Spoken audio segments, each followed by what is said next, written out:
Third reading. House Bill 156, third reading of the House Bill. House Bill 156, Proof of Voter Residency Registration Qualifications, sponsored by Representative Bear, an act relating to elections. There is an amendment. Would the reading clerk please read in the amendment? House Bill 156, third reading, amendment number 1, page 4, line 7, in. Senator Cooper. Thank you, Mr. President. I'd like to move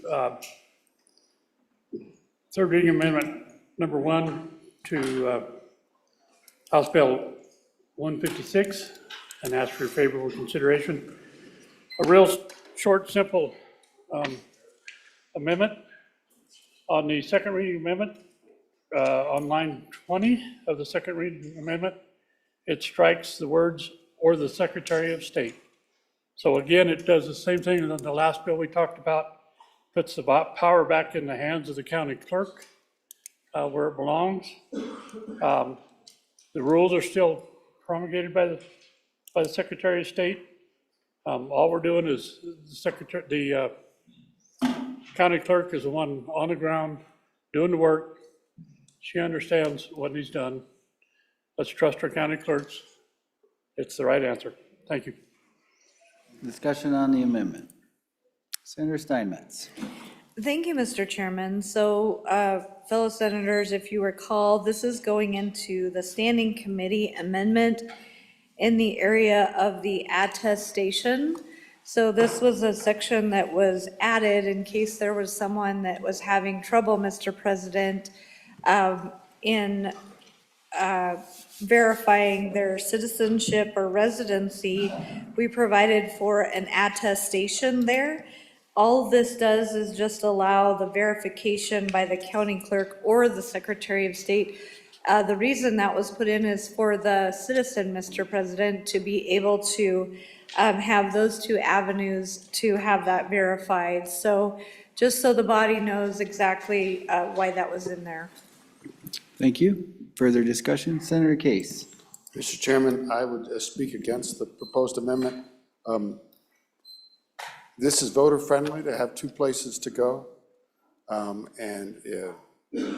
We are trying to encourage cooperation, and I hope you will not approve this amendment.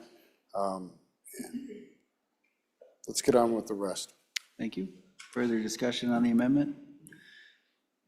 Does the amendment sponsor wish to speak? Nope. Question being called. We're voting on third reading amendment number 1 to House Bill 156.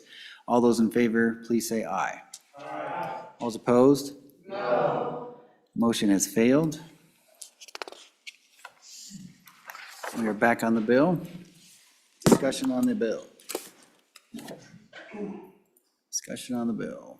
Seeing none. House Bill 156, having been read 3 separate times, the question is, shall the bill pass? The chief clerk will call the roll. Third reading roll call. House Bill 156. Anderson? No. No. Barlow? Aye. Boner? Aye. Brennan? Aye. Case? Aye. Cooper? Aye. Craigo? Aye. Crum? Aye. Dockstader? Aye. Driscoll? Aye. French? Aye. Guru? No. Hicks? Aye. Hutchings? Aye. Ide? Aye. Jones? Aye. Cole? Landon? Aye. Larson? Aye. McEwen? Aye. Nethercott? Aye. Olson? Aye. Pappas? Aye. Pearson? Aye. Rothfuss? No. Salazar? Aye. Schuler? Aye. Scott? No. Smith?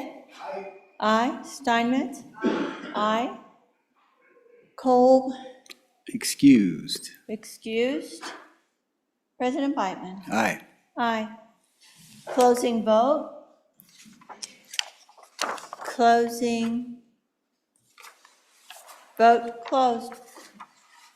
House Bill 156, 26 aye, 4 no, 1 excused. House Bill 156, having received the affirmative vote of the majority of the members elected to the Senate, House Bill 156 has passed the Senate. House Bill 192, third reading of the House Bill. House Bill 192 engrossed, Public Utilities, Wildfire Mitigation and Liability Limits, sponsored by Representative Larson, an act relating to public utilities.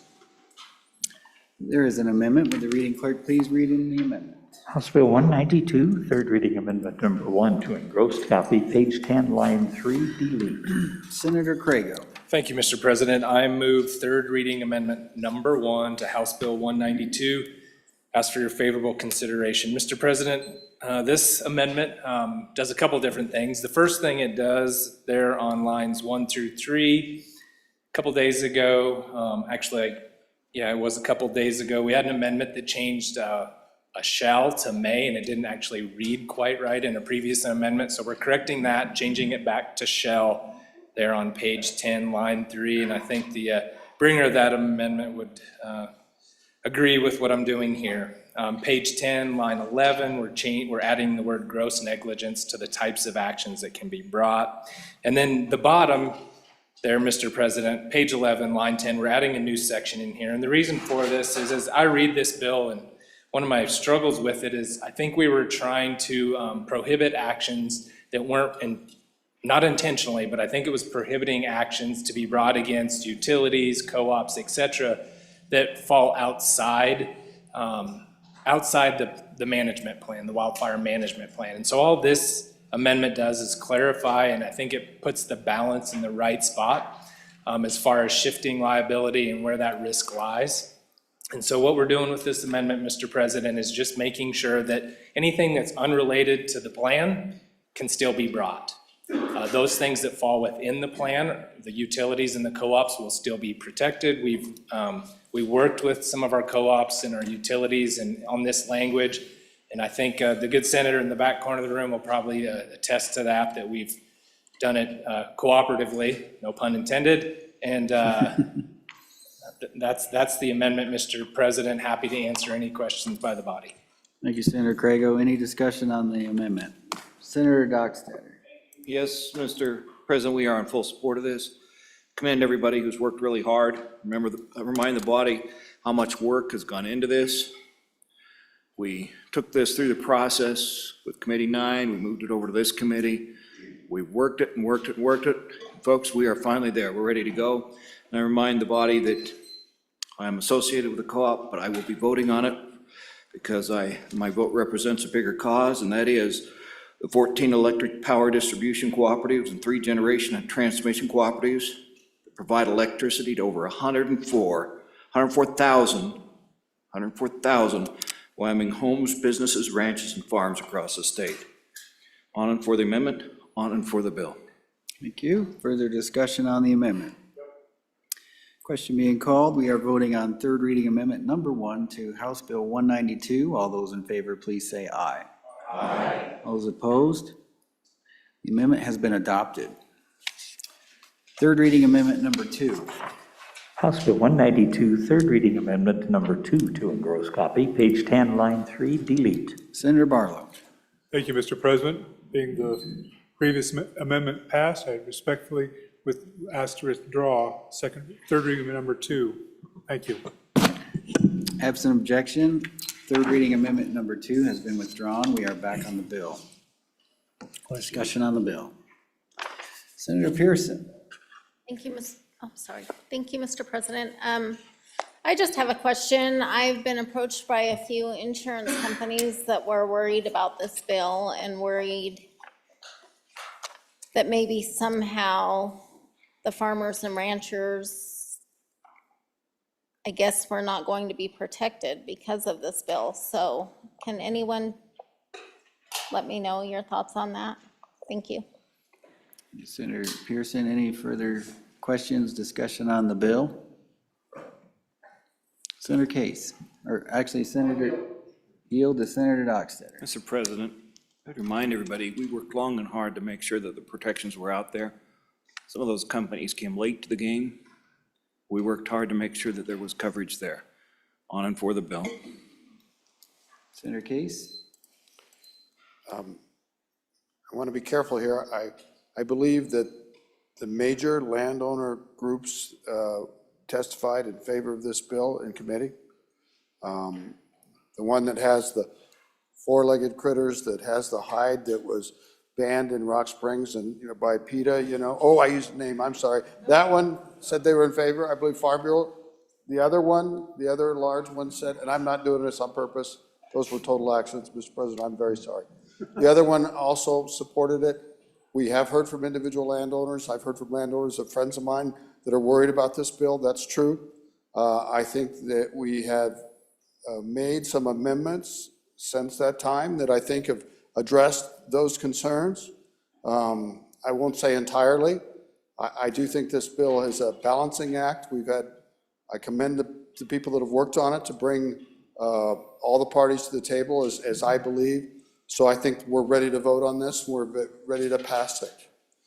It's a big change, but I'll tell you what, wildfire liability is a huge issue. It's brought down one of the major utilities on the West Coast. And the people that have to pick up the pieces are the ratepayers. And so, hope you'll support the bill. Senator Boner. Thank you, Mr. President. Just to give a little bit more information to that, there is more than just the lobbying groups. There's, attorneys well-known with the ag community who constantly defend landowners who also had input and are dealing with these sorts of issues, I assume, on a routine basis. So in particular, the fact that this protects easements, so you still have the ability to negotiate as a landowner, and that helps quite a bit, and hopefully those liability protections are a part of that negotiation. So there's a lot of thought put into this, including, I think, one of the amendments we just passed. So I think the fact that an insurance company is trying to making a claim that the landowner is not protected, not the landowners, is very telling. Further discussion on the bill? Further discussion? Question being called. House Bill 192 having been read 3 separate times, the question is, shall the bill pass? The chief clerk will call the roll. Third reading roll call, House Bill 192. Anderson? Aye. Barlow? Aye. Boner? Aye. Brennan? Aye. Case? Aye. Cooper? Aye. Craigo? Aye. Crum? Aye. Dockstetter? Aye. Driscoll? Aye. French? Aye. Baru? Aye. Hicks? Aye. Hutchings? Aye. Aye. Jones? Aye. Kolb excused. Landon? Aye. Larson? Aye. McEwen? Aye. Nethercott? Conflict? Olson? Aye. Pappas? Aye. Pearson? Aye. Rothfuss? Aye. Salazar? Aye. Schuler? Aye. Scott? Aye. Smith? Aye. Steinmetz? Aye. President Beitman? Aye. Aye. Closing vote. Closing. Vote closed. House Bill 192, 29 aye, 1 excused, 1 conflict. House Bill 192 having received the affirmative vote of the majority of the members elected to the Senate, House Bill 192 has passed the Senate. House Bill 246, third reading of the House bill. House Bill 246 engrossed, Wyoming Wednesday, sponsored by Representative Stivar, an act relating to legal time and holidays. There is an amendment. Would the reading clerk please read in the amendment? House Bill 246, third reading amendment number 1 to engross copy, delete. Senator McEwen. I move third reading amendment number 1 to House Bill 246 and ask for your favorable consideration. I think it's time to put the meat grinder to bed. Thank you. Senator Boner. Mr. President, I've heard that before. I hope this one sticks. Okay. All right. Senator Smith. Mr. President, I just would encourage everybody to consider voting for this fine bill. This is not a joke. The only thing that really binds us as a people are our traditions, and this is a good tradition.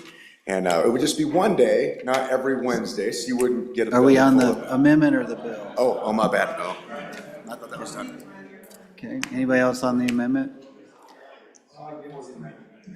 Seeing none, we are voting on third reading amendment number 1 to House Bill 246.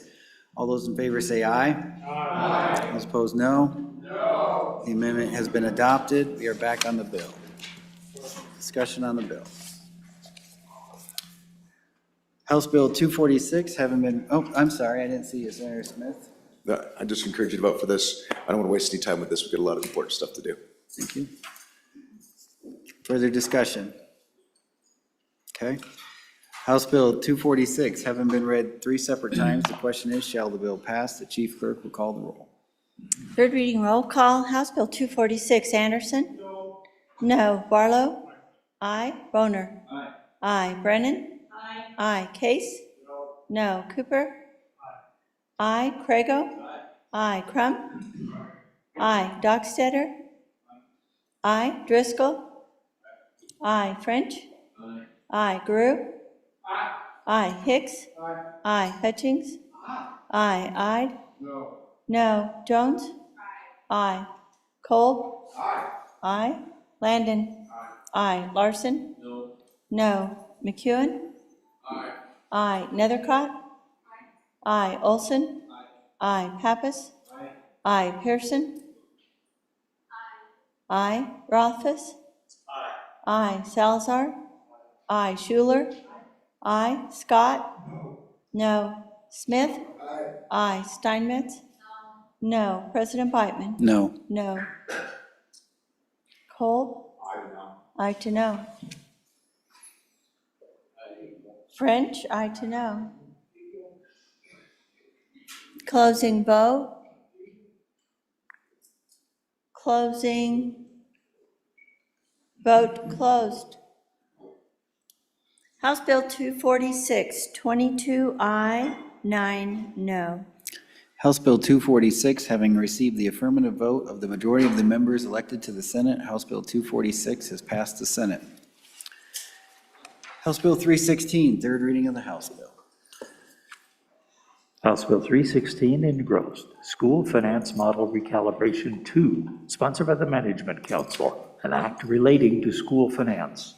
There is an amendment. Would the reading clerk please read in the amendment? House Bill 316, third reading amendment number 1 to engross copy, delete. Senator Nethercott. Thank you, Mr. President. I move third reading amendment number 1 to House Bill 316 and ask for your favorable recommendation. Good senators, on first reading, or on second reading, we passed an amendment to this bill funding partial ECA funding, which was $38,500,000. This amendment deletes that amendment and fully funds the ECA.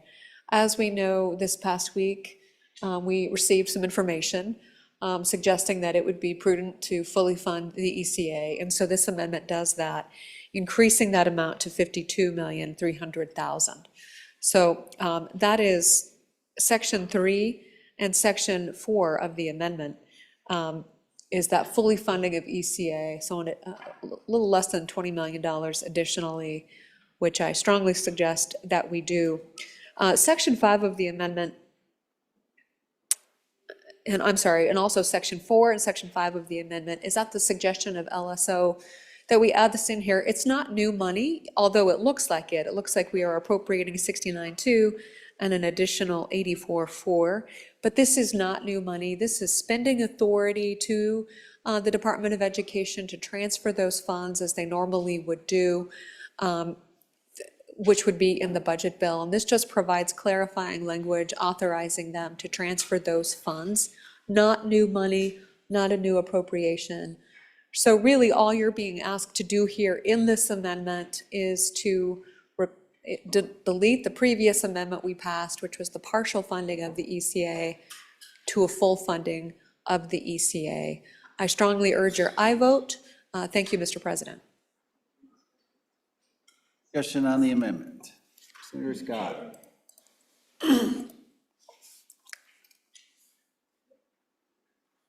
Senator Scott, yes. Mr. President, on and against the amendment.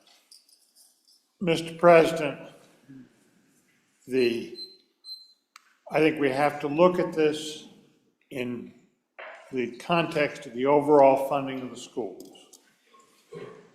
And it is our duty as a legislature to make the final judgment as to how much our schools need to be funded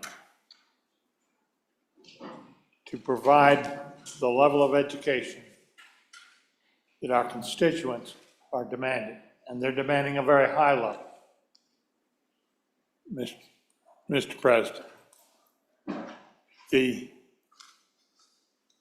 I think I would, and frankly, I was a no vote on the ECA in the joint education meeting, and I continue to believe that what's going on is that we have a continual ratcheting up of our school spending by picking on particular components, never looking at where the decreases are, and always getting a ratcheting increase, and we've gotten that point where I don't think, Mr. President, that the increase that we're putting in the funding is doing any good in terms of the quality of education that our students are getting. There are problems in the quality of education our students are getting, Mr. President, but they are not financial problems. They have to do with the way the schools are being managed. So, Mr. President, I think under those circumstances, it is our duty as the legislature controlling the total spending, as is the duty of the legislature, to not support this amendment because it is not needed. Further discussion on the amendment? Further discussion before we go back to the sponsor?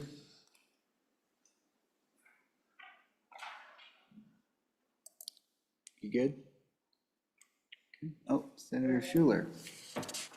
Thank you, Mr. President. You know, we can look at this two ways. We voted a couple different times over the past few years to fund it, to not fund it. We've ended up in lawsuits. I think you just have to take a look at it and say, do we want more lawsuits? Are we sick and tired of giving all of our money to lawyers? Have we kept up with the inflationary costs? I don't know that we have.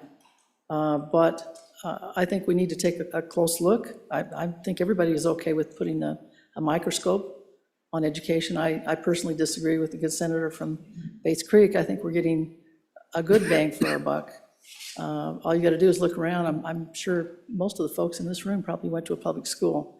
There's some really talented people in this room and across our state. So I think we're getting the bang for our buck. Is it spent always the way that I would like to see it? Maybe not. There's certain things we can do about that. We've got recalibration coming up.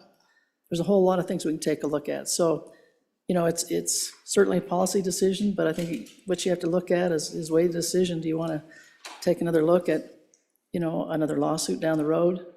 Recalibration may be able to do something about our funding. I'm not sure.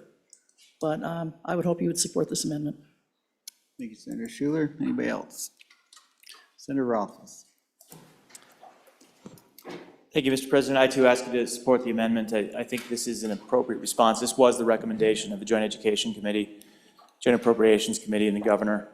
So this just brings it back to that recommendation. We took tremendous testimony in the interim to understand the concerns, and a lot of those concerns ended up being reflected in the court decision that we just read a couple of days ago. So this is an approach that really does remedy a lot of the concerns that the court had, and I hope the body will support the amendment. Further discussion? Senator Dockstader. Thank you, Mr. President. As one who spends a lot of time in the schools with my occupation, I can't tell you how impressed I am with them. They're top-notch. They're doing what they're supposed to do. Fully support them, and I fully support this amendment. Thank you, Senator. Anybody else? Since you're ready to vote, we are going to vote on third reading amendment number 1 to House Bill 316. There is an appropriation. Roll call vote is required. Chief Clerk will call the roll.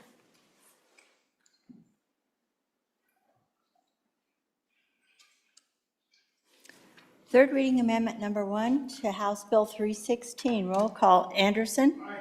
Aye. Barlow? Aye. Boner? No. Brennan? Aye. Case? Aye. Cooper? Aye. Crago? Aye. Crum? Aye. Dockstetter? Aye. Driscoll? Aye. French? No. Guru? Aye. Hicks? No. Hutchings? No. Ide? No. Jones? Aye. Cole? No. Landon? Aye. Larson? No. McEwen? No. Nethercott? Aye. Olson? Aye. Pappas? Aye. Pearson? No. Rothfuss? Aye. Salazar?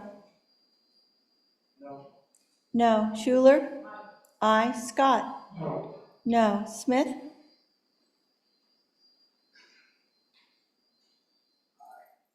Aye. Steinmetz? No. President Beitman? Aye. Aye. Closing vote. Closing. Vote closed. Amendment number 1 to, third reading amendment number 1 to House Bill 316. 19 aye, 12 no. Third reading amendment number 1 is adopted. We are on third reading amendment number 2. House Bill 316, third reading amendment number 2 to engrossed copy, page 1, line 4 after. Senator Landon. Mr. President, thank you. I would move third reading amendment number 2 to House Bill 316, ask for your favorable consideration. Fellow senators, as you can see, this is a budgeted amount that was in the former supplemental. I moved it over here and hope that you will continue to support the effort aimed at our child development centers out across the state. I'm not going to spend much time this afternoon going over all of the information that the Vice President and I shared with you on a budget amendment, but I will say that I do want to reiterate how important these centers are. And it does fit this recalibration effort coming up. I think this is very much in play. These are Part B funds. We know how much we spend on special ed in our model with our K through 12 system.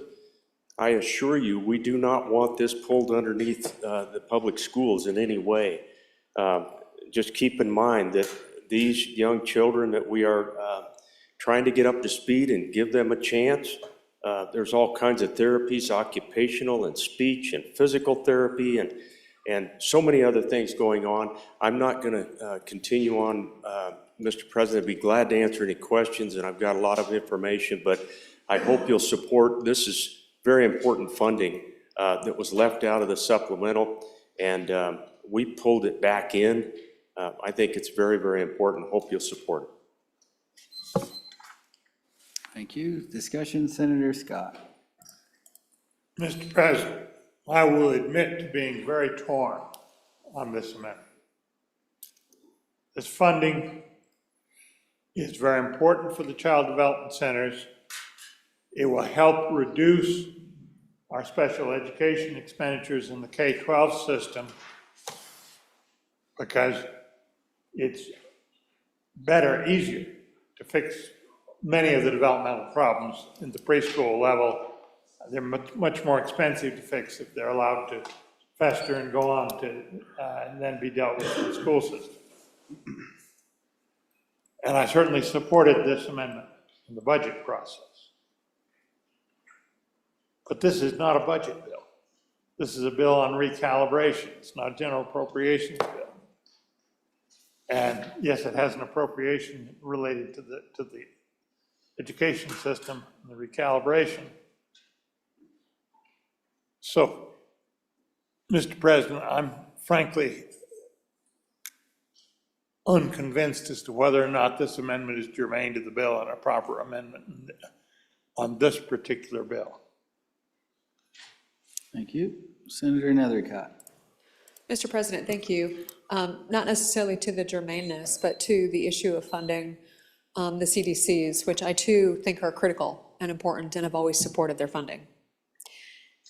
Right now, they have 4 million sitting available for their usage in the school foundation program.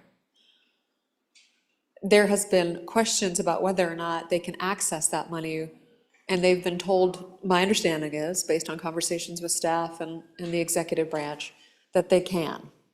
It is sitting there waiting for their usage. There is money appropriated for them. We funded them very robustly previously, last year. I think they're okay, and I think they're gonna be okay. I understand some of them are in a state of crisis, but I think they're gonna be for a while. And we couldn't probably appropriate enough money for all of their needs. But I wanna make it clear that I support them too, but I do think that they have monies available to them in order to continue their success and to continue the important work that they do. So I'm on and against the amendment, because I do believe that there's monies available for them to utilize. Thank you. Further discussion, Senator Salazar. Thank you, Mr. President. So I think everyone here knows how I feel about this issue. I fought tooth and nail for this in the budget. But I need to be intellectually honest. I am concerned about the germaneness of this in this bill. And you all know how I feel about this. I'm having trouble with the germaneness. It has nothing to do, as you all know, with how I feel about this issue. It has to do with the germaneness. I will fight tooth and nail for this funding, as I have over the last 2 years. But this is causing me problems on the germaneness in this bill. Thank you, Senator. Further discussion. Back to the sponsor for your second time. Well, thank you, Mr. President. I appreciate it. This money no longer exists for them to draw from.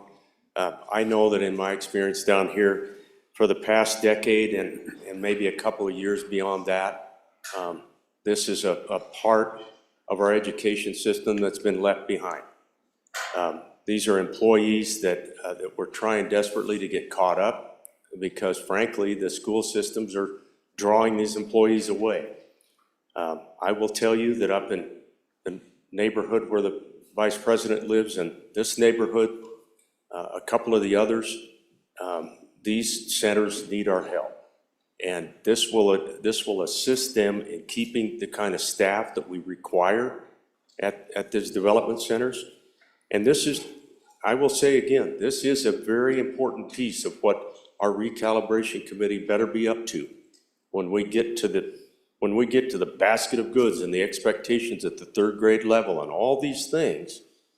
It absolutely is going to come into play. I hope you'll support the amendment. Thank you, Mr. President. All right. This has an appropriation, so a roll call vote will be called. We're voting on third reading amendment number 2 to House Bill 316. The chief clerk will call the roll. Third reading amendment number 2 to House Bill 316. Anderson? Aye. Barlow? Aye. Broner? Aye. Brennan? Aye. Case? Aye. Cooper? Aye. Crego?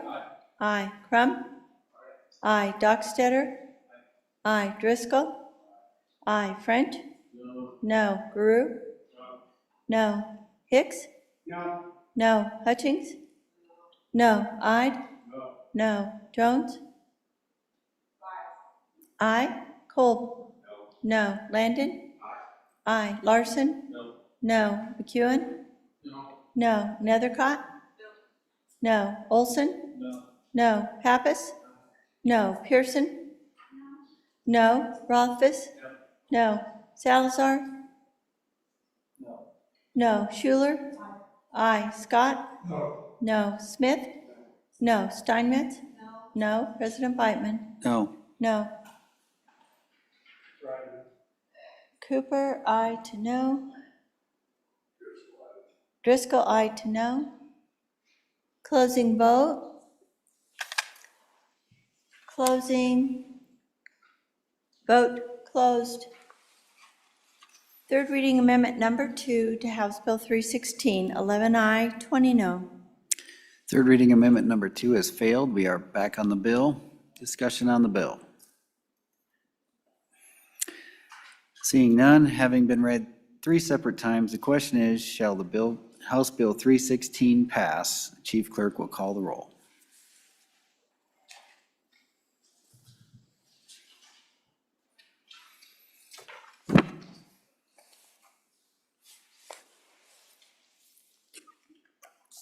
Third reading roll call, House Bill 316, Anderson. Aye. Barlow. Aye. Boner. Aye. Brennan. Aye. Case. Aye. Cooper. Aye. Crago. Aye. Crum. Aye. Dockstetter. Aye. Driscoll. Aye. French. No. Baru. Aye. Hicks. Aye. Hutchings. No. Ide? No. Jones? Aye. Cole? Aye. Landon? Aye. Larson? No. McEwen? Aye. Nethercott? Aye. Olson? Aye. Pappas? Aye. Pearson? Aye. Rothfuss? Aye. Salazar? Aye. Schuler? Aye. Scott? Aye. Smith? Aye. Steinmetz? Aye. President Beitman? Aye. Aye. Larson? No to aye. Hutchings? No to aye. Closing vote. Closing. Vote closed. House Bill 316, 29 aye, 2 no. House Bill 316, having received the affirmative vote of the majority of the members elected to the Senate, House Bill 316 has passed the Senate. Signing of enrolled acts. Enrolled Act number 61. Senate Enrolled Act number 61. Senate Enrolled Act number 61, being original Senate File 103, terminating and defunding diversity, equity, and inclusion, an act relating to the administration of the government. I'm about to sign Senate Enrolled Act number 61, being original Senate File 103.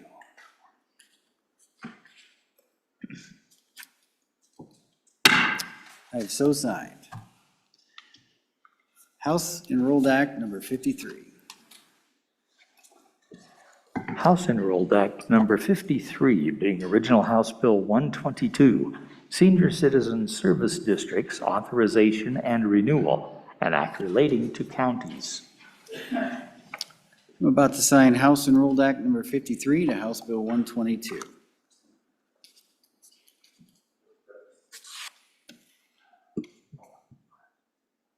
Did somebody say something? Okay, hold on here.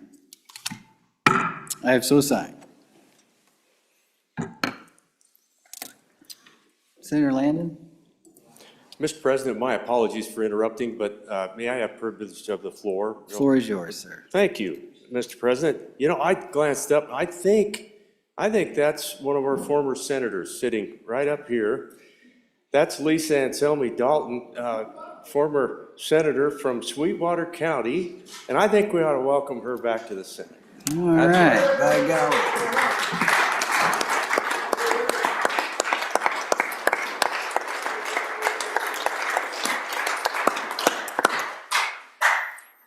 Thank you, Mr. President. Thank you. Good to see you, Senator. All right. Senator,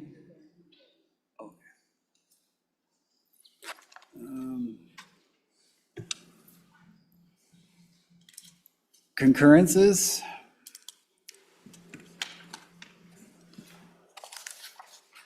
Message number 389 regarding Senate File 152. Message number 389, concurrence requested referencing Senate File 152, Wildfire Management Task Force and State Forester.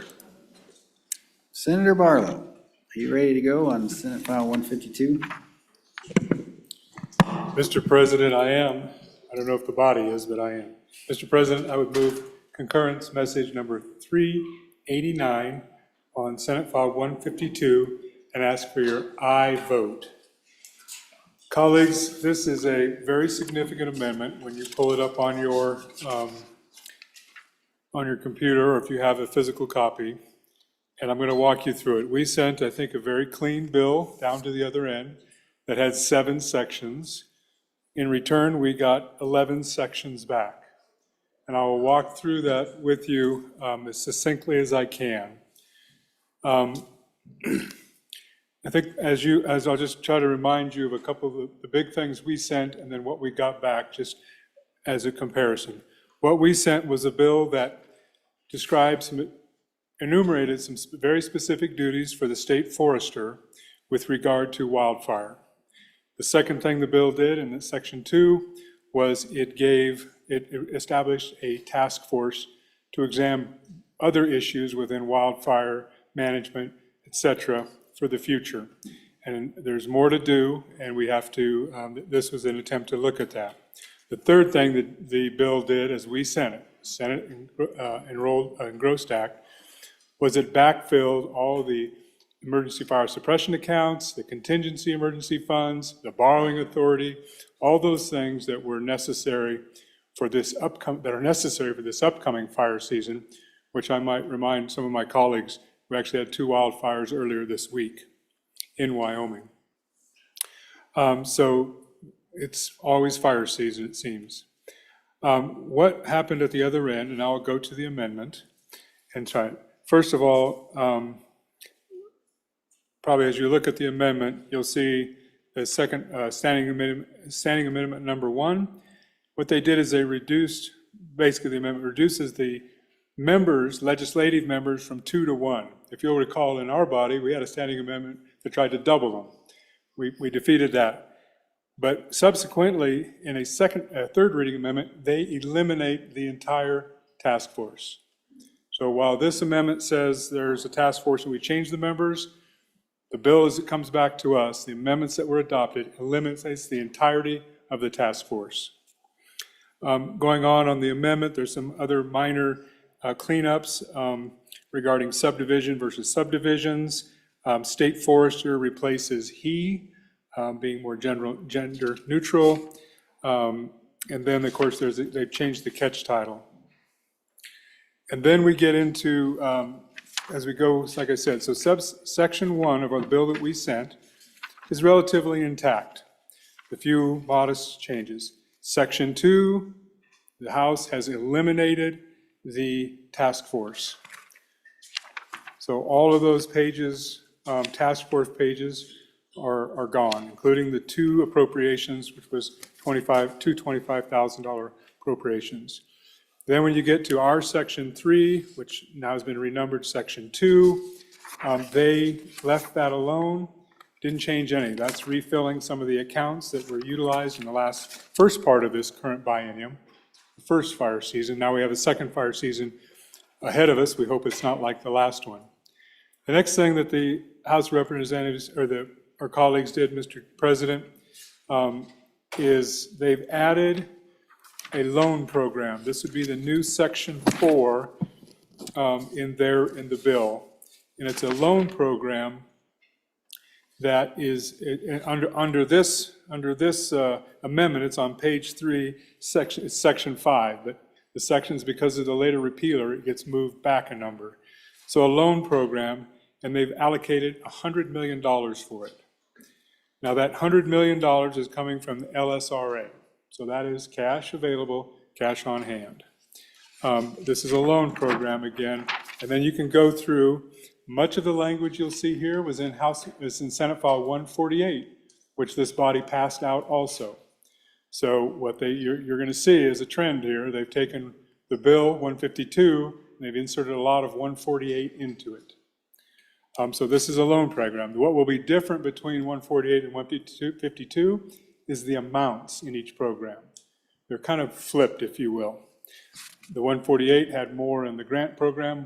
This version that comes back to us has more in the loan program.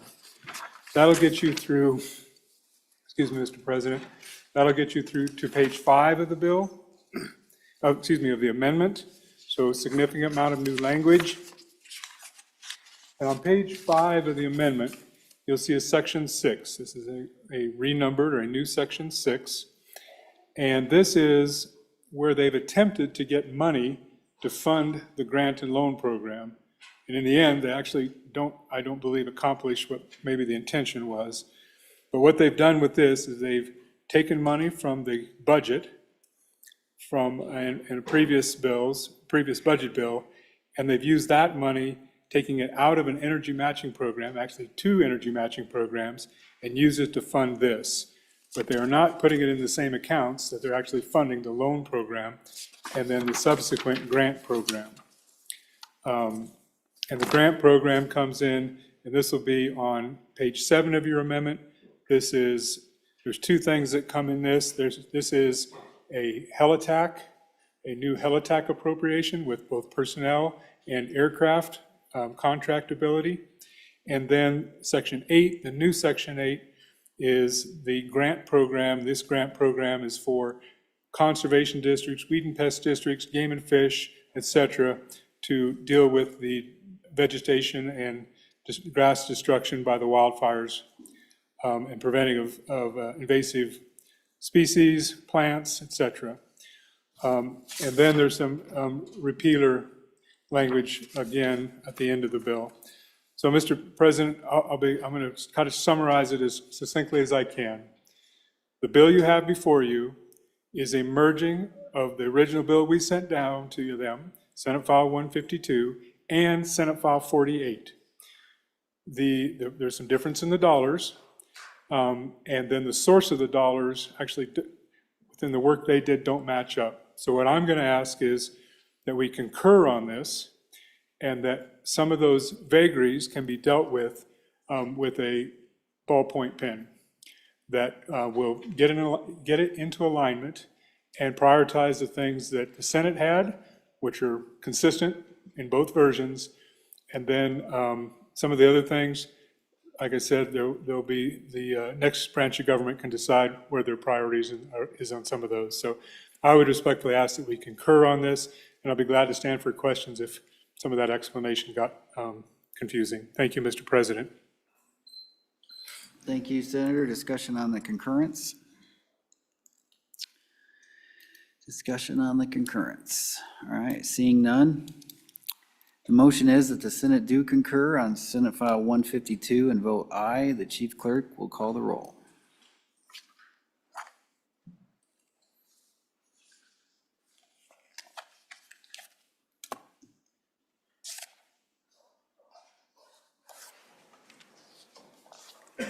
Concurrence roll call vote, Senate File 152. Anderson? Aye. Barlow?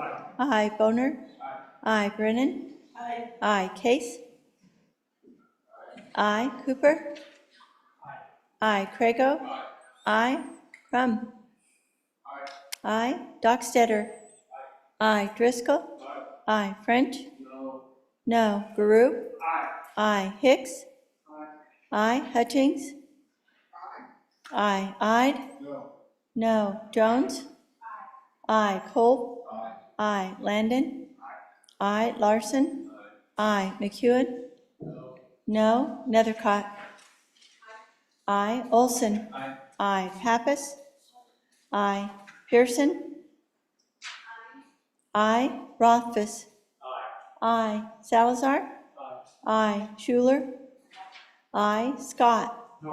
No. Smith? No. Steinmetz? Aye. President Beitman? Aye. Aye. Closing vote. Closing. Vote closed. Concurrence vote on Senate File 152, 26 aye, 5 no. By your vote, you have concurred on Senate File 152. Senator Hicks. Mr. President, members of the body, pursuant to Joint Rule 2-4, I move that the Senate recede from its position of non-concurrence on message number 303, original Senate File 40, zoning protests, petitions, and amendments. So members of the body, our friends down on the other side did a little work on this bill, and they actually restored private property rights within the state of Wyoming. Ladies and gentlemen, we were requested 10 days ago to vote for non-concurrence so our colleagues could go down there and visit with the other friends on the other end of the building. 10 days ago. That still hasn't happened. Mr. President, the amendment that was put on by our colleagues down the other protects private property rights. Mr. President, when I look back in the historical context of the state of Wyoming and our country, I look at Thomas Jefferson's original document that he wrote in the Declaration of Independence, life, liberty, and property. Why property? Because they come from a country where people, common people, could not own property. And so it was so fundamental to this country that the original draft from our separation from our European countries at that point in time, and our background, was to say it is a fundamental right to own property in this country. That is unique amongst the world. At that time, no other country had recognized property as an actual right that any human being can own. It is the basis and it's the foundation for which this country was founded upon. Members of the body, when any government, federal, state, or local, enacts ordinances or regulations that impede the free use and enjoyment of your property, it is incumbent upon those people that believe in the foundation principles of property rights that we stand up for those, Mr. President. I think it's ironic at a time in our history when we have a president of the United States that recognizes these fundamental rights of property ownership, and not only property ownership, the implications of property taxes and property rights. Mr. President, vote aye to recede from the Senate position of non-concurrence and protect private property rights here in Wyoming. Discussion on the motion. Senator Guru.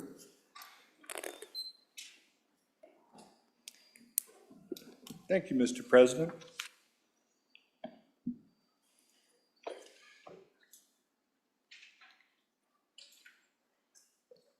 Back this summer, your Regulatory Reduction Task Force took a look at a bill called Zoning Protest Petition.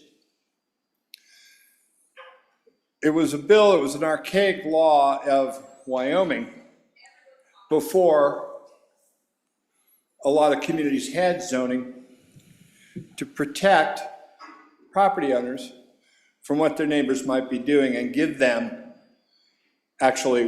one single person the ability to protest a development back to a city or a county just by themselves. What your Regulatory Reduction Task Force was asked to do was to get rid of and to try to make it easier for people to develop by taking away this arcane rule, because most communities had zoning and more robust zoning and planning tools in place, and that it was no longer necessary at the state level. The Regulatory Reduction Task Force didn't quite get that far to repealing this totally, which is frankly what I was hoping for as its chairman, but they talked a lot about trying to make sure that developers had a right to develop. And we worked and consulted with some folks from the Pacific States Legal Foundation and tried to come up with some language, which if you look at Senate File 40, page 1, line 14, it says the owners, and we struck out 20%, who can demonstrate a concrete and particularized harm, who either own 50% or more of the area of lots included or in the proposed change. Also then changed to comprise 50% or more of the owners immediately adjacent with a distance of 500 feet is what we changed it to. Anyway, it goes on to talk about a majority of all members of a governing body then would have to agree, and people within 500 feet would be able to protest from the width of a property line. But with that language about particularized harm. So it couldn't just be because I don't want it. It had to be a reason. That's what the bill was about. That's where the Regulatory Reduction Task Force climbed down. Now, I want you to understand that, and then if you would, on your desk, in your inbox, there's a note from me. It's got my name on it, Senate District 12, legislation, common constitutional questions, and then another sheet underneath it. So there's 2 sheets there in your desk. It's got my name at the top. So the basic deal is that we passed this, and then we sent it to appropriations. And once again, like I say, read it in the top, zoning protest petition amendments, an act relating to cities and towns, amending zoning protest process as specified, specifying applicability, and providing for an effective date. That's it. That's what this law did. We tried to make it easier for developers to work. We passed it on to the Appropriations Committee of the Senate. It passed it unanimously. It came to this floor where it was passed unanimously. After a couple of changes, you had this body had the same problem we did, about 3/4 or 4/5 or 50% or a couple little tweaks, but basically the same, no changes, on a zoning protest petition bill. Passed here unanimously with 2 absences. And then it went to the House, where it was assigned to the House Appropriations Committee, and is the co-chair of the committee that did it, and is a representative of the Appropriations Committee, and the person that was just dumb enough to do it. I went down and presented that bill to the Appropriations Committee. I did pretty much exactly what I just did just now in front of that committee and talked about what I just talked about. Other folks came and testified as well. Folks from the cities and towns, folks from the group that represents business, who all supported this bill. Another person testified about a number of things that didn't have anything to do with this piece of legislation. Then, as it is, as we all know in committee meetings, the public process of the meeting was closed. There was no more public comment taken. Stopped there. Now we're all there on the zoning protest petition bill. Then, after all that was done, they had a couple of amendments that they talked about that were very much part of the bill. Then the chairman reached down the bottom of his desk and pulled out a second amendment that had nothing to do with zoning protest petitions. Totally not a part of the bill.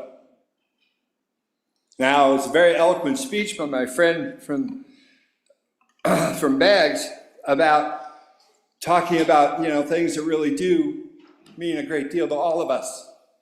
Property rights, private property rights, the need of housing, the want of housing, the need of having laws in place to take care of our rights. The amendment that came forward had nothing to do with the bill. If you recall, this fall, Mr. President, we had 700 bill drafts come through this building to change laws of all kinds. As we finish this session, we'll probably take up to 250, usually, at least my count, that will pass this desk that we will vote on. Not one came on this subject, well, except for one bill. It was called 197. Had everything to do with the subject of that amendment.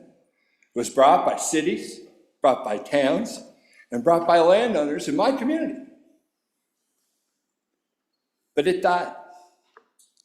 To be honest, I was in the room, the landowners tanked it because they thought they could get a better deal.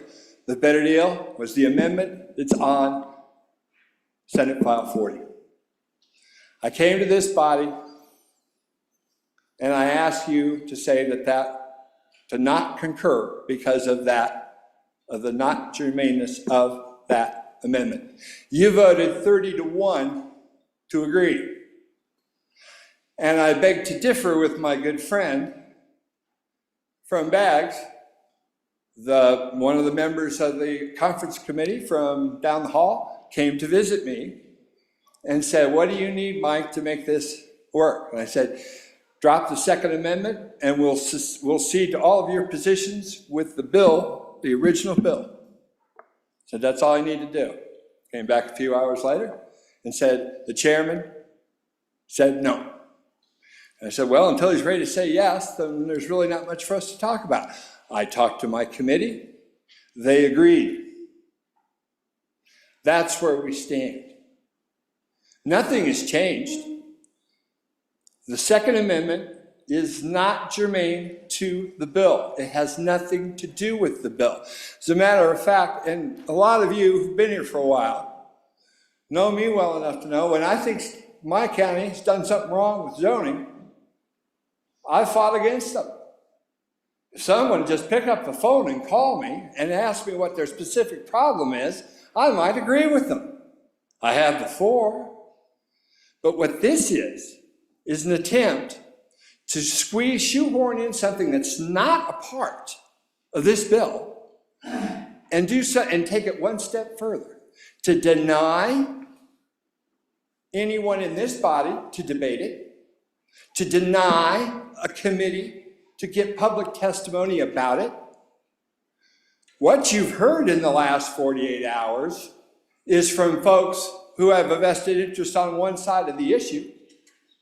But yet in the gallery today sits members of our elected officials who'd love to talk to you about it, but frankly, I'd ask them not to. Because this isn't about that. It's about the germaneness of this bill. And what we're saying, if we do proceed from this position is, and I'm just going to lay it out for you, Mr. President, because there's no other way I do things on this. What we're doing is we're saying we can subvert the process.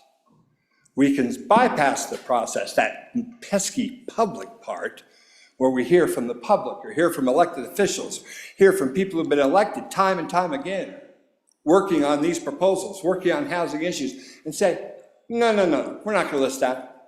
Our minds are made up. We've decided. Two things I've learned in this place since I've been here. One is that you trust the process. And when you do, you honor the institution. Subverting the process this way brings dishonor to us all. I urge you to vote, not to concur, to continue with the vote that you had. This is not germane to this bill. Thank you, Mr. President. Was there discussion? Senator Driscoll. Wrong on 100 levels. You can talk about whatever you want back and forth, a bill inside of a bill. How many of you remember debating this second part of this, the second bill in the bill? How many of you remember the debate on the floor? Oh, you don't, because none of you have seen it. This isn't an amendment that amended the bill. This is a bill that has a bill amended into it. It's not germane. We'll start with that. We know that. We could probably go to rules and get this over quicker that way. But guess I'm not going to do that. But it's wrong on every front. It's also wrong if you want to look. We've had debates the last few days about whether our committee should defend the Senate position. This deal now is your chance to defend the Senate position. Our position was exceptionally clear where we came out of here. What it was and what's in there should be rejected soundly. Our vote should not be a third or a half. It should be 31-0. Tell the other side we mean business. Don't mess with Senate files. Vote it down. Thank you. Anybody else before the sponsors? Go to Senator Landon. Mr. President, thank you. For the second consecutive day, we've had a fellow senator impugn the integrity of one of your conference committees. I think that's wrong, and I hope you'll resist the message that was shared.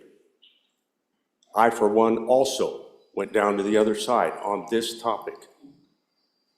And there was no desire on the part of that committee to even sit down and talk about the language that's been brought up this afternoon. When there was no intention on the other side for us to sit down and have a conversation, there wasn't any more need to meet. Our chairman expressed, anytime you're ready to have a conversation about it, we will schedule a meeting immediately and resolve our differences. And the other side refused. So I take great exception to any intimation that we did not do our jobs, Mr. President. And for the second consecutive day, let's knock this stuff off. Thank you. Let's go to Senator Rothfuss. Thank you, Mr. President. Mr. President, I have grave concerns about the idea of us in any way endorsing the chamber on the other side of the building violating Senate rules, which is effectively what's happening here.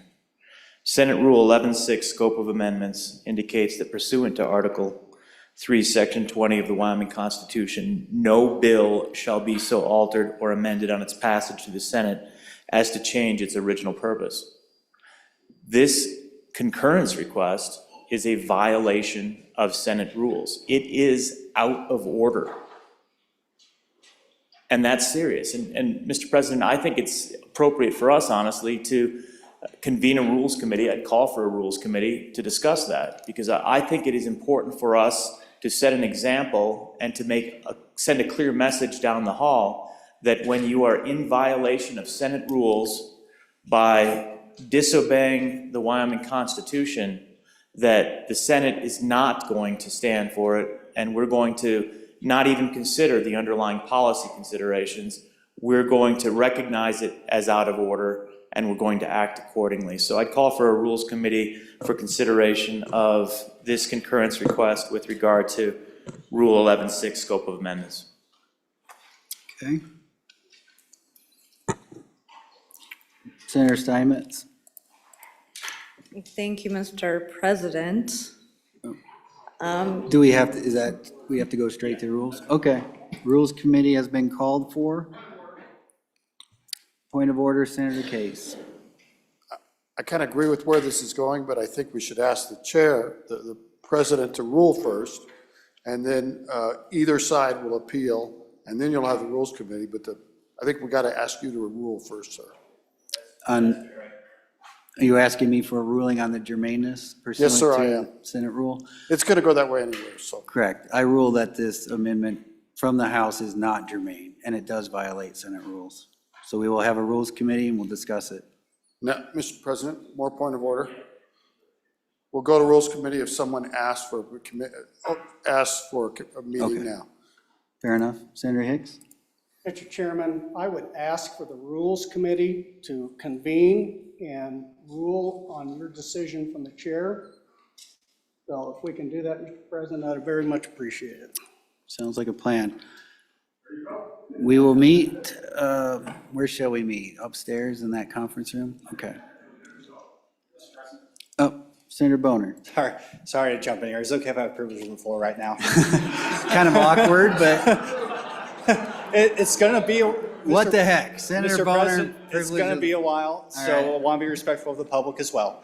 So if you could join me in welcoming, we have members of the UW rodeo team up here in the gallery. All right. So, and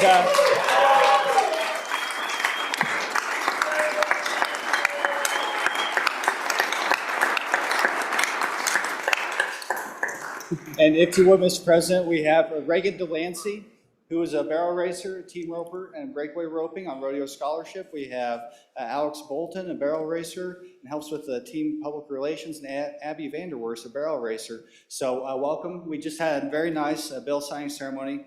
And so thank you for the nice All little right. gift to everybody, and keep on doing what you're doing. Thanks for representing. Here, here.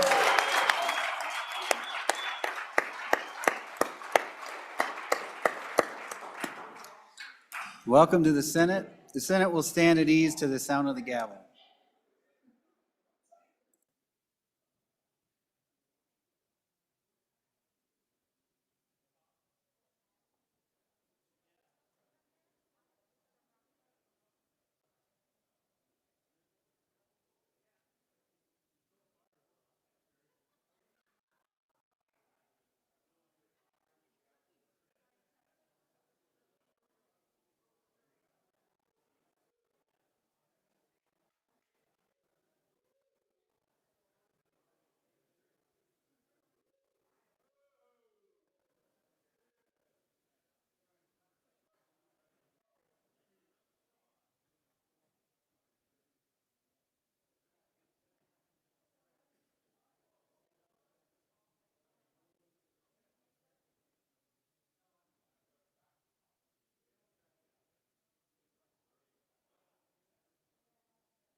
Senate will come back to order.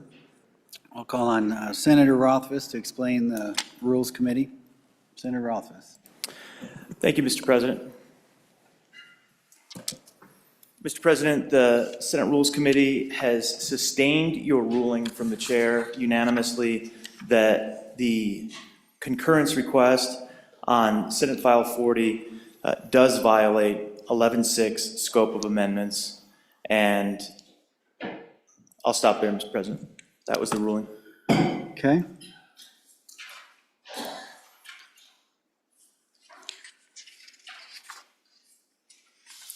So we're back on the main motion, which is to recede from non-concurrence. Senator Steinmetz. Thank you, Mr. President. Just a point of inquiry, could you please tell everyone what an aye vote means and what a nay vote means, just so that we are caught back up? Thank you. Thank you, yes. So an aye vote, the motion was that the Senate recede from non-concurrence. So an aye vote would recede the non-concurrence and would basically, if it were to pass, then the bill would pass and would go to the governor for his signature. Yes, point of order. So we have the concurrence request is a proposition that came from the other side that is not germane, right? So do we even do the concurrence request? I'm saying it's not proper to bring it to the Senate. I'm asking the question. I don't want to go back to rules. I don't want to go back to rules. It's just, what do we do now? We can vote it down, no, but that gives it legitimacy of some sort. Point of order, Senator Rothfuss. On that point of order, I'll note we discussed that. Okay. So a portion, and candidly, it wasn't perfectly resolved. Okay. A portion of this concurrence request is deemed out of order. It is uncertain then whether we are obligated to deem the entire motion out of order or to continue. The Rules Committee has decided to come back and continue based on that advice. Honestly, if we went back to Rules Committee and sorted it out even further, we might find that it would go the other way. But we did not have a clear resolution, so I'm going to say this on record. I don't want this to dictate and become precedent as the appropriate path on whether we should find the entirety of out of order. The path that we came out of the Rules Committee with is the path that we are taking right now. Good. Senator Case? There's no objection, but let's be clear here. We don't really have the ability to throw away the concurrence request. So in essence, what we're doing is going to vote it, we should vote it down to support the Rules Committee, to support the president and the ruling. So you should vote no. It works out to be the same thing as supporting the Rules Committee report. Correct. And then back to Senator Steinmetz's point of inquiry. So a no vote would, if the motion to recede from non-concurrence fails, we go back to the Joint Conference Committee 1 on Senate File 40. They still have time to work out a deal between now and when we adjourn. That's where we go. Senator Salazar. Mr. Vice President. Mr. President, I want clarification. So if we vote this down, the Senate can still meet with the other chamber to come to a concurrence. Is that correct? That is correct. Okay. Further discussion. The motion is to recede from non-concurrence on Senate File 40. Chief Clerk will call the roll.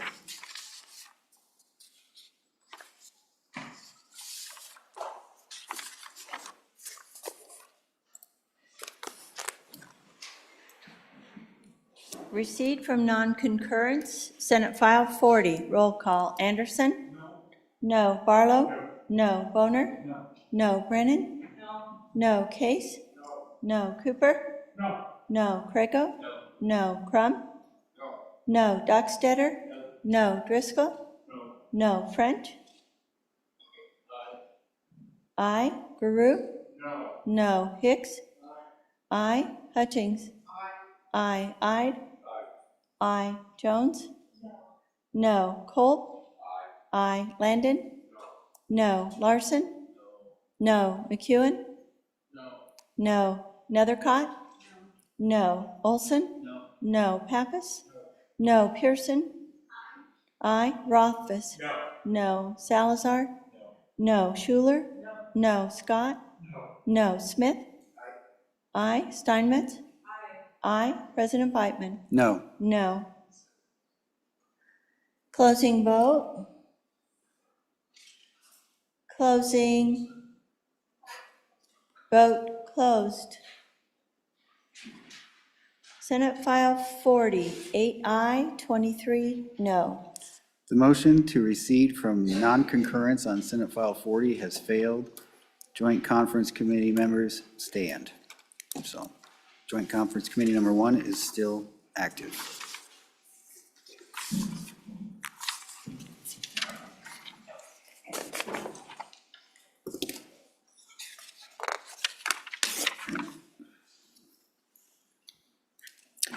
Joint Conference Committee reports.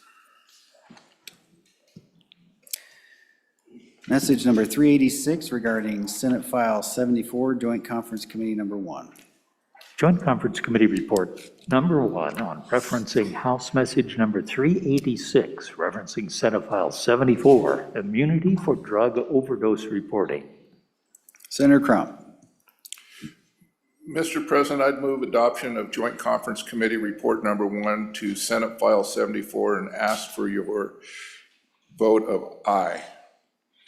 We met with the House Committee, and after a wrestling match and great work by our two senators, Senator Hutchings and Senator Steinmetz, we came to the agreement, and hopefully everybody's got that we would allow for their amendment to delete a comma. And with that, they agreed to the rest of our bill. So we're going to delete a comma. And I would ask you to vote aye. Not bad for a freshman there, I'll tell you.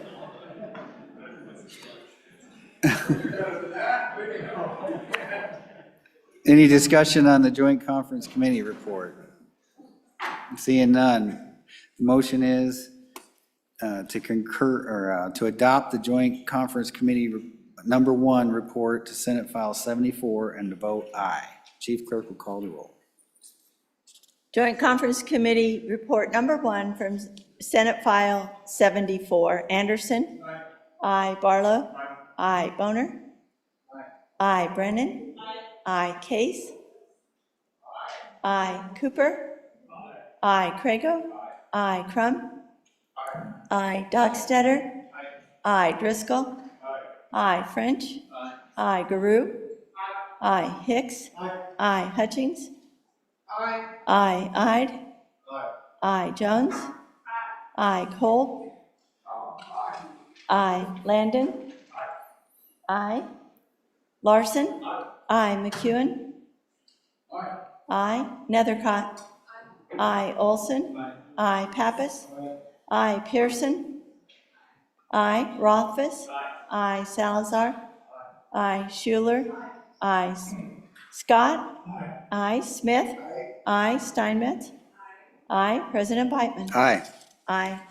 Closing vote. Closing vote closed. Senate File 74, 31 aye.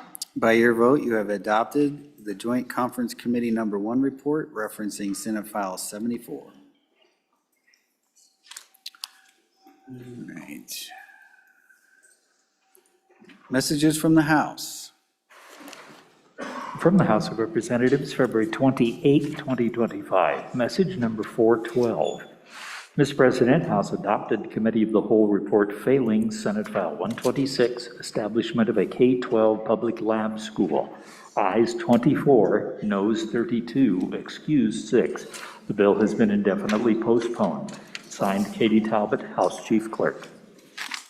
Messages from the Governor. Messages from the Governor dated February 27, 2025. The Honorable Bo Beitman, President of the Senate. RE, no signature of Senate Enrolled Act number 23, Senate File 77. Compelled speech is not free speech, dispensing with further reading. February 27, 2025. Mr. President, no signature of Senate Enrolled Act number 21, Senate File 168, Budget Reserve Account, repeal, dispensing with further reading.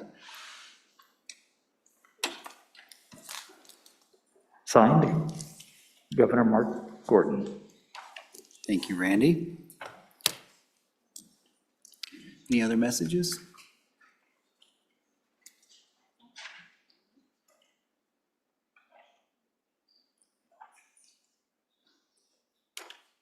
We good? All right. Okay, we're finally at that time, Madam Majority Floor Leader, of consideration of bills on general file. Mr. President, I move that the Senate resolve itself into committee of the whole. Good senators, we have some work to do. It's anticipated we'll go late tonight. I certainly thought we'd have an earlier start to the day, but so prepare. Thank you, Mr. President. You've all heard the motion. All in favor, say aye. All opposed, no? No. Be careful, because that could end a lot of bills right there. But I'll be nice. The motion carries. Yeah, Senator Dockstader.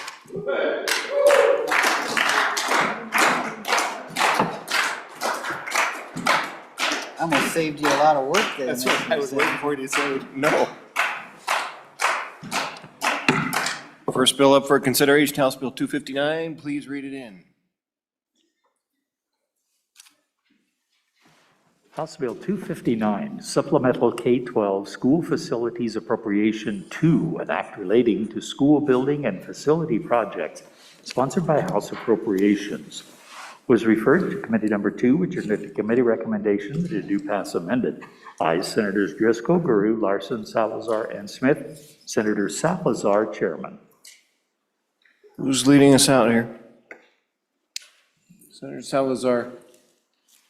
Mr. Chairman, I move that when the Committee of the Whole rises to report it, do so with the recommendation that Senate File 259 do pass, and I will let the Minority Leader, Senator Guru, discuss. Senator Guru, remind you we got an amendment. Give us some direction. Go ahead. Thank you, Mr. Chairman. I would move, that we read in the amendment. House read it in. House Bill 259, Standing Committee Amendment Number 1 to engrossed copy, page 5, line 12, after. Senator Guru. Okay, I'm going to explain this. Well, actually, no, I'm going to move the amendment and move committee, or what is it? Standing Committee. Standing Committee Amendment Number 1 to 250, to House Bill 259, and ask for your favorable consideration. And if I can, Mr. Chairman, I ask for a little bit of latitude because I'll read in the amendment what it does as I explain the bill. Please do. I will let you know when I get there, and then we can vote on it separately. Folks, good members of the 68th, this is Supplemental K-12 School Facilities Appropriations 2. And basically, if you just look along the first couple of pages, it just talks about all the conforming language and all the citations. Really, when we get to the meat of it, you need to go to page 4.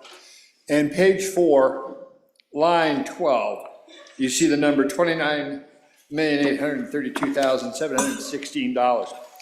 That dollar amount corresponds to all of the projects that start on line 17 on page 4 and move to line 10 of page 5.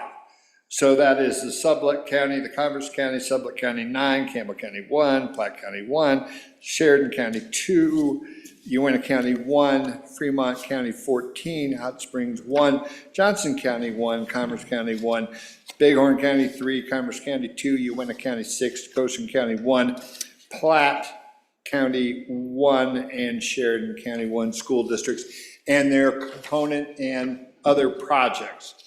Now, as you know, the folks that have been here for a while, that $29 million covers all those projects. We don't assign a dollar amount to each one, so we don't telegraph to potential bidders how much we're allotting to each of those projects.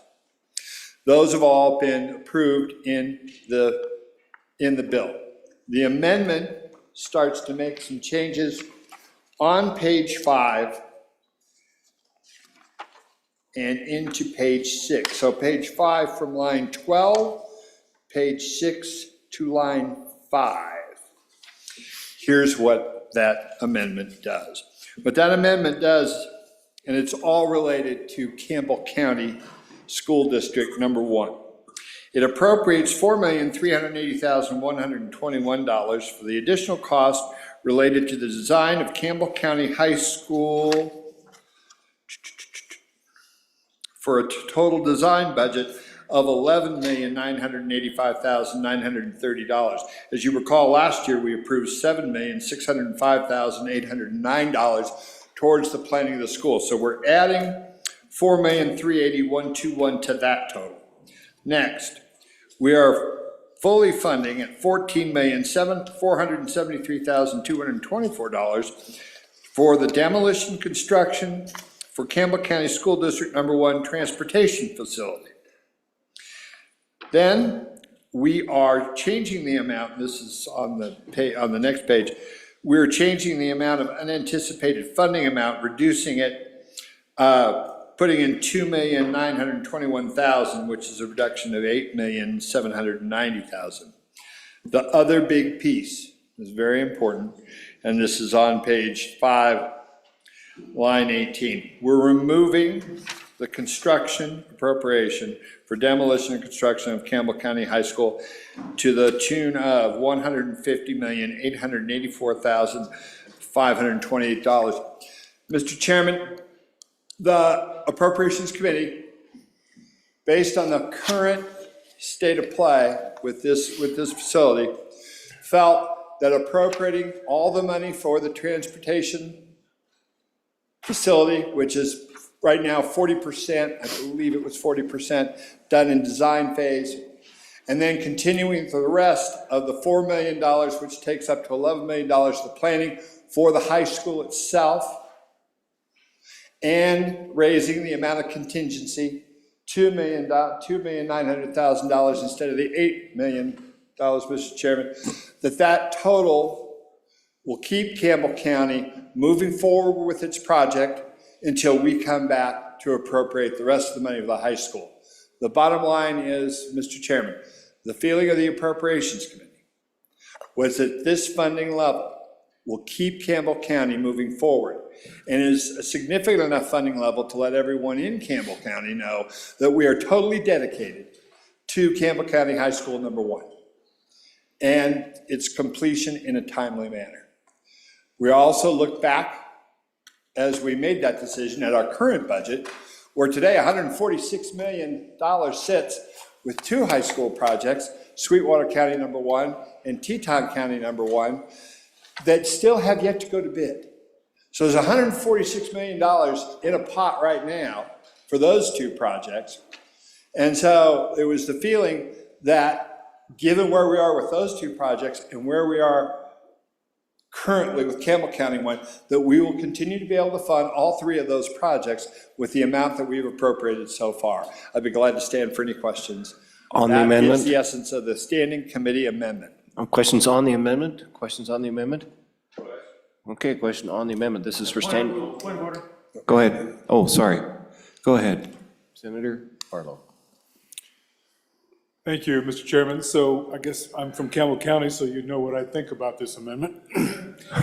And I've had somebody a couple of days ago, we talking a little bit about this, and they said, well, I've never had to fund a school in my community. I said, well, you haven't been here long enough yet, because we've funded schools in about every community since I've been in this body, not in this body, but in the legislature. So, Mr. Chairman, I do appreciate that maybe there are other communities that have come and got their money and it's in the pot and waiting.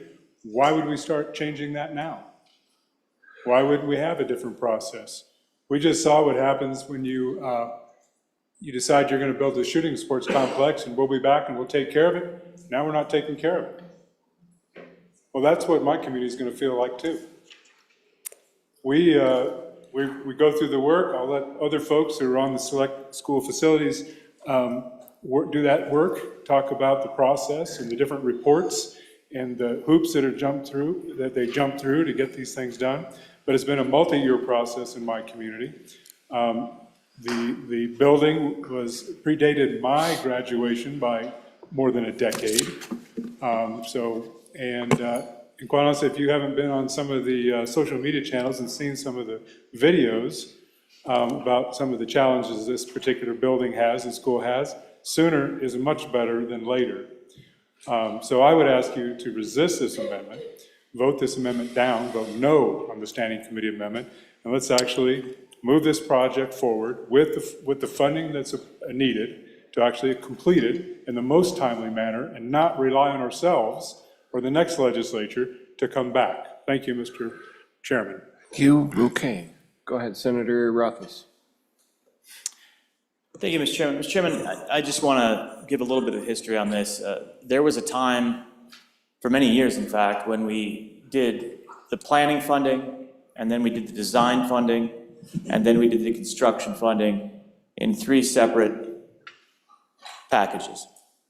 And that seemed like a good idea, and it still does seem like a good idea, and that's what this is moving towards, is that old system. Your Select School Facilities Committee stopped doing it that way. And the reason we stopped doing it that way, planning is just fine to do all by itself. It costs less than $1 million generally. It's pretty straightforward. It's just getting a good idea of things. And so your risk at that point is rational. And sometimes it takes a while to plan, and that's good. But it costs quite a bit of money to design a school. And we see, I believe it was about $10 million that were left in the budget for the design phase.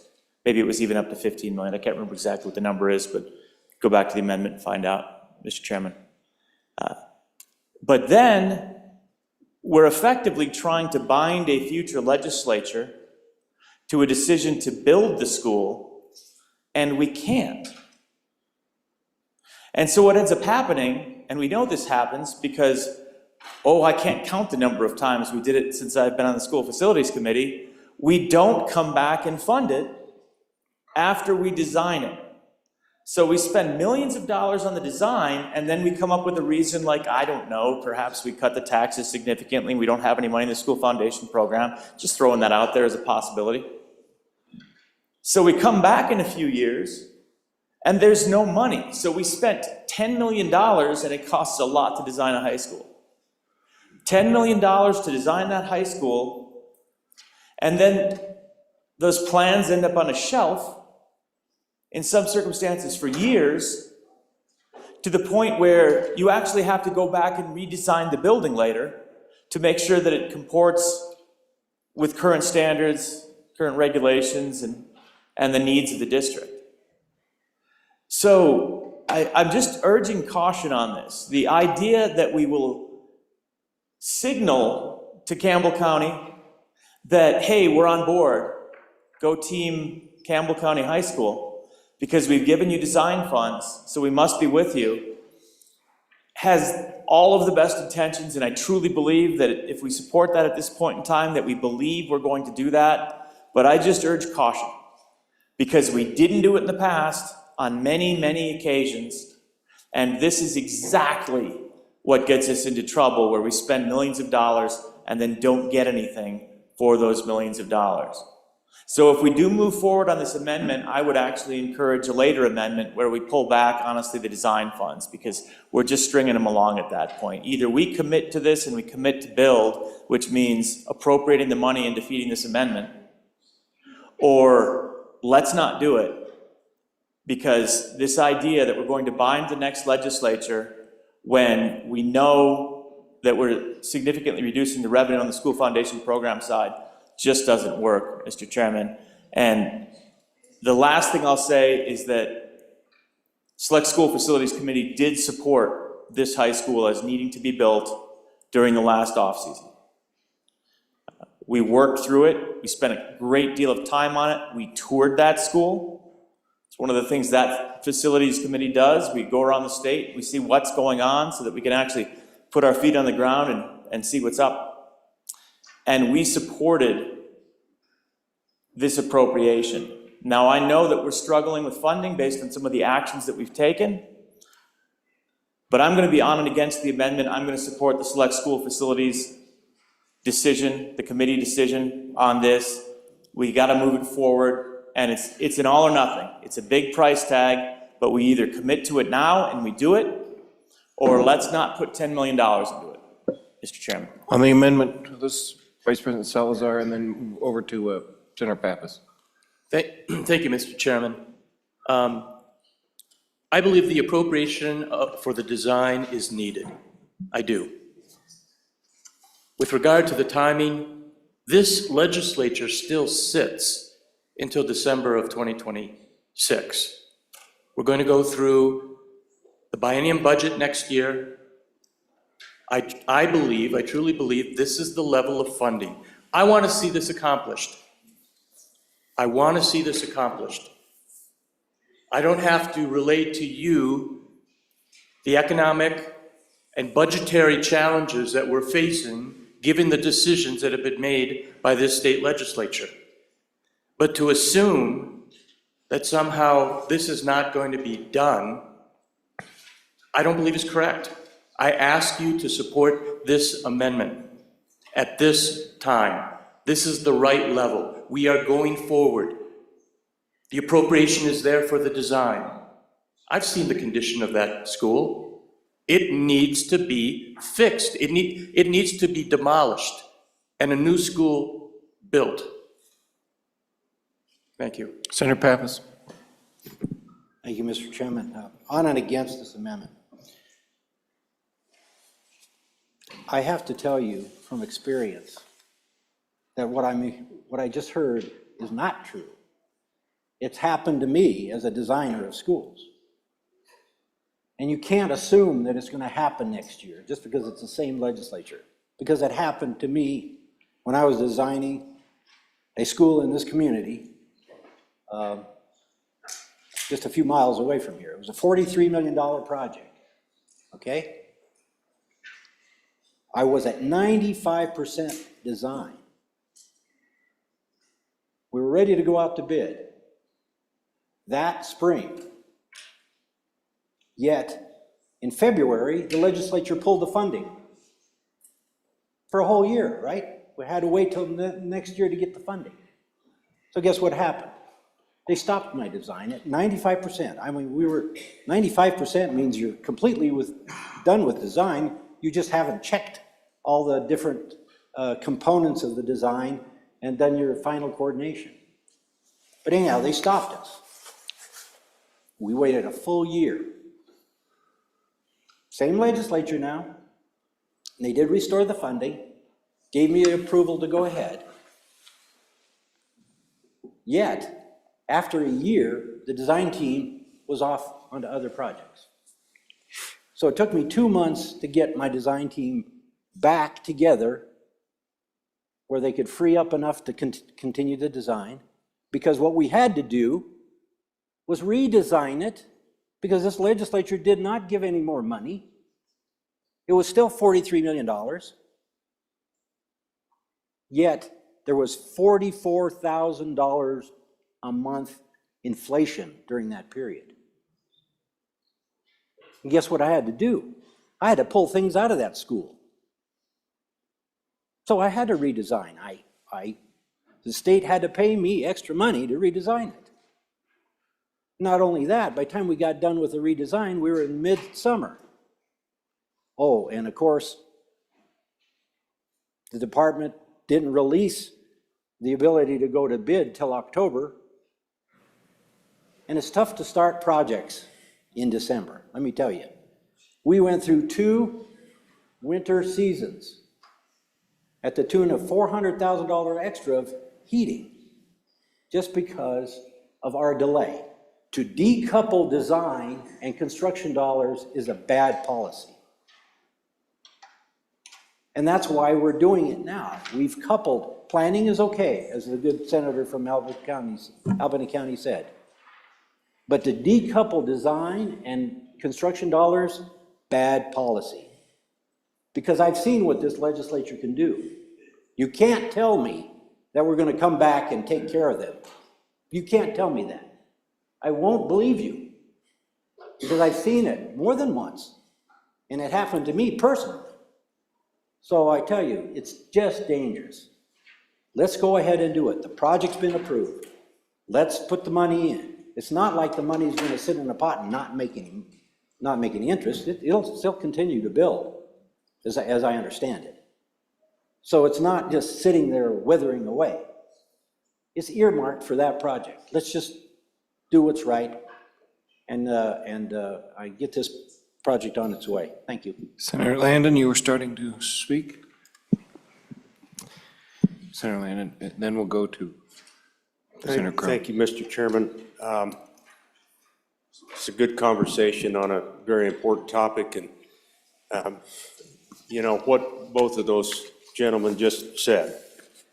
But I just want you to know that this project goes back to about 2015. I believe that was the first Mercer study that I've been aware of, and Mr. Chairman, I've been on that committee a long time for all of you to try to shepherd things through and get them to you in a good fashion. And we did go through that over in Albany County. It was one of the worst decisions we ever made as a body. I have always tried, senators, to stand by my appropriations committee, and I do. I absolutely do.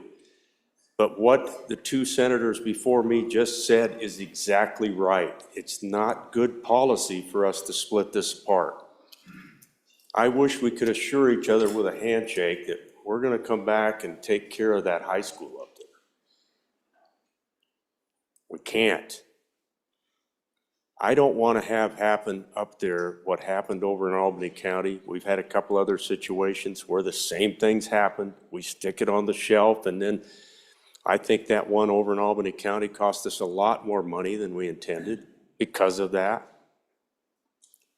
This is a tough one. This would help our goldenrod look better. But we gave Campbell County our word. I stood before you last year and I fought tooth and nail that we gave Sweetwater County our word. I don't want you to get tired of me, but I have to bring you the message of the work we do every year on select school facilities. It's one of the hardest working committees in here. I invite every single one of you, please come to one of our meetings. I think it would be enlightening. You would learn how much detail and how much effort we put into this. Like I said, this project that we're talking about goes back to 2015. 3 different Mercer studies. We thought we could phase that. We were working on a phase operation up there. We thought 4 phases, we could maybe get a new high school out of that. Well, you know what? That didn't work. I would just be real careful with this, senators. I really want to stand with the Appropriations Committee, but this is a dangerous thing to do, to decouple. Thank you, Mr. Chairman. Thank you, Mr. Chairman. You know, my son's going to kill me for this because he plays high school sports and battles our good friends in Gillette. But we need to do this high school. I'm probably one of the few guys that have been to every 3A and 4A high school in the last 2 or 3 years in the state of Wyoming. Gillette's the worst one. We all got great schools. We've got great schools in our communities, except the county that's allowing us to have great schools because of the resources they give us through taxes has the worst school in the state, in my opinion. And we need to build them a school. I'm familiar with the Albany County situation our good friend from the center part of the state just talked about. I was involved. I was a co-chair on a committee helping to build that high school. We lost over $20 million. If we wait a year here on this deal, say we have 10% inflation on construction costs, which I think is probably reasonable. On this school, it's $15 to $20 million. We're behind next year. The right thing to do is to we've got to buck up. We need to fund this school. And I know it's a big bite, but it's going to be a bigger bite next year or the following year. And we just need to do it. It's a high school that's sorely needed in a community that gives this state so very, very much. And it's their turn. So I'm against this amendment, Mr. Chairman. Senator Scott? Mr. Chairman, on and for the amendment. Mr. Chairman, let me say that this is a difficult decision for all of us because most of us don't really know very much about the real need for the school or not. Now, it's been years since I've been in that school. I was once, way back when. But it's been a long time. I know the age of the school. That's an objective fact that's available. The age is such, maybe it's justified, maybe it isn't. So that's not definitive. I hear rumors that the community is divided on the subject, and some of the people there favor it, and some of them are against. So I don't know anything definitively there, Mr. Chairman. Just, it's difficult to judge whether a school in another community is really justified or not. And I know we've been spending more than we can afford to long term.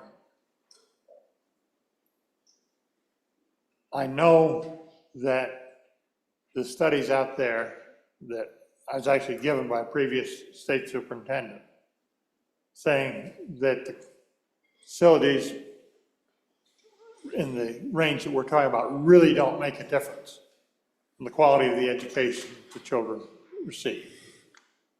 Mr. Chairman, they can be very nice, but good teachers in a facility that's not perfect can do a perfectly good job teaching the kids, and they do. So I find this a difficult decision. Mr. Chairman, I think this illustrates what's wrong with our whole current system. But I think for now, let's stand behind our Appropriations Committee, slow this down. Maybe it's a good idea to take the design work out of the budget in a further amendment. We can debate that on Monday, Mr. Chairman. But for now, let's stand with our Appropriations Committee because I think there's some real questions here and it is difficult to understand what's really needed and what isn't. We're on the amendment. Senator Nethercott? Thank you, Mr. Chairman. Yeah, our process for funding schools is broken, fundamentally broken, that each year we come and we have to justify the merits of a school that most of us maybe have been in a couple of times ever. This isn't about not supporting Campbell County High School. I think we know that it needs to be done. I anticipate completely funding it here soon. But here's what we learned when we talked to staff about doing this amendment to cut the budget, right, to cut this funding, which was they're not even ready with, they're not completed with planning. So they're still in planning. That is not anticipated to be done by the end of the year. What is important about planning is that once you have the planning complete, then you know how much the school costs to construct. So no doubt inflation will cause more costs. No doubt that something will happen within the next year that will cause that high school to be more. We can just count on that. But we actually don't know what that is, and by failing to fully appropriate an estimate doesn't prohibit or reduce the project, sure. Can we come back next year and it doesn't get funded? That's a possibility. That's a possibility for every project that gets started. But it also isn't good policy to fund schools without actually having the accurate price tag of what it's going to be, particularly when we're talking about this kind of money. So I don't know that this is bad policy. I recognize this process is broken and I wish it looked differently. But this amendment isn't just done with the purpose of cutting money. It was done thoughtfully with information, making sure it didn't jeopardize the project, that by the time we would come back for a budget session in 10 months, we would have the accurate information and the planning process would likely be complete. We're funding the bus barn and we're funding the final costs associated with planning. So that's why the amendment is in front of you today, Senators. Thank you, Mr. Chairman. On the amendment, Senator Landon, and then we'll come back to Senator. Mr. Chairman, thank you very much. Committee, those were words of wisdom as well. I reached out early this afternoon to our state construction department, had a good visit with the director. I just want to let you know that whichever way you go on this, we're going to be fine. He indicated to me that this design funding will carry through to the next session, that we should be fine. As long as we live up to the word, we can continue up there at Campbell County in an unbroken way. It can resume as soon as they're funded in the next step. So either way you go on this amendment, we're fine. I think the majority floor leader is exactly right. We can make it through until the next time we come down, but then hopefully we don't make the same mistakes that we've learned from in the past. I hope we've learned from them. And Mr. Chairman, thank you. Senator Rothfuss, and then we'll check in with Senator Grew. Oh, go ahead. Thank you, Mr. Chairman. Mr. Chairman, I think the only part of the school facilities funding process that's truly broken is when it reaches us, candidly. I think up until that point, it does great. And I'm not saying perfect, right? Good senator from Natrona County and I could probably sit down, and the good senator from Laramie County that have served on this select committee for a long time, we can point to all sorts of little tweaky problems that are in the funding model for school facilities and that we've been grousing about for a lot of years. But at a high level, does a pretty darn good job. Assesses schools, figure out which schools need to be replaced, why. We've got the most cost-effective remedy study to determine what an appropriate remedy is. We try and find low-cost remedies first. We prioritize rehabilitation, refurbishment. We use components. We've got a pretty complicated and robust system that honestly works. It makes good recommendations.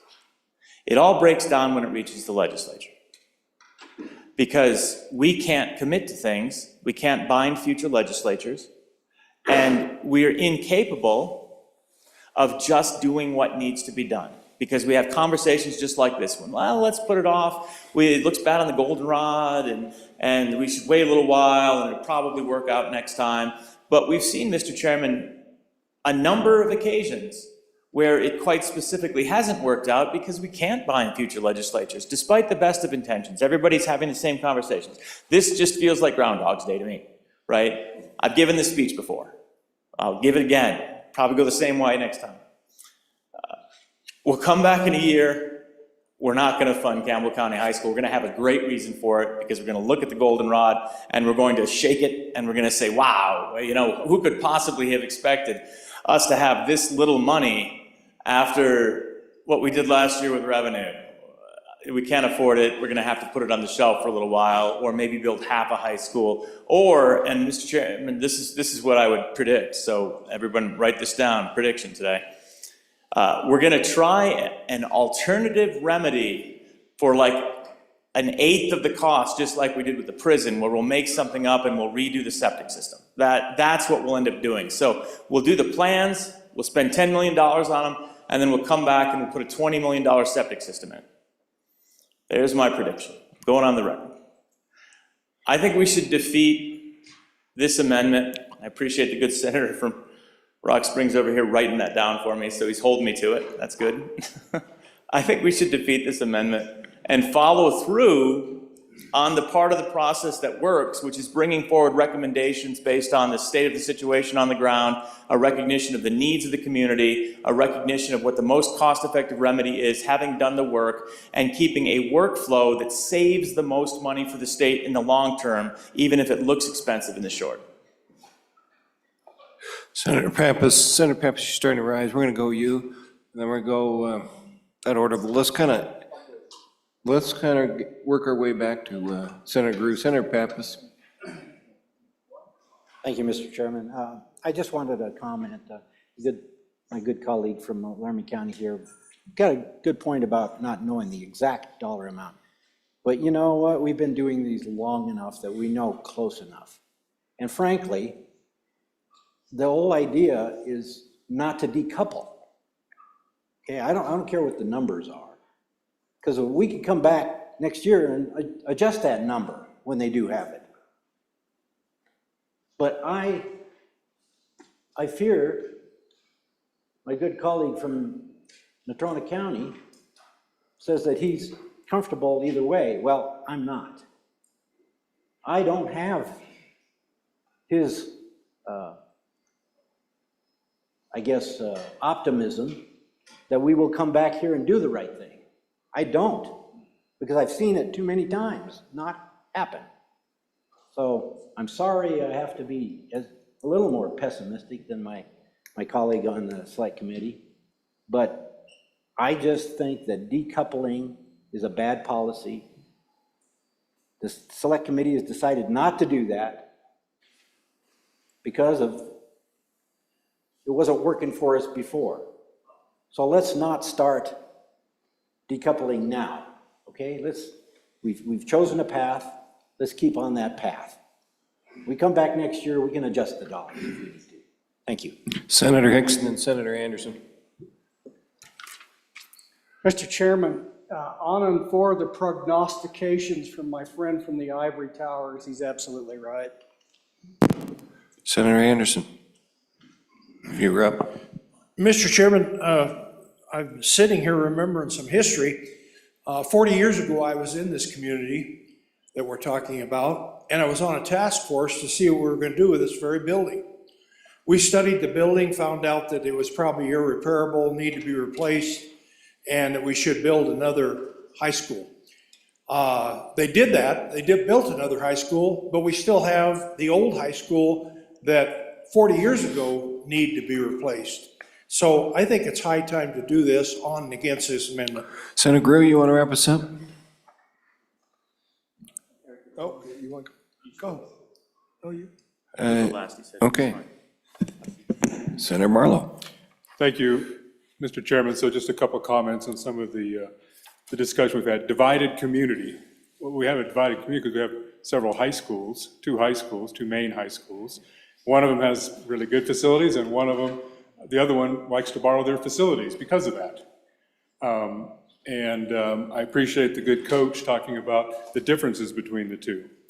So the community is divided, not because they do agree that we need a new high school. This high school needs to be replaced.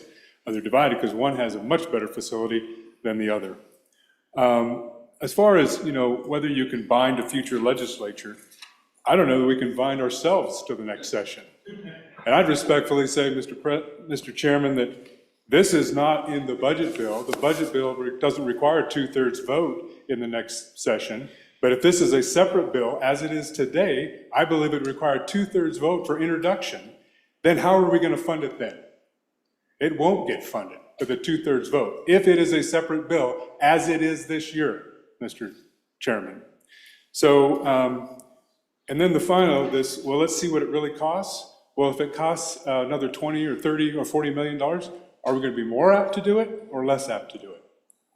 More apt to say, let's get our feet on the ground now, ladies and gentlemen. No on the amendment, aye on the bill. Let's actually move this forward.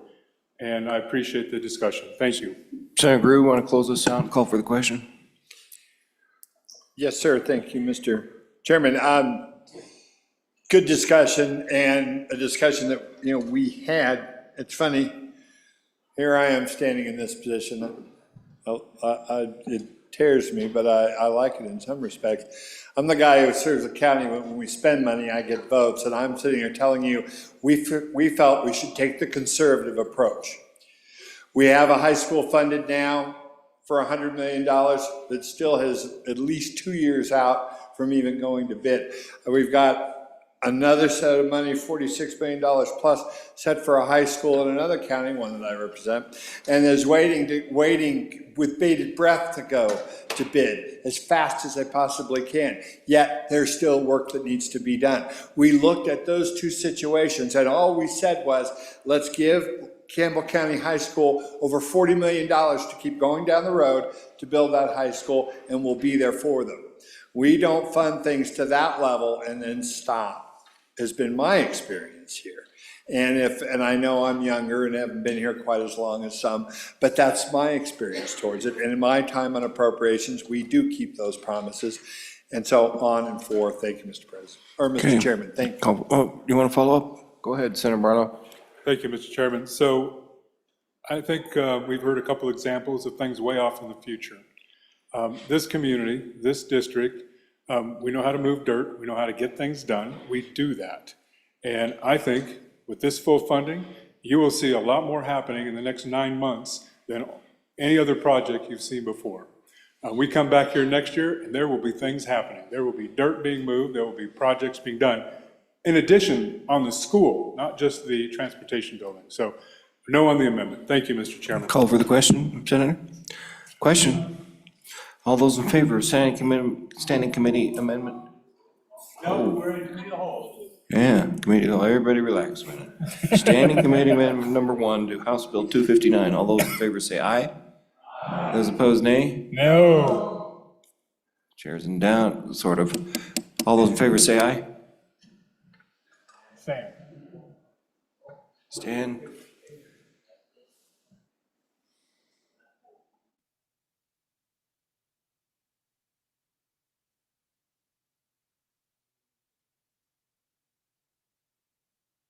Sixteen, those opposed.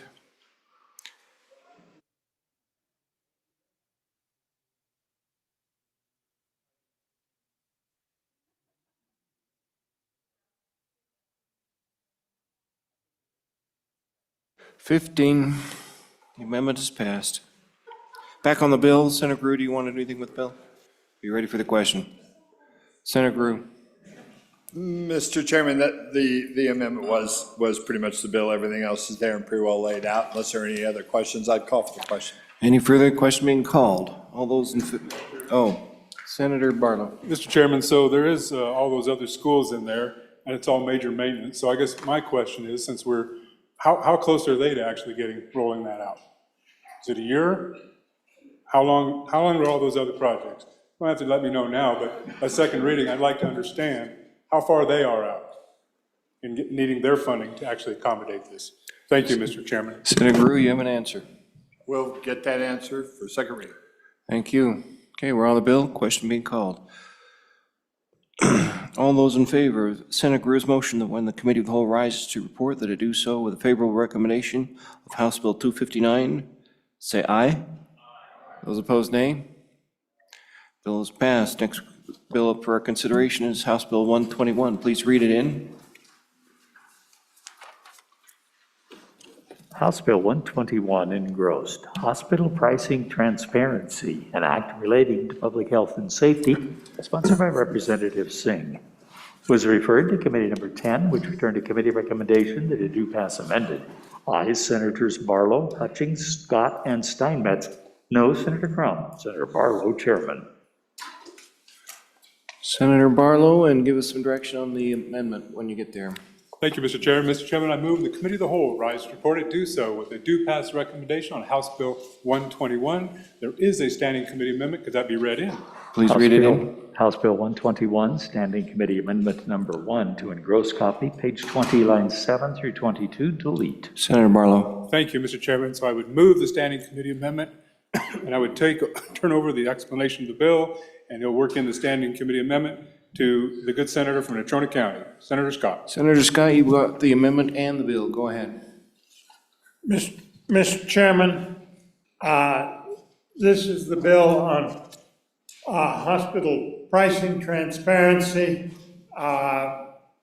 trying to get so customers can understand what it's really going to cost when you go in the hospital for procedure. Very difficult area. Mr. Chairman, frankly, this is the best approach I've ever seen to getting something in this particular area. Mr. Chairman, let's deal with the standing committee amendment at this point. The committee felt that as the bill came to us, that the penalties for failure to comply successfully in this area were too onerous, And the standing committee amendment deals with that. There were a series of civil penalties. We took those out and put in one that was $100 a day instead of up to $1,000 a day. There was a prohibition against collecting debts. If you were in violation of this, we felt that was too onerous. We took out the biggest part of it. And then for the other things, we also exempted the publicly owned hospitals from that. And then there was a provision for refunds of hospital bills, and we felt that was too onerous. So, Mr. Chairman, what the standing committee amendment does is drastically reduce the penalties. There's still enough left to get their attention and to make sure there'll be some compliance, but we won't be as draconian as what came to us. So, Mr. Chairman, I'd be happy to answer any amendments standing committee. Any questions in standing committee amendment, urge its adoption. On the amendment, President Byman? Yeah, Mr. Chairman, on the amendment, so I'm trying to track it all in. What's left of the bill if the standing committee amendment is adopted? It looks like it guts it pretty good. What are does it just turn the bill into a strongly worded letter at this point? I mean, what happens if you don't you follow through with what is now the president's executive order? This would codify that into state law so we can actually operate it here at the state law. But if you don't follow the law here, are you just going to get a strongly worded letter and a $100 fine? Unless you're a county memorial hospital or other special hospital, you're out of it completely. What's left, Mr. Chairman? Hold up, Senator Scott. I think we had Senator Barlow with? No. Okay, none. All right, Senator Scott, take it. Mr. Chairman, the principal thing that's left in the way of a penalty is the $100 a day civil penalty. My judgment is that is enough to get their attention. You can debate it as to whether it ought to be higher or not, but we think that's adequate to get this done. There are some other provisions in terms of turning people over to giving a bad credit report and things like that that are still available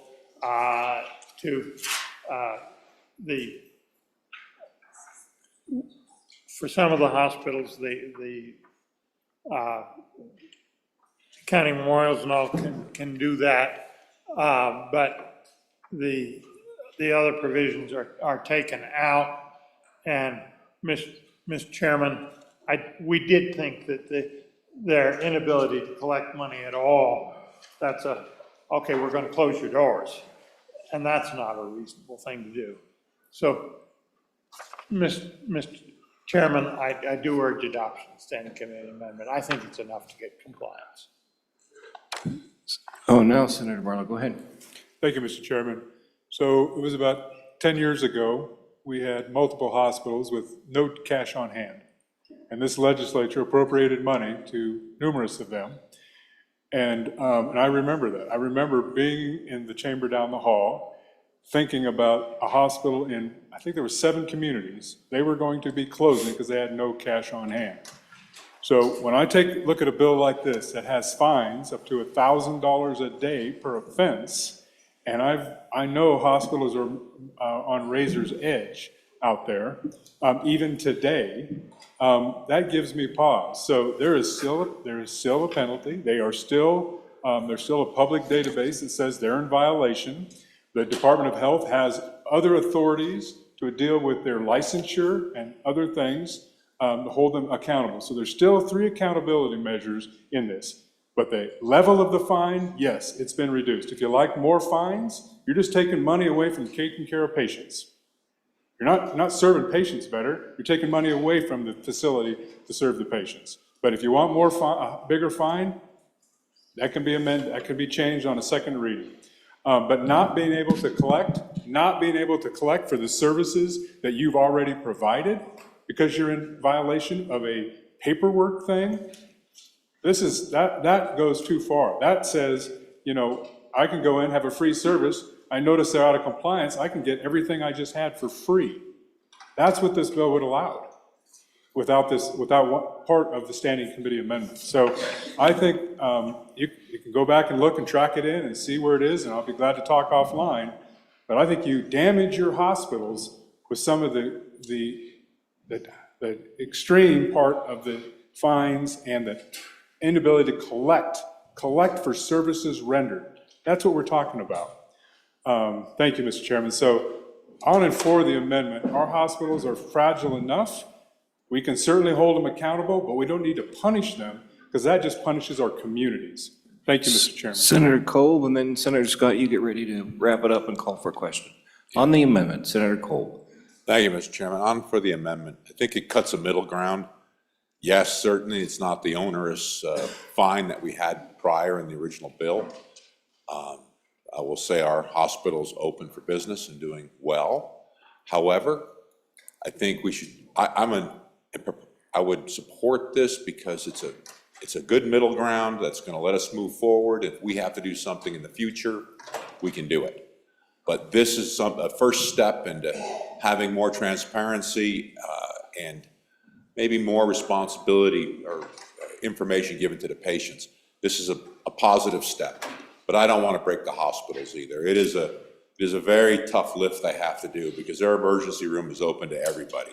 And believe me, most of those folks in there that come in don't pay. And it is a problem, and I want to keep our hospitals healthy and able to provide a service for our people in the state of Wyoming. On for the amendment. Thank you. Before we go back, Senator Anderson, Senator Scott, be ready. Mr. Chairman, I'm wondering, I have a question here.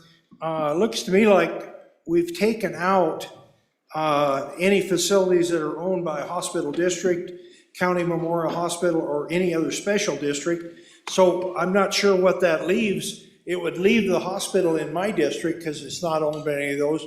But is that the only hospital in the state that'll be affected by this then? Senator Scott, you have both question and comment. Go ahead. Mr. Chairman, let me, and all the hospitals, Mr. Chairman, are subject to the $100 a day. So all of them are.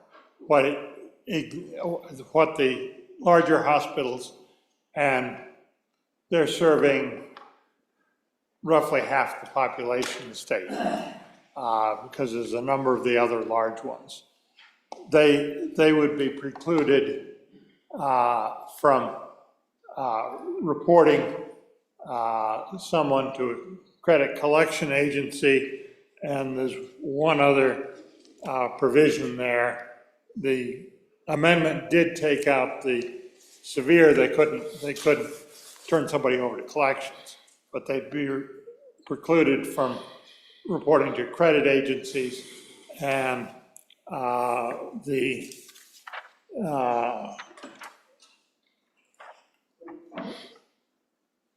or going to credit agencies, or suing patient or patient guarantor, or enforcing arbitrary or mediation agreements. So there'd be some limitations there. And frankly, we thought that the publicly owned hospitals were likely to have pretty good policies in this particular area, and it wouldn't be they wouldn't be a big problem in this area. Mr. Chairman, I would add one other thing to the debate, and that is, don't underestimate the complexity of complying with any law, including this one. In this area, the hospital costs and billing systems are quite complicated, and you're going to have innocent errors, and that's one more reason not to have draconian penalties. You could get some perfectly innocent smaller hospitals in real bad trouble with those draconian penalties. So again, on and for the standing committee amendment. Okay. President Biteman? Thank you.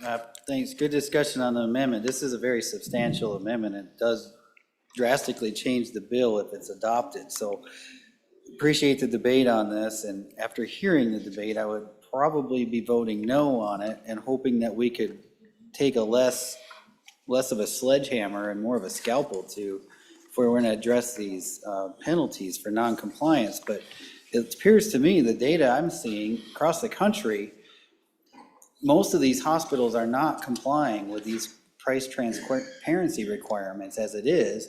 So why would we make it easier for them to get off the hook and not do this? If this is the policy direction that Americans want to go and they want to have price transparency, why would we basically exempt them all out from complying with the rules completely? So I think there's got to be a better way to do this. I'll be voting no. Thank you. Ready for the question? Nope. Senator Hutchings? Real quick, Mr. Chairman, this bill is aimed at helping the people and the customers. Senator, we're on the amendment. And this is on the amendment. All right. Just telling you the aim. It's just to try to help the customer, not so much punish the hospital. Thank you, Mr. Chairman. Thank you. Ready for the question? All those in favor of Standing Committee Amendment Number 1 to House Bill 121, say aye. Aye. Those opposed, nay. The amendment has failed. Division, all those in favor stand.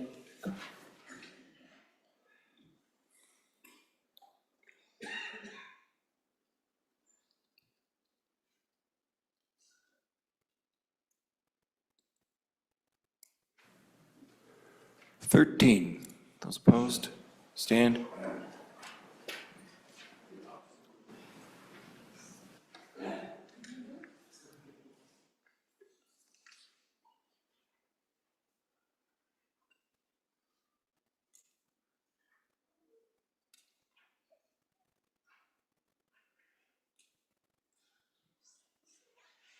The amendment has failed. We're back on the bill. Senator Scott. Mr. President, further on the bill, the history on this is that this was developed originally 2 administrations ago in the feds,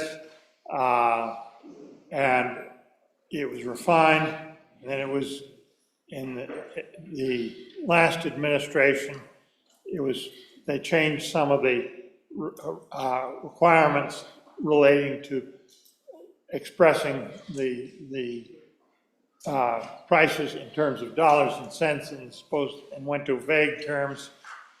There's just been a new executive order signed that I think goes back and corrects that change. This bill has a couple of advantages. You ought to vote for it. One is the business of having the specific dollar amounts, which is different from what the feds have been, may now be consistent with what the feds have. Second reason, Mr. Chairman, is that having a state law that does mimic the federal law, something we often do so that we can have local enforcement. And I think that's important because I think the feds are going to have trouble enforcing the thing, and our state health department's much better positioned to do that, Mr. Chairman.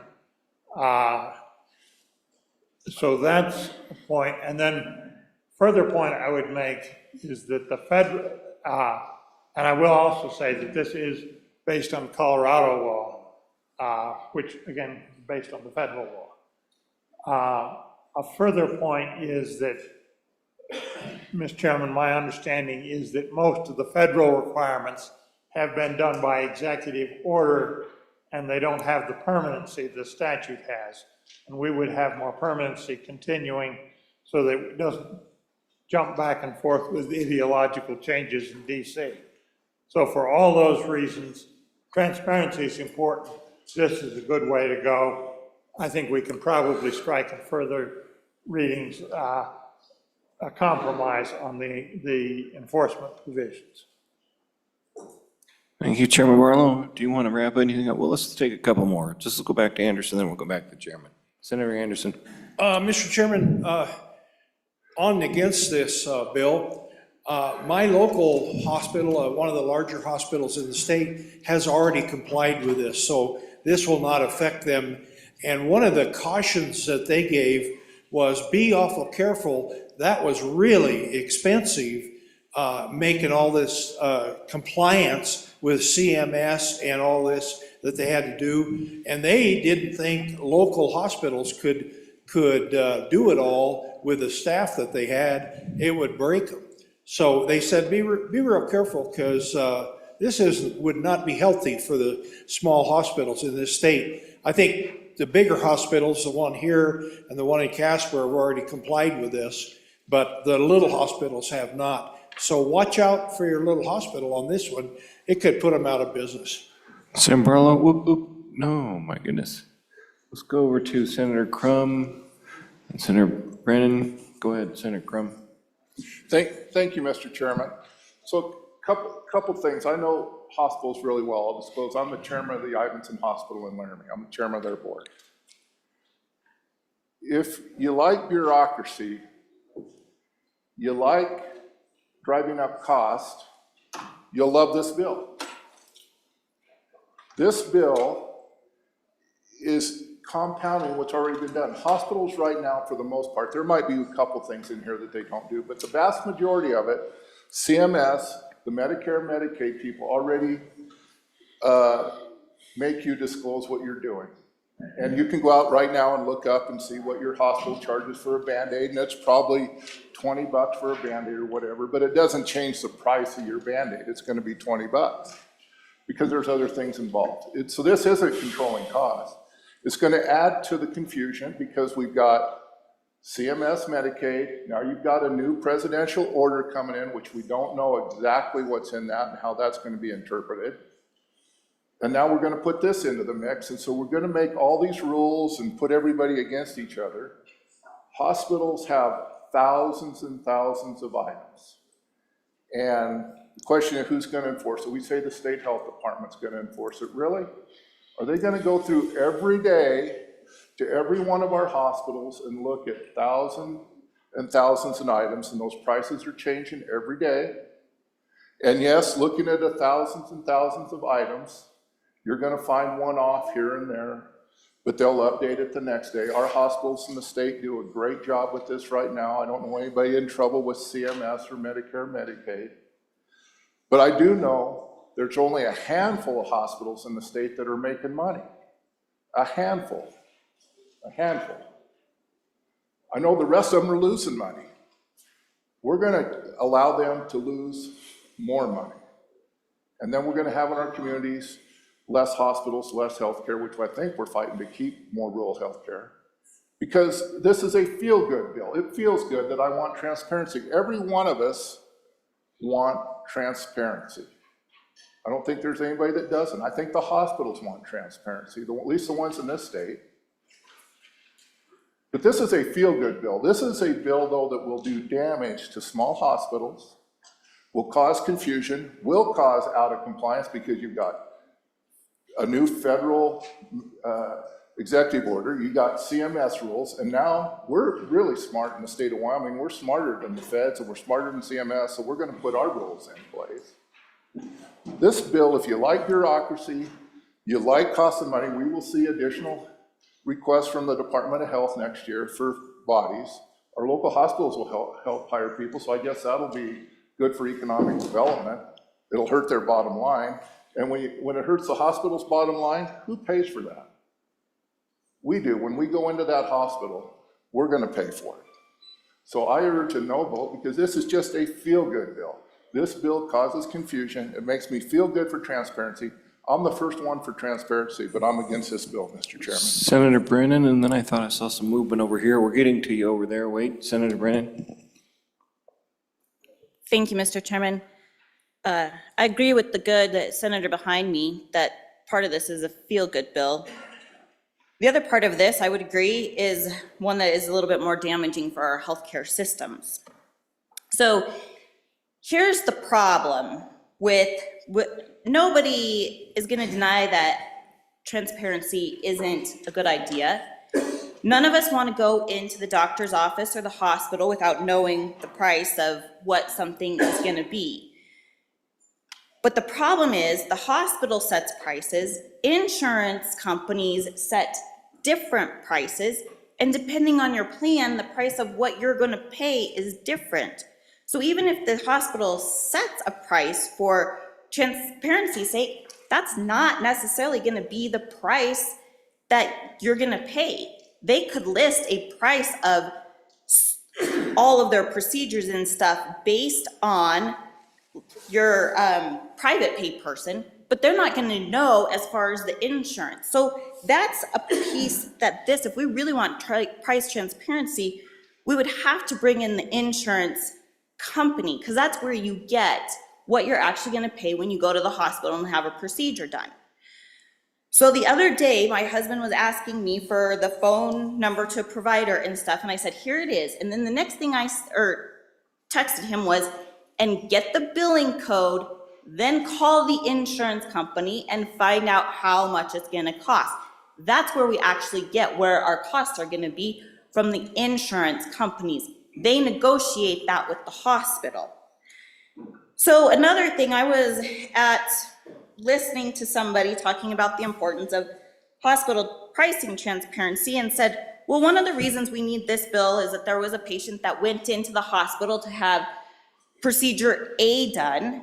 They went in, it was some sort of surgery, I'm not sure what kind. They thought they were gonna pay price X. Well, they went in, the physician got in there, and this is very common, Mr. Chairman. The physician got in there to do procedure A. He found out he had to do procedure A and B. There was more in there that the patient needed.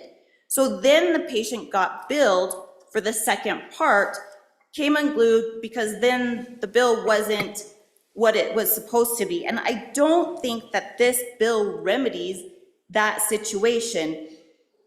So I don't think that this is a great piece of legislation. I don't disagree with price transparency and knowing what it's gonna cost to go in and get a procedure or be seen or something like that at the hospital. But the problem is that it is a very complex issue that cannot be addressed in this bill. Jones, Hutchings, and then Barlow. Senator Jones. I thought it was, there we go. Mr. Chairman, I agree completely with the good senator from Laramie County. This bill does some things, but I don't think this bill really ultimately gets to the meat of the problem that's going to help our constituents. The dynamic lies in between the insurance company and our constituents understanding what their policies are. I was at the hospital the other day to see a doctor. He had posted right on the wall of the different procedures he can do and how much they cost. What I don't know is what my insurance policy was going to cover. He was very plain about putting them right on the wall in his office, which you don't see all that often, but this was at our hospital. So I still went home not knowing how much I was going to owe at the end of the day. But is that the fault of the hospital? That's my fault. I don't know my policy. And that's what this bill doesn't fix. That dynamic is the problem, and this bill can't fix that. Senator Hutchings. Thank you, Mr. Chairman. According to reports, 21% of the nation's hospitals are following the federal rule, meaning roughly 4,000 are not. When you go into a hospital, or you're getting ready to go, and you go into your doctor's office, and like the good senator to my right just said, she sees on his wall or on the website, this procedure is going to cost so much money. Why does the hospital have to call your insurance company? Everybody has a different insurance company. I say you call your insurance company and find out what will you have to pay. If the doctor's going to do a knee surgery and it's $482, what will I have to pay? If there's a federal rule that says we should do this, the hospital should follow it. There's nothing bad about this bill. It's a good bill on transparency. And when I went out to look at one of the hospitals, spreadsheet on bandages, it was $789, not $20. Thank you, Mr. Chair. On for the bill. Senator Barlow, you want to close this out? Well, Mr. Chairman, you're feeling optimistic. Thank you, Mr. Chairman. So just a few things. It's been hit on, what consumers often are most concerned about is the out-of-pocket. What is the difference between what the charge is and what and what I'm going to have to pay? What that is that. For folks like me who are uninsured, I can know the real price because I'm going to pay the full price. That means something to me. But for most people that have insurance or have on some kind of a plan, they don't, having this transparency doesn't help them. They've got to take another step. The second thing this bill does not do, or this approach does not do, is it does not talk about quality differences. It does not talk about, let's not pretend that you're going to get the same type of quality at every place you go. No different than the difference you might have at a restaurant or wherever. I'm not making light of healthcare, I'm just being honest about, let's understand where we are. If they do this procedure 100 times, and they're very efficient, they can do it very economically, versus 2 times a month or whatever, it's gonna be different.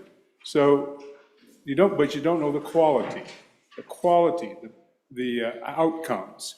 The third thing, and it was mentioned several times, there's federal requirements, Well, I would respectfully say that the new administration, new as in a month and a week, has new guidance out there in the form of an executive order.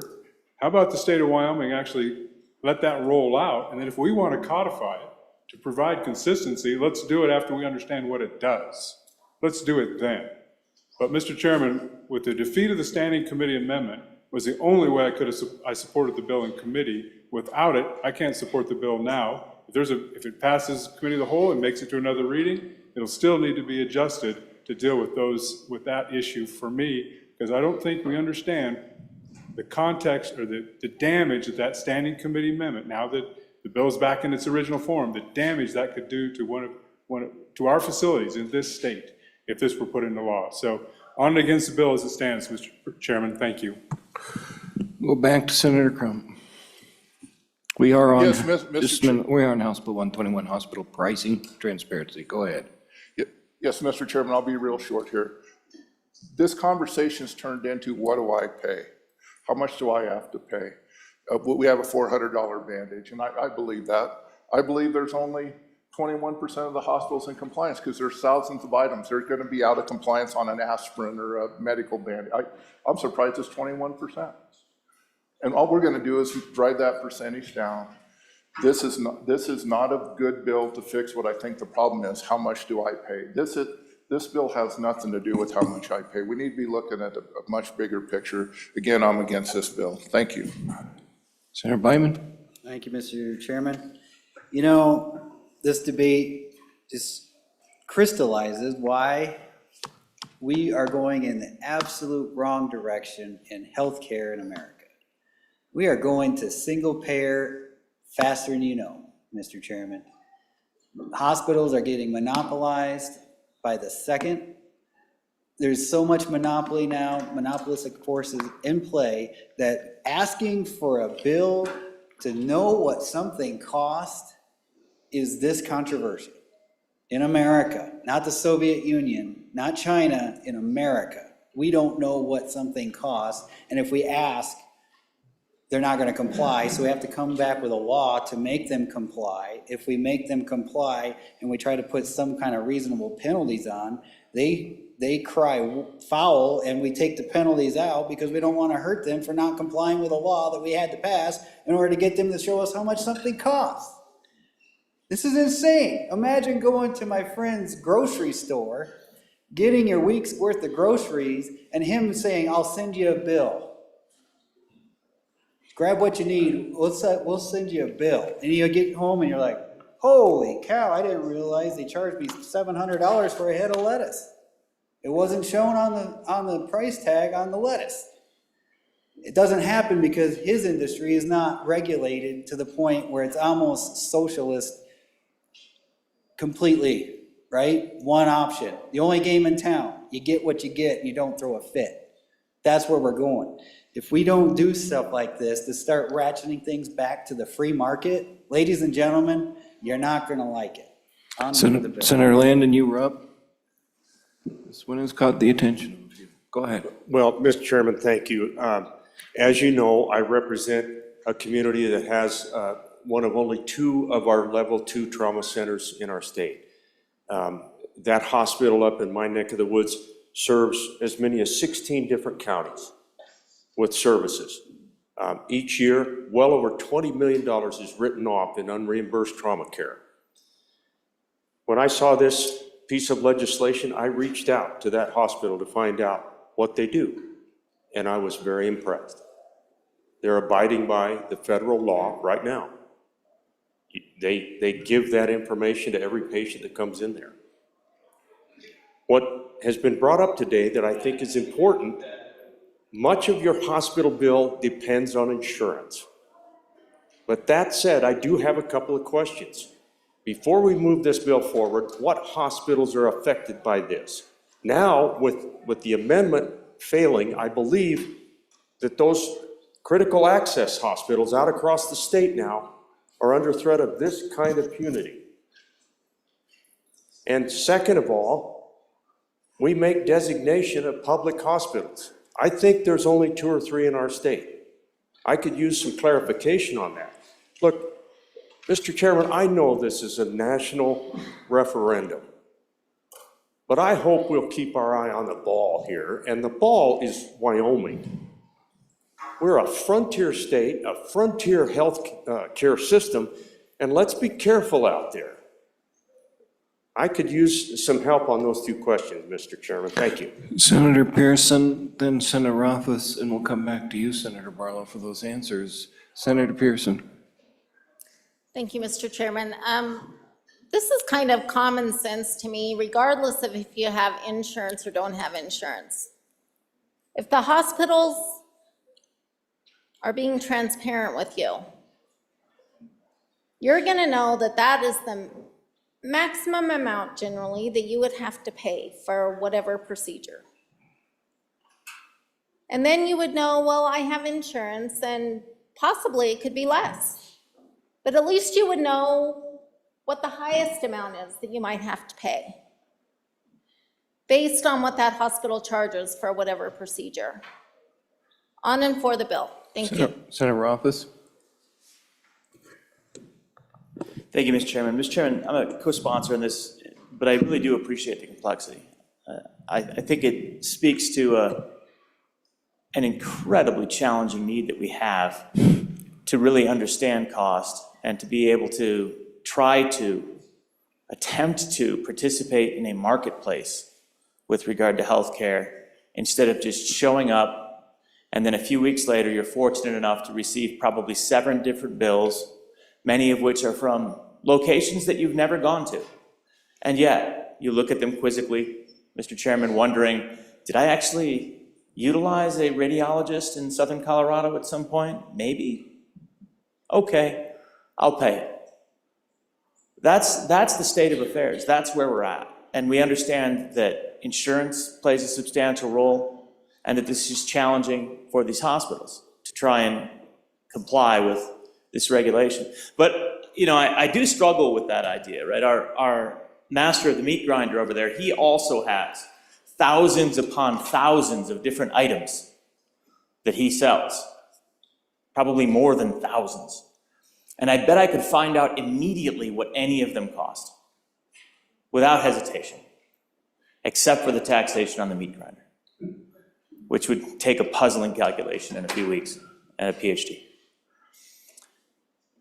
So this might not be the perfect fit. We understand that, right? There's some challenges here, and I appreciate my good friend's concerns about this being economically onerous to the hospitals, and my good friend from Natrona County expressing that, and that's very reasonable, and it's hard to say this is perfect, but it gets to the heart of the problem that we're trying to wrestle with and how disempowered the public feels about trying to engage in this space when we don't feel like we can do anything about it. We're their elected representatives, and the solution is you can't do this because it'll hurt our hospitals.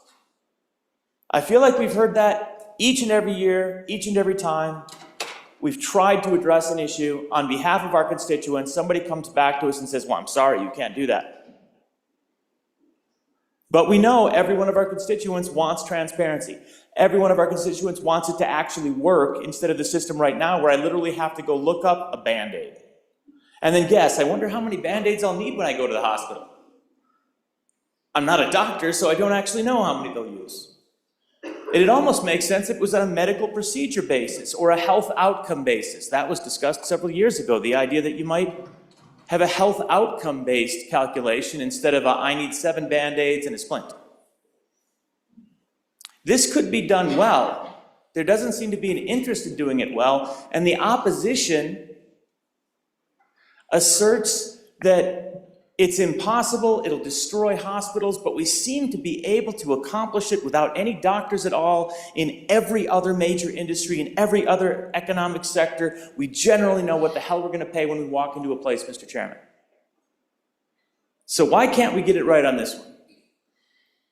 This bill is an attempt. It might not be perfect. It does move us in that direction. I would encourage us to move it along out of committee of the whole. If there are more amendments, let's bring more amendments. If there are provisions of this that are overly restrictive, let's get rid of them and see what we can have left. If we need to ease back the fines a little bit, I think the original ones were too onerous, but $100 a day, again, that operation that I keep referring to the other day, I think cost more than the $100 a day for a year for the hospital that I went to. So, you know, is that really going to be traumatizing for them? I don't know. In fact, I think they would probably pay more complying than they would just paying the fine. So you kind of have to get that sweet spot. Let's move this through committee of the whole. Let's keep working. Okay, we got a question being called.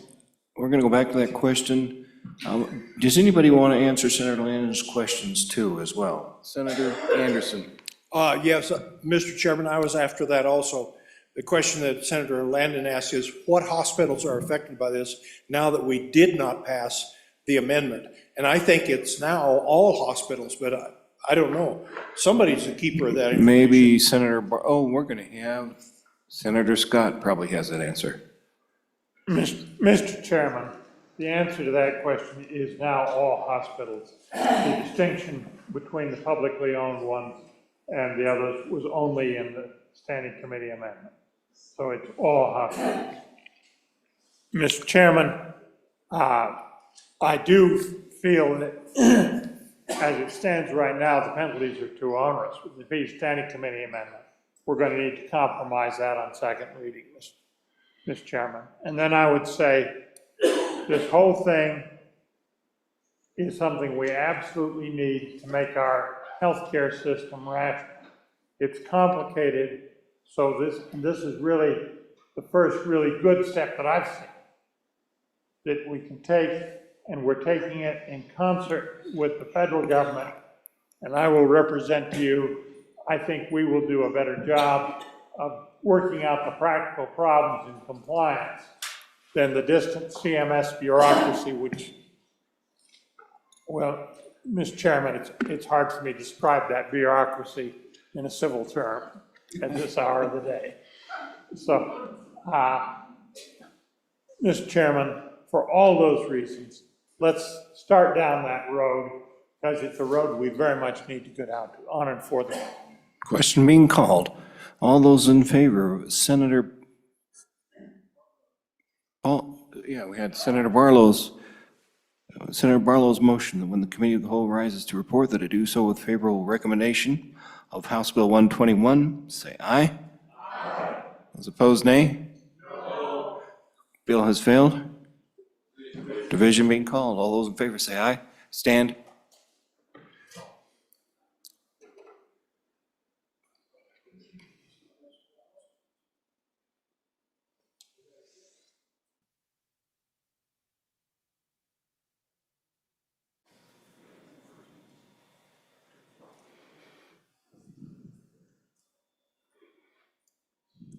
$17.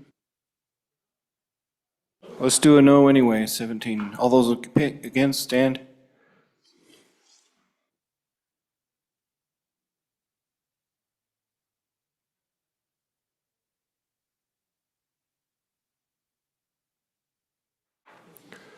$14. All right, next bill up for consideration, House Bill 280. Please read it in. House Bill 280, Sex Offender Registration, an act relating to criminal procedure sponsored by Representative Knapp, was referred to Committee Number 6, which returned a committee recommendation that it do pass. Ayes Senators Boner, Jones, Landon, and Schuler. Excuse Senator Hicks. Senator Landon, Chairman. Senator Landis, give us some direction, please. Mr. Chairman, I would move that when the Committee of the Whole rises to report it, do so with a due pass recommendation on House Bill 280. Mr. Chairman, we'll stay right here with this one. It's a little white bill that came over from the other side, came to our Travel, Recreation, and Wildlife Committee. This bill was, in testimony, we heard that it came from a constituent up in the northern part of the state. And what it seeks to do, Mr. Chairman, really quite simple. You'll see the language on pages 2 and 3. And what this does is it simply reclassifies in the registry statutes for the sex offender registration statutes. It reclassifies in that registry the most serious crimes, the first degree and second degree crimes, into a category of statute that does not allow any of those the ability to apply for removal from the registry list. Now, what this bill goes into is the statutes related to those registry lists, Mr. Chairman. That registry list is not necessarily a punishment, but it is designed as a protection to society. That's why we set it up. That's the bill, Mr. Chairman. I'm glad to present it on the floor. We had a lot of testimony in committee, quite a good debate on this. Ironically, as we speak, there is an interim topic request that will be in front of our Judiciary Committee to take a look at these statutes and see if we are where we need to be on them. But again, first and second degree crimes would not ever be allowed to be removed from the registry list. I'd be glad to try to answer any questions. Thank you. Discussion on House Bill 280. Senator Barlow. Thank you, Mr. President. So we've had similar bills to this over the last several years. And the question always comes down to, how do you deal with the folks that have already been convicted of this crime that now have an obligation to be registered and would not know that? And I would like to know, I'm sure these are serious crimes, no doubt about that, but how do you deal with that? And then what is the consequences for someone who didn't know they were supposed to register? Maybe 20 years ago they were convicted of this crime. Now that we're going to put in a obligation to register, so somebody just speak to me about that. We have good attorneys in the room. Maybe the bill addresses that, but I'd appreciate that discussion. Thank you. Let's go to Senator Scott first. Senator Scott, and then any attorneys. Mr. Chairman, my question is quite simply, these people that are now not going to be able to get off the registry, under what conditions can they get off the registry now? So what's the current state of the law? And I understand what it'll be if this passes. What's the current state of the law? Senator Grego, you're our resident attorney. Go ahead. Thank you, Mr. Chairman. So I'll do my best to answer to the senator from Campbell County. This isn't creating new registration requirements. It's just changing whether or not they can actually get off the registry and have to stay on the registry or not. And if you go to the very bottom, it's only going to apply to convictions that occur after the effective date. And so those that are already on the list, whichever one it is, will stay there, won't affect their status. To the senator from Natrona County, so if you look at this particular, the language, paragraph H on the top of page 2, that's a 25-year registry requirement. So when you go into the registry, you have paragraph G, which is a 10-year requirement. You have paragraph H, which is a 25-year requirement, and then you have paragraph J, which is life. It's a lifetime requirement. And so what we're saying is those crimes that are currently listed under paragraph H, we're transferring those down to paragraph J through this and saying that they would never be able to transfer off or be eligible to not register. They would have to be on the registry for the rest of their life. And so there's 4 different crimes that we're saying won't qualify under paragraph H. They'd have to be registered for life. Thank you, Mr. Chairman. Hope that helps. Senator Rothfuss, go ahead. Thank you for your input, Senator Craigo. Thank you, Mr. Chairman. I have a couple of questions. First is, I think if we're going to make this substantial of a change, it would be good to go through each of those individual statutes and talk about what they actually are. That would be appropriate. Second, can we walk through how that process currently works to get off the list? Is it a you've run out of time process? In other words, you've achieved a certain number of years and it becomes automated that you're off the list? Or is there any sort of additional processing where a court is engaged? Is there a possible appeal? How does that process work? Can we walk through those two things and understand this bill a little bit better, please? Does anyone understand process? We want to go back to our chair. Let's go Brennan, Hutchings, and then back to the chair. Senator Brennan. Thanks, Mr. Chairman. I also just want a little bit of clarification where we said that it wouldn't be retroactive, but I believe that in past legislation that we have discussed that because this isn't whether we agree with her, it's been ruled that this is not like a cruel, unusual punishment. And so I believe that that it does have to be retroactive, even if that is put in this, that it doesn't have to be retroactive. So I would like clarification on that. Senator Hutchings. Thank you, Mr. Chairman. I was just gonna respond to the question on the statutes. I kind of looked through them and I saw for one, I'll try to go through page 2 if the good senator that brought the bill doesn't mind. It says, for an offender convicted of violation 62304, that's sexual assault in the 3rd degree.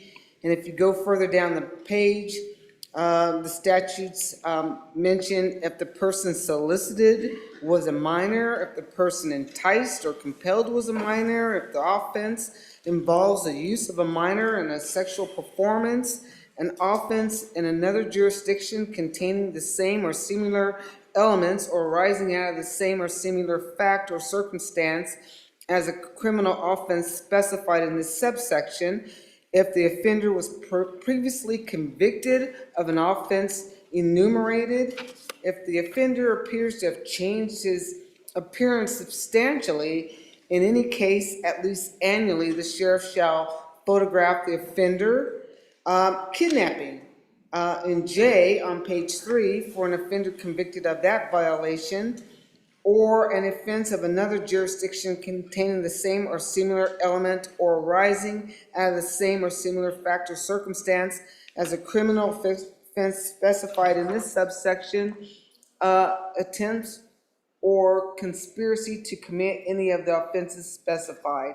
So we can keep going, but I think it's pretty clear in the bill what these offenses are. Thank you, Mr. Chairman. Okay, do we want to go back to the chair? Looks like we do. Senator Land, you want to wrap it up, call for a question? Well, Mr. Chairman, I'll do my best to bring some information back on second reading if it's the will of the body to pass this on. You know, I would just say that this is a pretty dramatic change into a set of statutes that probably deserve our legal committee to take a better look at, but you know, certainly we passed it out of the committee and it's here today, and this would simply move first and second offenses to a situation where those individuals would never be able to apply to get off of that list. So that's the bill, and I'll try to bring some more information tomorrow as best I can. Let's let Senator Craigo weigh in before we go to that question. Go ahead. Thank you, Mr. Chairman. Just to give a little bit of clarity on the process for the good senator from Albany County. So that process is outlined in 719-304. It requires the petition to the district court. And you can look up it outlines it fairly cleanly in the statute. Thank you, Mr. Chairman. Thank you for your help on that. All right, we're gonna, Senator Rothus. Thank you, Mr. Chairman. You know, I too, I understand and see section 2, and I understand that it says this act shall only apply to offenders who are convicted on or after the effective date of this act.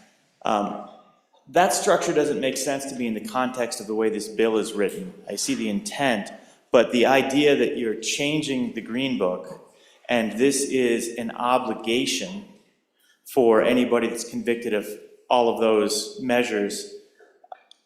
Section 2 doesn't go into the Green Book. Section 2 is non-codified. So I don't understand how anyone looks back at this, so to speak, and understands, well, I don't have to abide by the law. I get my get out of jail, so to speak, free card because there's a Section 2 here in statute. Usually when we have those types of structures, it would say, for those convicted on or after this date, this applies. For those convicted before, this alternative applies, so that it's actually structured in the Green Books. And so going to the proponents of the bill, how confident are we that that Section 2 is actually going to work? I don't feel any confidence towards it. And I appreciate the good senator, I think the good senator from Turner County implied that he'd get details of what 62314A, Romanet 2 and 3, et cetera, are if this goes through to second reading. Thank you. Ready for the question? All those in favor of Senator Landon's motion, when the Committee of the Whole rises to report, that to do so with a favorable recommendation of House Bill 280, say aye. Aye. Those opposed, nay? No. Bill is passed Committee of the Whole. Next bill up for consideration, House Bill 144. Please read it in. House Bill 144, engrossed, County Canvassing Board, an act relating to elections sponsored by Representative Nyman, was referred to Committee number 7, which returned a committee recommendation that it do pass amended. Ayes, Senators Boner, Dockstader, Landon, and Steinmetz. No, Senator Case. Senator Case, Chairman. Senator Case, and give us some direction on the amendment along the way, please.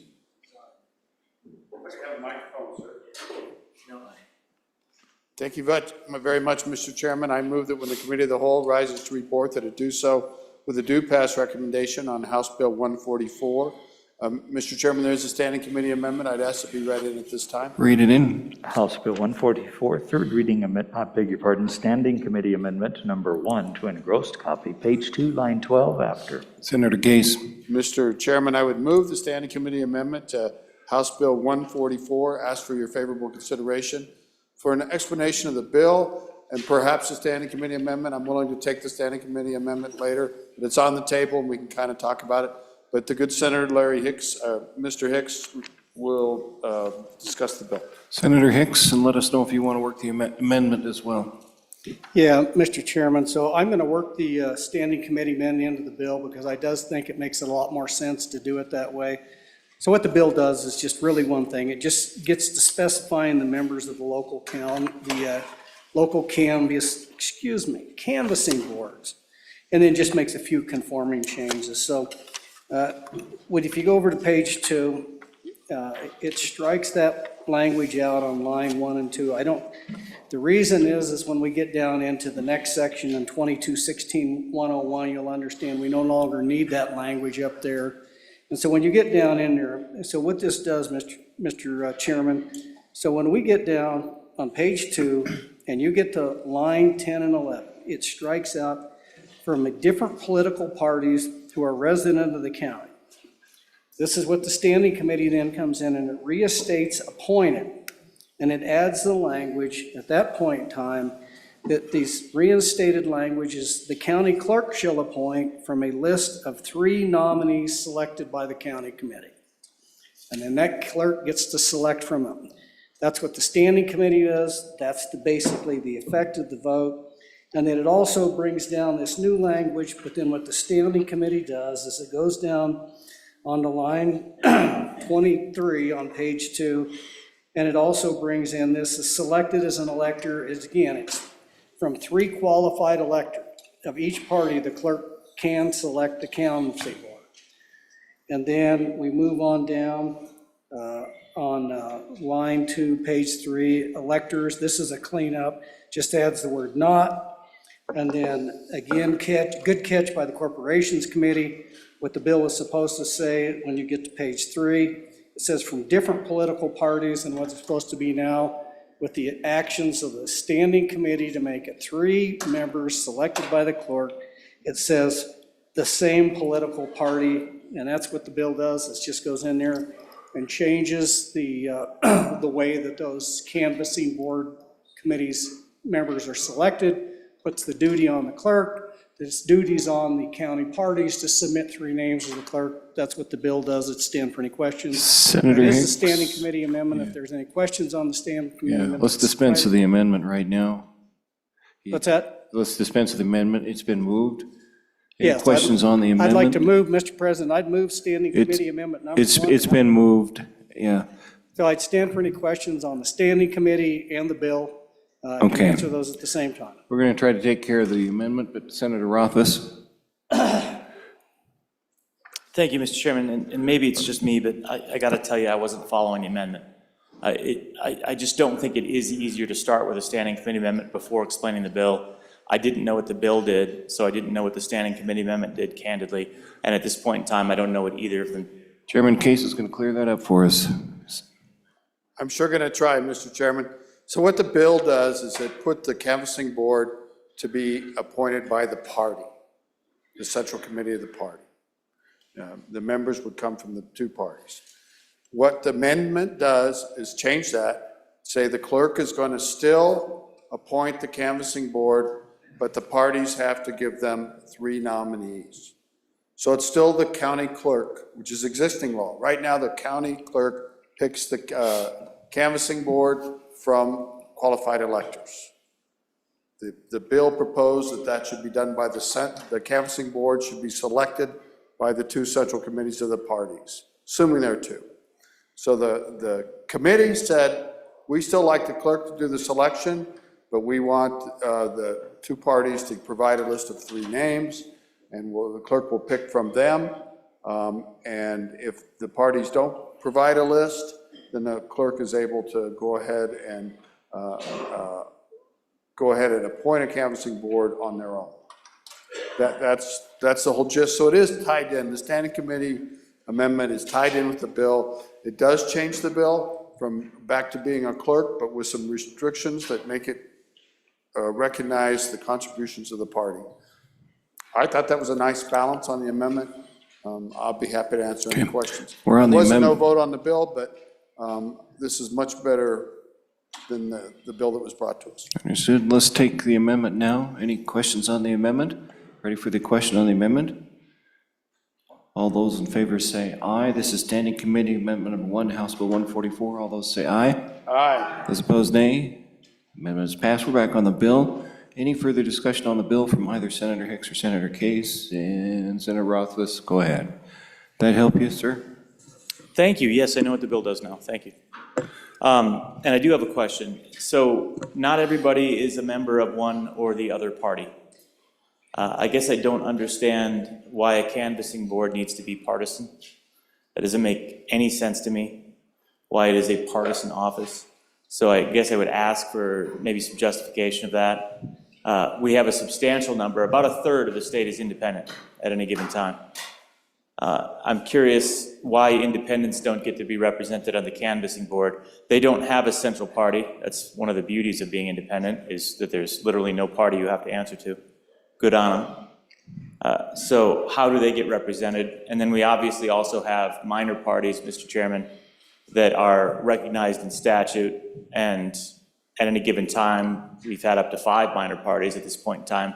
I'm not sure how many are currently on the books, but it doesn't seem like they're given any opportunity to have any participation in the canvassing board. So to me, Mr. Chairman, this seems like it probably violates constitutional rights in several interesting ways, because we're basically excluding the participation of at least 1/3 of the population of the state from being eligible to be on a canvassing board, and giving it only to those that are members of parties. So party membership is required, Mr. Chairman.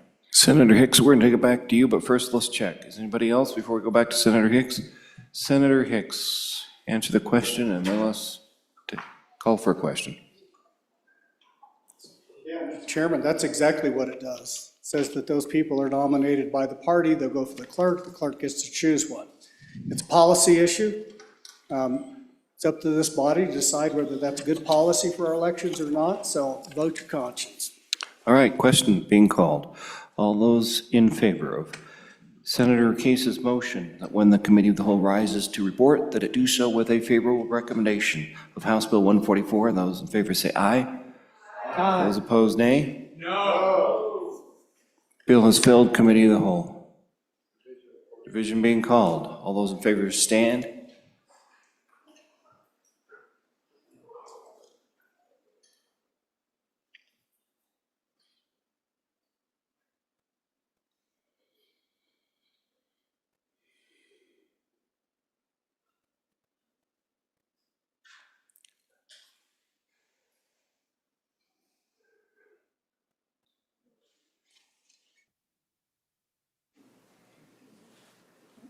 Okay.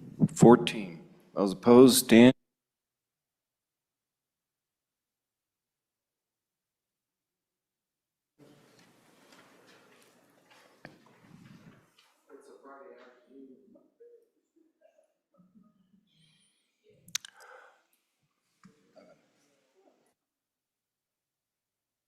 Fourteen to 11. Bill has passed. Next bill up for consideration, House Bill 43. Read it in. House Bill 43 engrossed, age verification for websites with harmful material, an act relating to child protection, sponsored by Representative Lawley, was referred to committee number 1. Return to committee recommendation that it do pass. Aye, Senators Craig O'Crum, Hicks, Colvin, Olson. Senator Olson, Chairman. Chairman Olson, give us some direction. Thank you, Mr. Chairman. First, I would move that when the Committee of the Whole rises to report, that it do so with a do pass recommendation for House Bill 43. And there are no standing committee amendments. This is a clean bill, and I will explain the bill. Go ahead. So what this bill does, good senators, is very simply, at its highest level, requires an age verification for a person to access a website that contains obscene material. So the purpose of this bill is to restrict underage, to restrict minors from accessing obscene material on the web. The average age, to give you some statistics here and a few facts to help you understand the genesis and the need for this bill. The average age of a first exposure to pornography is between 7 and 13 years of age. And we find that 58% of individuals exposed to pornography for the first time actually access the material unintentionally while using the web. So age verification requirements would prevent unintentional exposure, which is the over majority of exposure. Experts find that there is a strong correlation between pornography, human trafficking, and sexual abuse. Porn is as dangerous as hard drugs or opioids. Studies reveal that pornography has the same effect on the brain as drugs. So how does this bill work? It sets up an age verification process where you prove your age to an independent third party, age verification provider. So there are companies that step in between the obscene material website and the person trying to access it, and you provide your information to that third-party verifier who then proves your age and provides only proof of your age to the website. It then deletes all your personal data, which is what is required under House Bill 43. And like I said, it only shares the fact that you are an adult with the website that you wish to visit. So what do you use to verify your age? You can use a Wyoming driver's license, an identification card, a passport, a military card, tribunal identification card. All right, let's walk through the bill, Mr. Chairman. So I'm gonna kind of hit the high points of the bill. If you go to page 3, little Romanet 3, covered platform. The first 3 pages rather provide definitions. Covered platform is an important definition to understanding what this bill does. This is basically the obscene website. It means any entity that operates a website that, in the regular course of business, creates, hosts, or makes available content that is materially harmful to minors, and that is provided by the entity, a user, or other information content provider for purposes of making a profit. Covered platform includes an entity described in this paragraph, regardless of whether, and then there's a list of some things that apply. You can check that out if you want to know more about the covered platform, but essentially this is the obscene website. Turning it over to page 4, as part of that previous definition, I referenced materially harmful to minors. That's defined in the bill. It means any picture, image, graphic, image file, film, videotape, or other visual depiction that is obscene or is child pornography. And then obscene is also defined here on page 4, and that's actually an existing statute, Wyoming Statute 6-4-301A, Romanet 3. I won't go over that definition, but if you want to check it out, you can go to 6-4-301. Reasonable age verification measures is also defined here. That's the list that I read off earlier. It's a Wyoming driver's license. Going over to page 5, a Wyoming identification card, a valid United States passport, a United States military card, a tribunal identification card, a driver's license from another state, of course, and then a credit card or a debit card, as long as they are not cards that are issued to minors. And apparently the third-party verifier can figure that out pretty quickly. Okay, page 6. This is really the heart of the bill. It creates statute 14-3-502, which is covered platforms with material harmful to minors, age verification, and exceptions. So, except as otherwise provided in statute 14-3-504, any covered platform shall perform reasonable age verification methods to verify the age of all persons accessing or attempting to access the material and shall prevent access by minors to the material. So that's the number one thing that it's doing. This is the heart of the bill. Subsection B, this is important. Any covered platform or third party that performs the required age verification shall not retain any identifying information of the person after access has been granted to the material. And then the next statute that's being created on page 6 and over to page 7, Mr. Chairman, outlines 2 causes of action that are created by this legislation. The first is any parent or guardian of a minor who is aggrieved by a violation of the statute shall have a cause of action on the minor's behalf against the covered platform for violating the statute. So that's for not doing the age verification.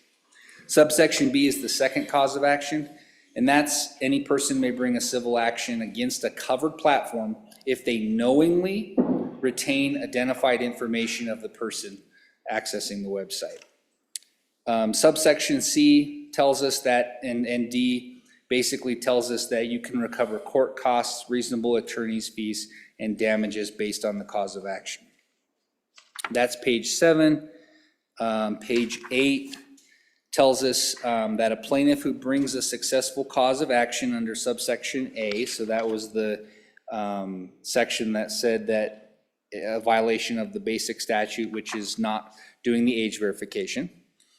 In addition to the damages specified in subsection C, which was the court costs, basic damages, and reasonable attorney's fees, you may be eligible to receive damages in an amount of $5,000 for each instance that the covered platform failed to perform a reasonable age verification.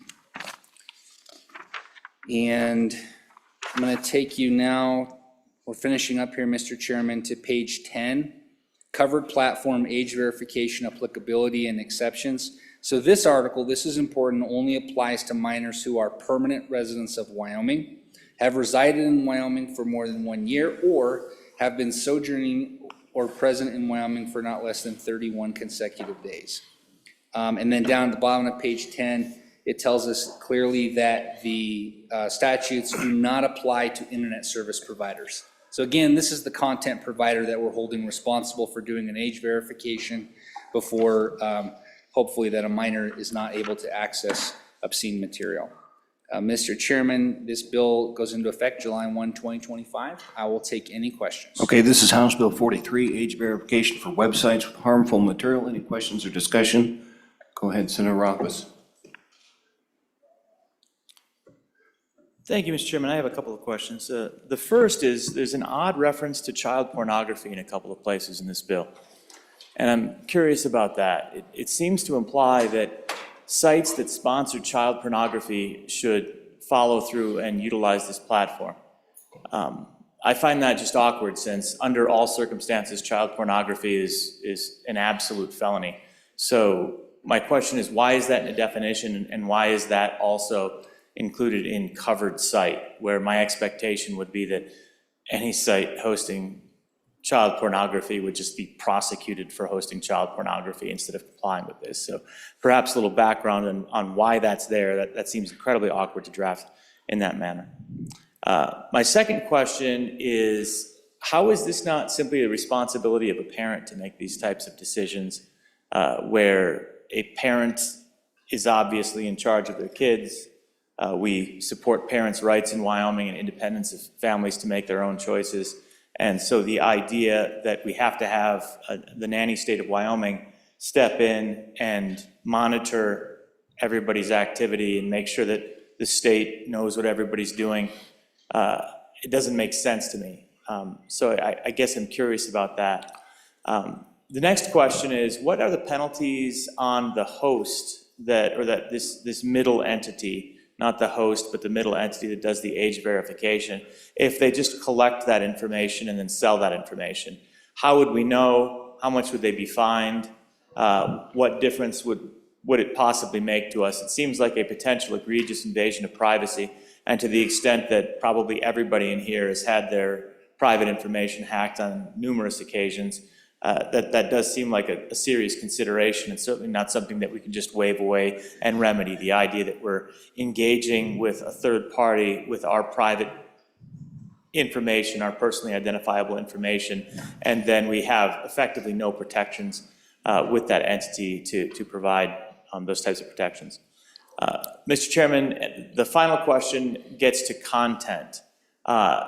Getting back to the nanny state idea, it does seem a little bit awkward to me that we have the state of Wyoming judging on behalf of the parents and on behalf of the family what is and isn't appropriate material. That's the state stepping in and making decisions, where I can assure you that literally everybody in this room has a different definition of obscenity. That's always been one of the challenges with obscenity. And we might have certain things that we all agree on, but there are going to be areas that we have massive disagreement. We might call something art, we might call something obscene, and that's going to vary person to person. In this case, though, we're basically providing, it seems, we're parenting. The state of Wyoming is parenting on behalf of all of the parents of the state and raising the children of the state in accordance with the dictates of the Wyoming legislature and our definitions. How do we know and set that? And then the final question gets to judgment of what would the prosecution or impacts be if somebody wanted to bring a suit, for example, against one of these companies, either the authenticator or the covered entity, I think is what it was called, based on the fact that we think that some site is an obscene site based on Wyoming's judgment, whoever that is in Wyoming, and they don't think it's obscene. How is that lawsuit brought? Who is held responsible? And who is the arbiter on behalf of the nanny state of Wyoming of what is and isn't obscene? Before we go back to Chairman Olson. Chairman Olson, you were promised 2 questions, but given 6. So let's go to Senator Smith. You started up, and then Senator Brannan. Okay. I just, Mr. Chairman, on the reference to child pornography, it's only referenced once on page 2, line 21, Romanet II, and it just, there's already a definition in the statutes on what child pornography is. That's the only reference that I can find, so we could correct or just confirm that. But anyway, with that, I just, my question is this: why haven't we done this before? This is such a good bill. It is so timely.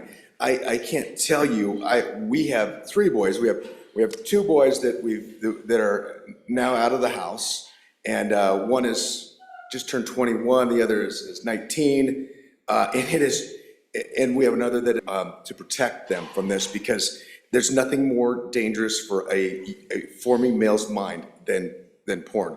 It is a drug. It's worse than a drug. It's not good for kids. I mean, the data is in. I mean, I could cite you reams of studies. It's just not healthy for them, and we all know it, and we all know what it is. It's like, that doesn't even. I mean, of course, we have it in the statutes. We know how to define it, but this is a good bill. We should have done this a decade ago, 2 decades ago. I'll just close with what we do know. This is that kids that are exposed to porn early, they're much more likely to be violent, if not sociopathic. They're violent toward women, towards their children. It's just this is a good bill. Parents need help. If you're a single mom, or I don't care if you have 2 parents that are very engaged with your children. Parents need some help, and I'll be the first to say that we would like some help to help. I mean, there's no reason why a kid can type in. He might be looking for something else. And by the way, I think that happens a lot, where kids get their first exposure to this because they're looking for something else, and bam, the internet sucks them in. So with that, I'm honored for this, and I just wanted to ask the bringer of this bill if he could tell us why we haven't done it before. Senator Brennan.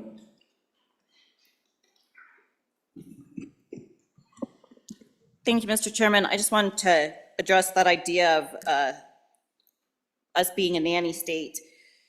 So for kids, we regulate the age of when you can buy and consume alcohol, when you can buy and consume cigarettes, and when you can buy physical adult materials, but we don't regulate that same thing for online.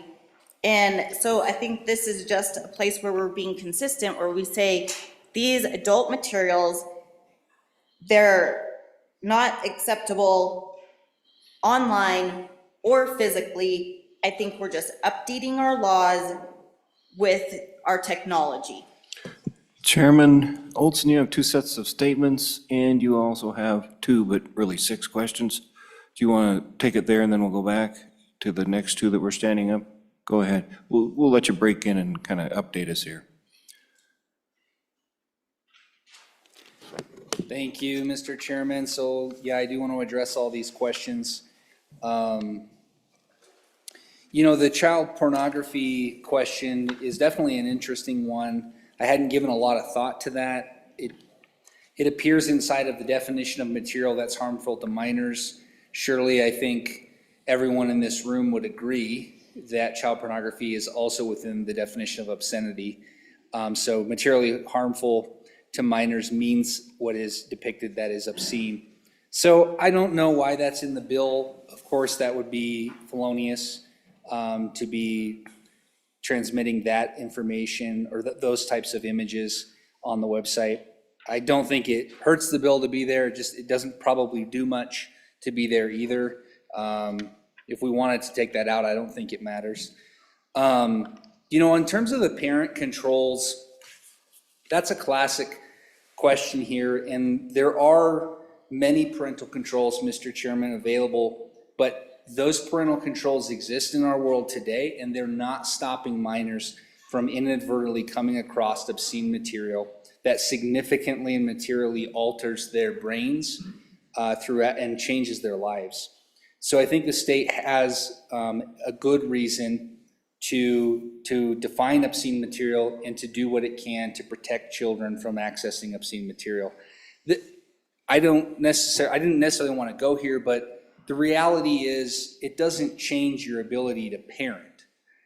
If, God forbid, you wanted to expose your children to that type of material, you could bypass the information and expose your children to it. So you still have the ability to make those choices. If there was a website that you didn't think was obscene, you could with your child access that information. This bill doesn't change that, but what it does is it does set in place controls for those kids who don't necessarily have those parents that are monitoring everything that they're doing or exercising parental controls, which have failed us to date. As far as the collection of data on page 7, subparagraph B, this could probably be expanded if we wanted to on a subsequent reading, because the cause of action against a covered platform who knowingly retains your identified information is a cause of action. I know the question from the good senator from the Ivory Tower was, what if they distribute your information? And this only provides a cause of action for retaining your information. I think on a subsequent reading, if we wanted to strengthen that cause of action, we could easily put in language that you would also be able to hold a covered platform responsible for disseminating your personal information. But what I can say, Mr. Chairman, is I did pass out a handout. It should be in your boxes for the Age Verification Providers Association. And this association tells us that their members have covered over 1 billion age checks successfully in 2024 alone.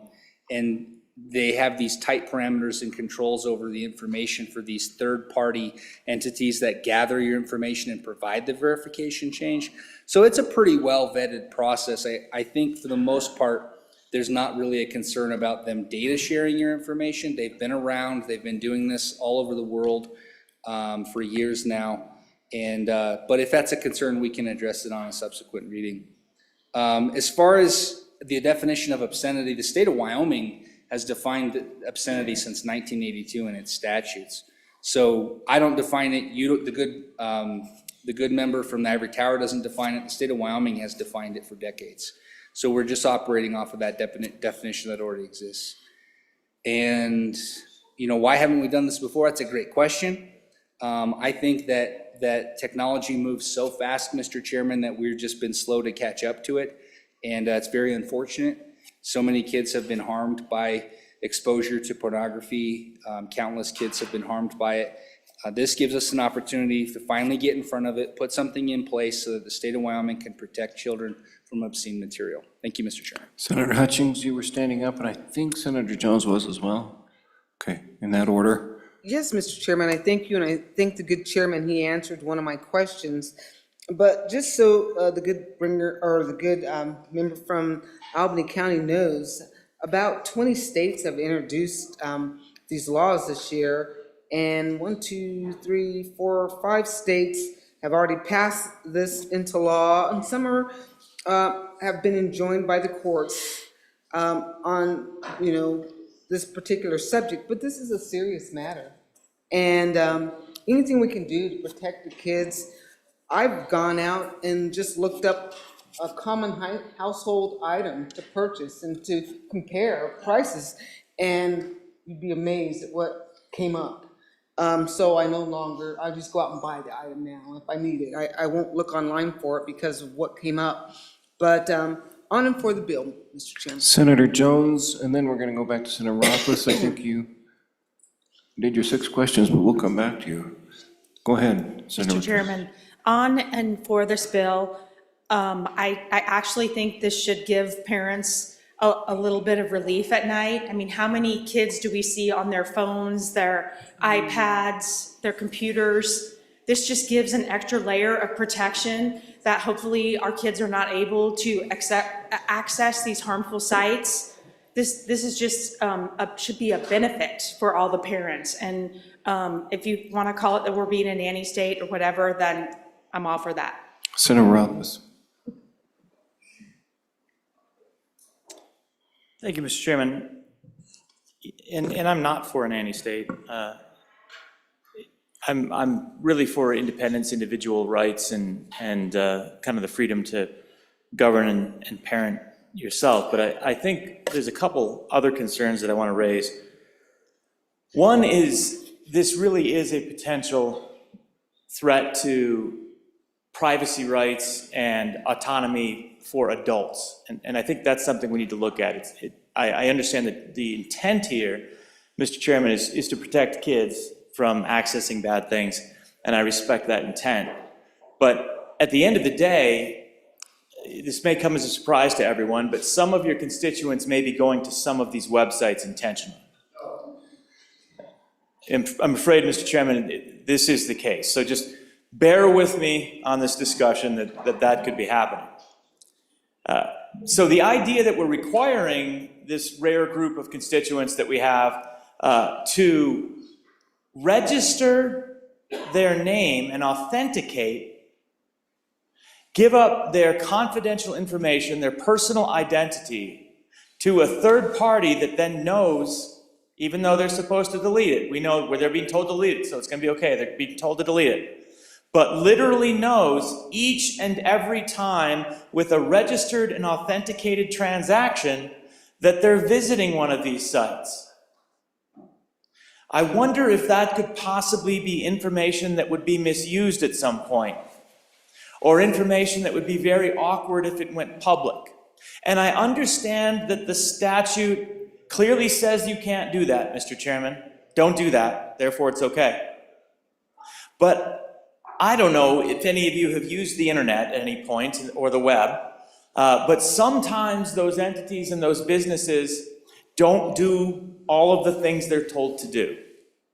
And sometimes data is transacted and data leaks despite state legislatures saying you can't do it this way. And I'm not entirely sure how Wyoming is going to have the wherewithal or the teeth or the enforcement mechanism to do anything about that in any way. I just can't fathom how that would take place. I mean, who's going to run the enforcement action? Who's going to do the investigation? It will not happen.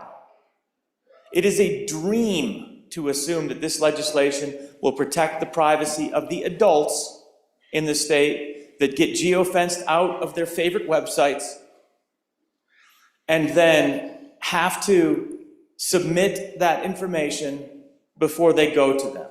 So on behalf of those sketchy folks that we all know we've got in our districts but nobody wants to represent, this is a bad idea for their privacy. That's one point. The second point gets to the idea that this would in any way affect or achieve its intent. Now, there is already extensive nanny software for parents to put on their computers and phones and everything else for kids to protect them from the content. And those are actively updated. They're constantly trying to filter what's coming into the phone or the network-connected device. They have blacklists of websites that are off limits.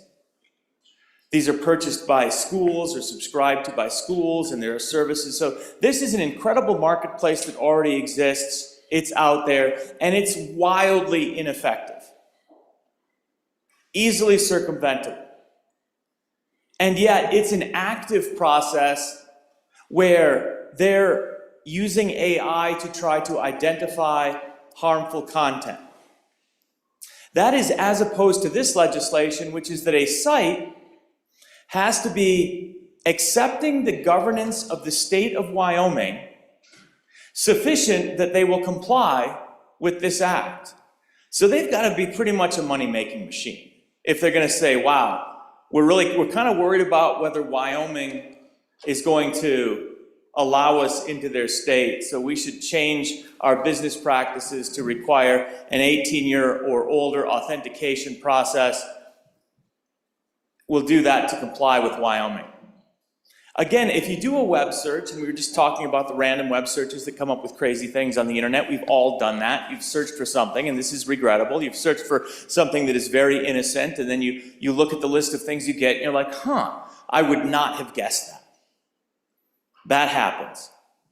That's not going to stop happening because of this, because it requires, Mr. Chairman, cooperation by the third party, this covered website. And there certainly are entities that are fully legit businesses out there that will comply.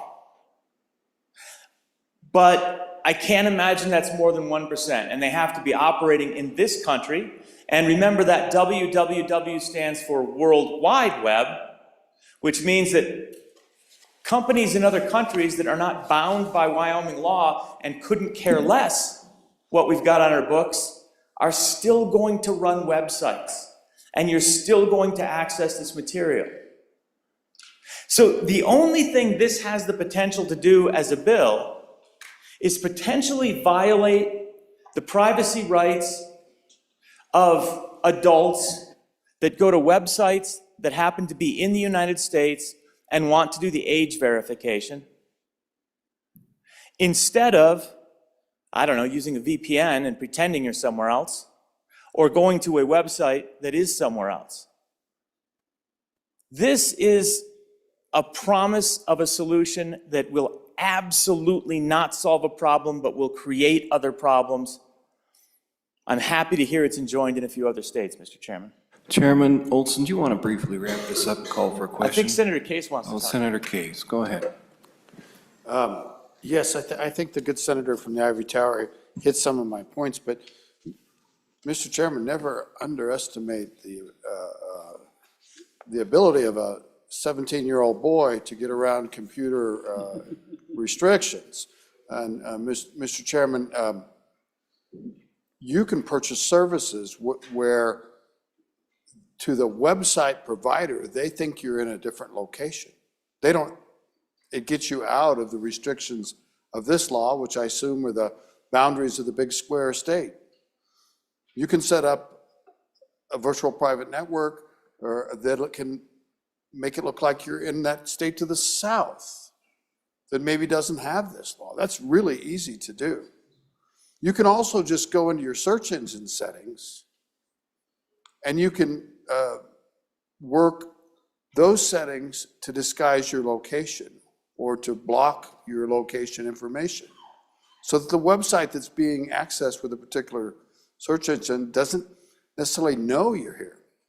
These, this business is probably not the best business in the world, Mr. Chairman, but they're not going to want to put this on all their customers in all the states because Wyoming does this, or all their customers around the world. They're only going to want to do it where they have to. But if they don't know it's coming from Wyoming, which is extremely easy to do, then they're not going to do it. Chairman Olson, wrap this up for us. Call for the question. Thank you, Mr. Chairman. I would love to do that. So let's calm down and bring it back to reality a little bit.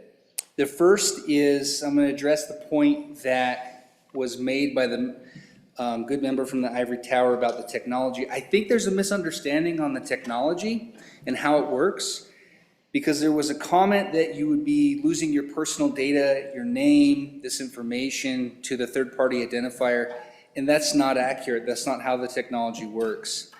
The essence of age verification is proving your age without disclosing your identity. It's the simplest form. You prove your age to an independent third-party age verification provider who then deletes your personal data, which we've already talked about. The latest approaches are championed by some European data protection regulators that require use of zero-knowledge proof encryption techniques. These allow a user to prove their age with an electronically signed certificate, but with no possibility of their identity being exposed. So this verifies age, not identity. So I want to make that really clear, Mr. Chairman. Second thing I want to address is the achieving the results, Mr. Chairman. So we don't have to guess at what this will do because it's been implemented in other states. In the state of Louisiana, traffic dropped between 80 and 95% after the bill passed. So we have seen success rates in other states, Mr. Chairman. And then lastly, I want to address the good senator from Lander who brought up virtual private networks to evade age verification. So I passed out this handout again from the Age Verification Providers Association. There's some information on this, but I want to convey it to you, Mr. Chairman. The VPN fallacy is spread by the adult industry to build a false defense that if they block the IP address registered in Wyoming, they will no longer be legally responsible if children access their content. But that's not true, Mr. Chairman. The new law, this law, will require age checks for all Wyoming residents or those visiting for more than a month. So unless the adult site can actually prove that the user is not physically in Wyoming, they must require an age verification. So this This VPN is a complete fallacy. It's clear how it's given widely available VPNs are, yes, but they're relying on out-of-state VPN addresses will not be sufficient proof to get access to the website. So that, we've already dealt with that in other states. We've dealt with that around the world as these age verifying companies have already tackled that issue. Mr. Chairman, I think I addressed all the considerations, the questions, and the issues, and I would ask for your aye vote.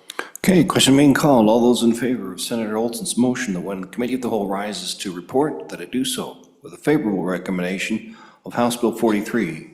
Those in favor say aye. Aye. Those opposed, nay. Bill is passed. The Committee of the Whole. Next bill up for consideration, House Bill 133.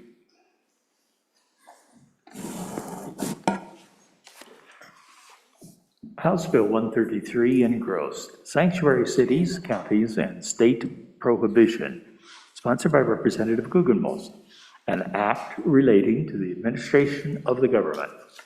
It was referred to committee number 5, which is turned to committee recommendation that it do pass amended. Ayes Senators French, Ide, McEwen, and Pearson. Excuse Senator Crago. Senator French, Chairman. Chairman French, give us some direction on not only the bill, but the three amendments you have. Go ahead. Thank you, Mr. Chairman. I move that when the Committee of the Whole rises to report, it do so with the recommendation that House Bill 133 do pass.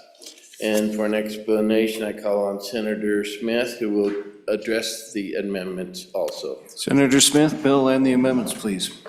Mr. Chairman, could we do the amendments after I run through the bill? Have them read, you want them read in now? Yeah, I would, yes, I would Go like ahead, to read read it. all of them in.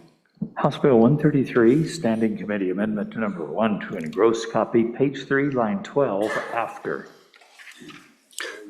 Let's read all three and then Senator Smith will, oh, I can't do that. Oh. Got a checkpoint there, okay. Go ahead. All right. Thank you, Mr. Chair. I'll quickly go through this bill. This is just a good patriotic bill. It prohibits sanctuary cities and counties in Wyoming. And thank you for your time. I'll just give you the macro on the bill. It ensures that there's uniform enforcement of federal immigration laws across Wyoming by prohibiting sanctuary policies at the state and local level. It promotes cooperation between local governments, state employees, federal authorities to safeguard public safety and uphold the rule of law. By penalizing noncompliance and restricting the misuse of public funds for sanctuary purposes, the bill prioritizes accountability and transparency. Its swift implementation will strengthen Wyoming's commitment to for security and lawful governance. So with that, let's just run through the bill real fast. If you look on page 1, lines 1 through 7, which is a brief intro of the bill, page 1, section 1, it's creating 2 new statutes. Page 2, lines 3 through page 3, line 23, it's just establishes definitions. Page 4, subsection A, line 15 through 18, it gets to the meat of this bill. And what it is it prohibits, as it pertains to the governing body in cities, towns, and counties, sanctuaries in Wyoming. It's just basically enforcing the rule of law. Now, if you go to page 4, subsection B, line 20, through page 5, line 18, it dives into the penalties for cities and towns and counties for violating subsection A. Page 5, if you flip there,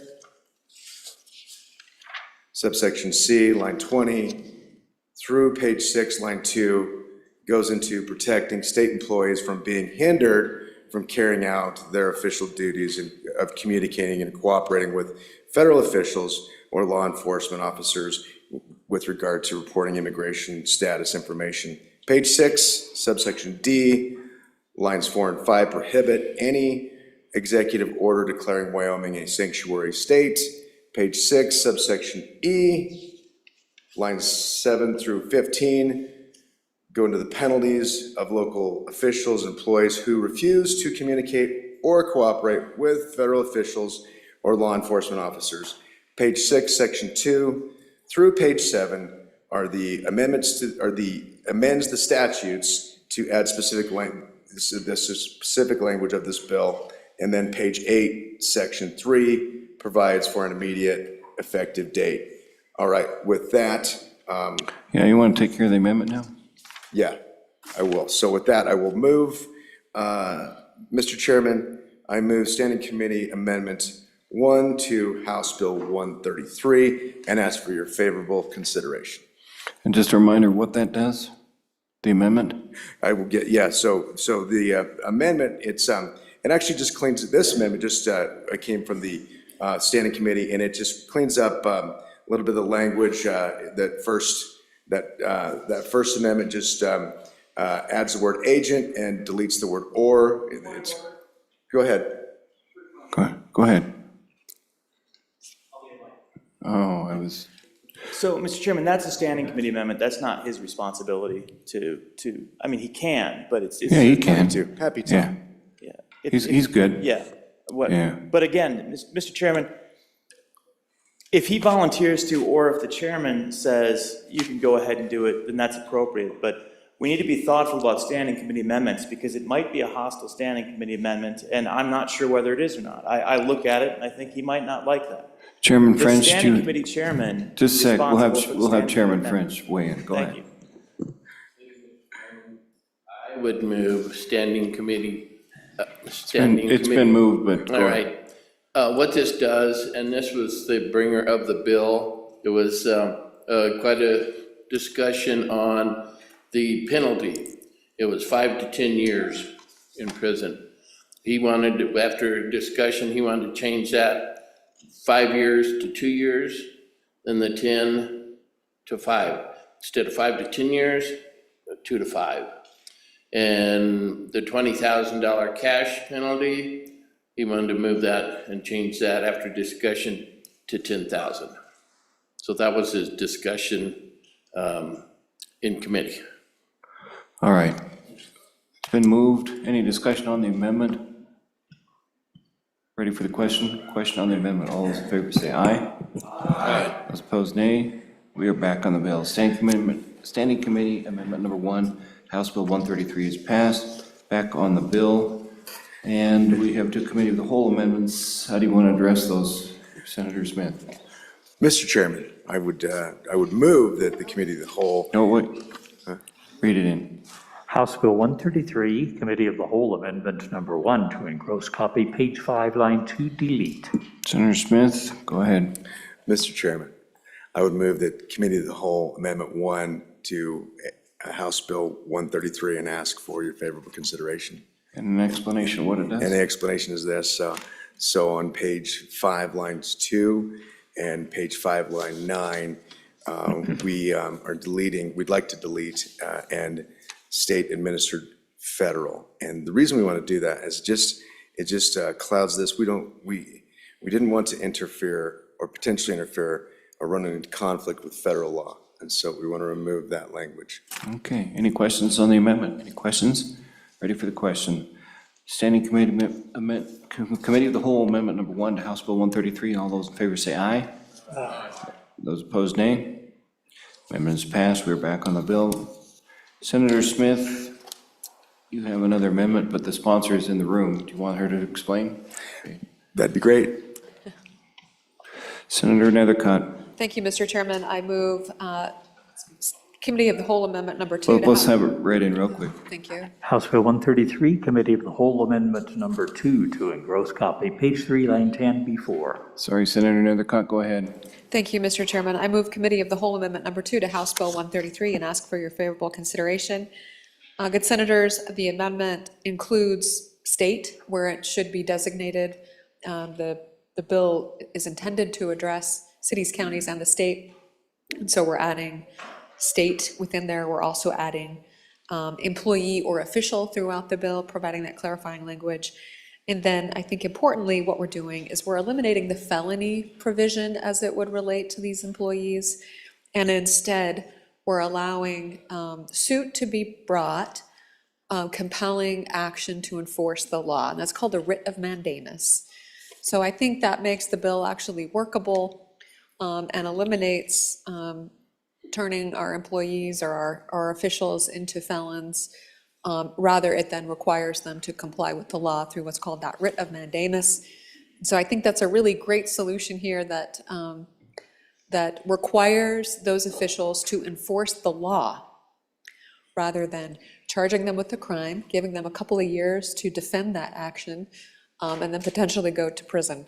So it just allows the action to be taken quicker and allows the compulsion of enforcement of the law. Thank you, Mr. Chairman. Thank you. Any discussion or questions on the amendment? Ready for the question? All those in favor of committee of the whole amendment number 2 to House Bill 133, say aye. Those opposed, nay. Amendment is passed. We're back on the bill. House Bill 133, sanctuary cities, counties, and state prohibition. Anything else, Senator Smith? Okay. Senator Craigo, and then we'll go to a question. Thank you, Mr. Chairman. Just a question for the bringer of the bill. Apologize. Page 7, it actually starts on page 6. What's the thought about putting that language into the initiative part of our statutes in Title 22, taking that right away from the voters to citizens to make a decision one way or the other on any of that? Just a question. Thank you. Before we go back to you, Senator Smith, any other questions or discussion? Senator Smith, you want to answer that and then wrap it up? Sure.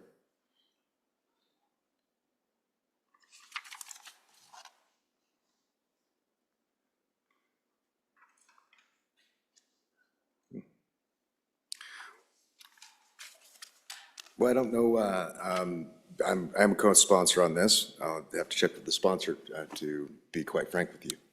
If it passes, then we can get that on second reading. Is that agreeable to you, Senator Craigo? Okay, all right. Question? Question being called. All those in favor of Senator, who do we have here? Oh, Senator French's motion that when the committee of the whole rises to report that it do so with a favorable recommendation, House Bill 133, say aye. Aye. Those opposed, nay. House Bill 133 is passed committee of the whole. Next bill up for consideration is Senate File 1, or House Bill 165. House Bill 165, Ranked Choice Voting Prohibition, an act relating to elections, sponsored by Representative Webb, was referred to committee number 3, which returned a committee recommendation that it do pass. Ayes, Senators French, Ide, and McEwen. No, Senators Case and Pappas. Senator McEwen, Chairman. Senator French, no amendments. What's your direction? I move that, Mr. Chairman, I move that when the committee of the whole rises to report, it do so with the recommendation that House Bill 165 do pass, and for an explanation, I call on Senator McEwen. Senator McEwen, it's yours. Thank you, Mr. Chairman. I'm going to try to be quick on this, given the hour. It's a pretty simple bill. It prohibits ranked choice voting. Here's how ranked choice voting works. If you have 10 candidates, they get ranked. The bottom candidate gets dropped out, and all of his votes go to the other candidates that they rank ordered. And if there's not a 50% majority, another one gets dropped out, and it keeps going iteration after iteration until somebody has 50%. It does two things that are really not good. One, it exhausts the votes and it changes the outcome, or it can change the outcome. And I'm good. Oh, sorry.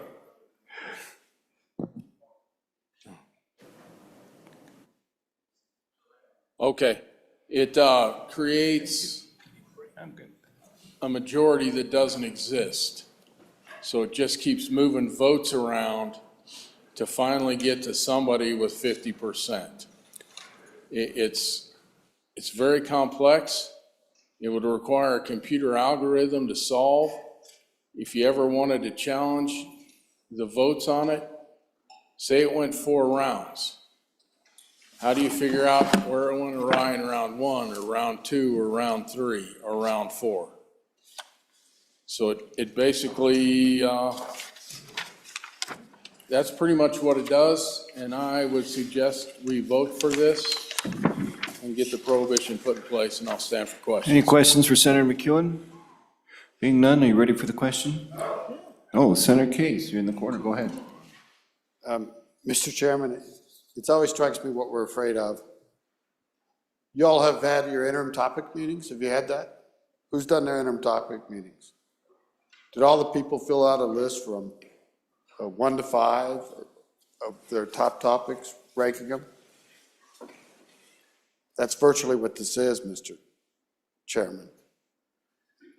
And it doesn't redistribute the votes. The votes are always there because you say what your first vote is. I vote for electricity in interim topics. My second vote, I voted for elections. My third vote, Senator Lannon over there, he voted for elections as his first vote. And it's the way it works. That information, I'm not saying he did actually, but that could be how it comes about. And these are topics we discussed today. And so when you look through those, we do it by hand. You say, well, only one of our 14 members on the Joint Committee had electricity as their top topic. Looks like most of the other people had it way farther down. So we're not going to do that one. But elections, there were several people that had it as second, even though there were 1 or 2 that had it as first. And there was one guy, he's really not easy to get along with on the committee, Mr. Chairman, and he had it ranked at the bottom. There's a lot of information in those rankings, tremendously good information. That can say, well, in the end, good old Senator Lannon didn't get his first choice, but we were able to give him his second and third. We were able to get those as topics. This is not a boogeyman. And you can prohibit it for elections, but the way the bill's written right now, it probably prohibits what one of the parties in the state has used already. One of the political parties has used the instant runoff technique, which is really what this is, to select their presidential pick. They loved it. They thought it was great. They don't want the other party or the legislature to tell them they can't do that because they choose their presidential pick by canvass. And so no one is proposing that we adopt this system. The closest we ever came was to say that municipalities, there was a bill to allow municipalities to experiment with it. Because sometimes municipal decisions are kind of sticky, like if you're trying to select the chairman of some towns don't elect the mayor, they have a weak mayor, and they have a process whereby the members choose the chairman. There might be multiple candidates. You could do it by just having each 2 candidates go head-to-head and keep doing that. You could achieve the same thing, but you'd have to have multiple rounds. This does it all in one round. Honestly, the boogeyman that this is throwing votes away is not true because the information is all on the forms. It's all on the ballot. Recounts can be held the exact same way we do recounts now. I know it's going to pass, Mr. Chairman, but we are afraid of things that we shouldn't be afraid of. We've become very close-minded in our journey through thinking what is best for people in Wyoming as we become more focused and more driven by the singleness of the single-party representation with a single-party leadership directing that representation. Be open-minded once in a while, Mr. Chairman. Senator Kolb was jumping up first. We're going to go to him, and I'll just remind everybody this is House Bill 165, ranked choice voting prohibition. Senator Kolb. Thank you, Mr. Chairman. On and for the boogeyman. I think if you run the numbers, and I know it seems counterintuitive when you hear this, boy, it sounds like a good system. It seems like it's fair. It seems like it gives everyone what they want. Well, I'd advise anyone to study this bit. And that disconnected state in the United States that's up in the very northwestern part of the world compared to the U.S. did this. And it has been an undeniable disaster up there. Disaster. look at how it turns out. I know that it seems like I say mathematically, it seems to make some sense, but when you actually go through the numbers and do the calculations and see how it actually flows, you realize you don't get the outcome you thought you were going to get. It actually favors the minor party, as funny as this sounds, where they get people elected.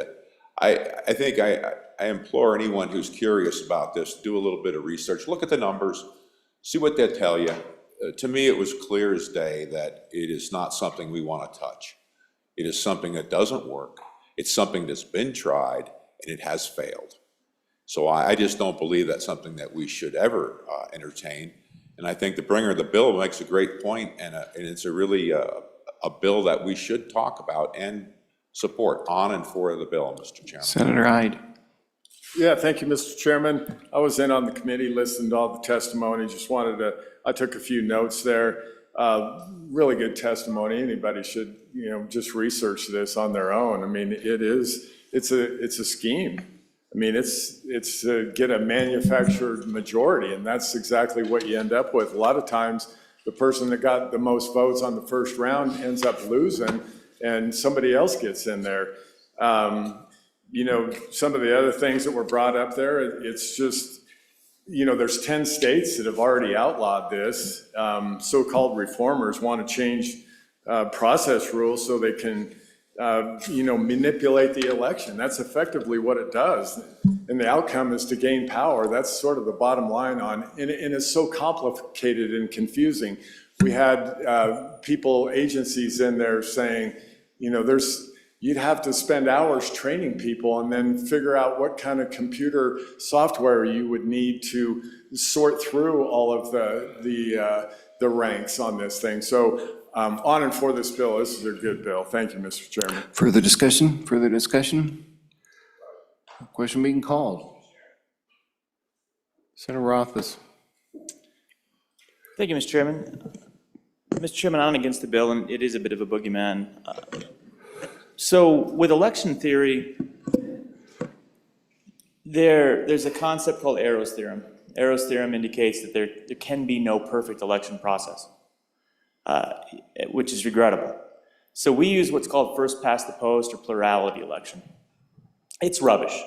Everyone in here has experienced a lot of concern with a first past the post, because what that means is on a plurality basis, whoever gets the most votes is going to win. And that doesn't mean they're the most favored candidate. It just means they're the ones that have the most first-placed votes, so to speak.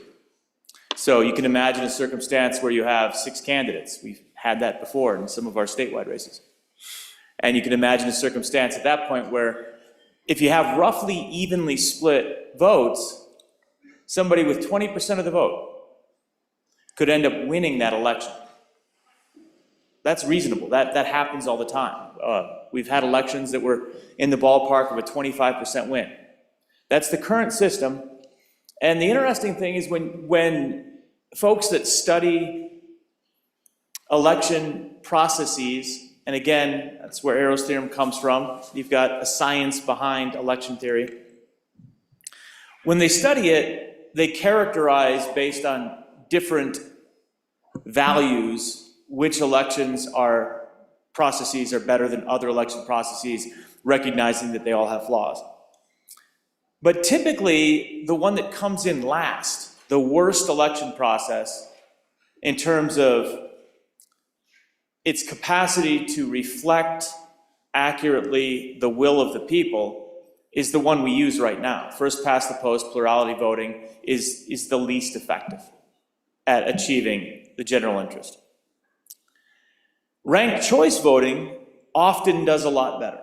And I say often because we have seen outlier cases where you get a strange effect. And yes, we see instant runoff elections being something that people don't like when the outcome, you've got the highest number of first place votes ends up moving to last place because they're also the candidate that has the most dislike. So they've got a high specific favorability, but they've got a high general disfavorability. That candidate can easily win in first past the post, the most first place votes, but they don't get any second place votes or any third place votes or even any fourth place votes.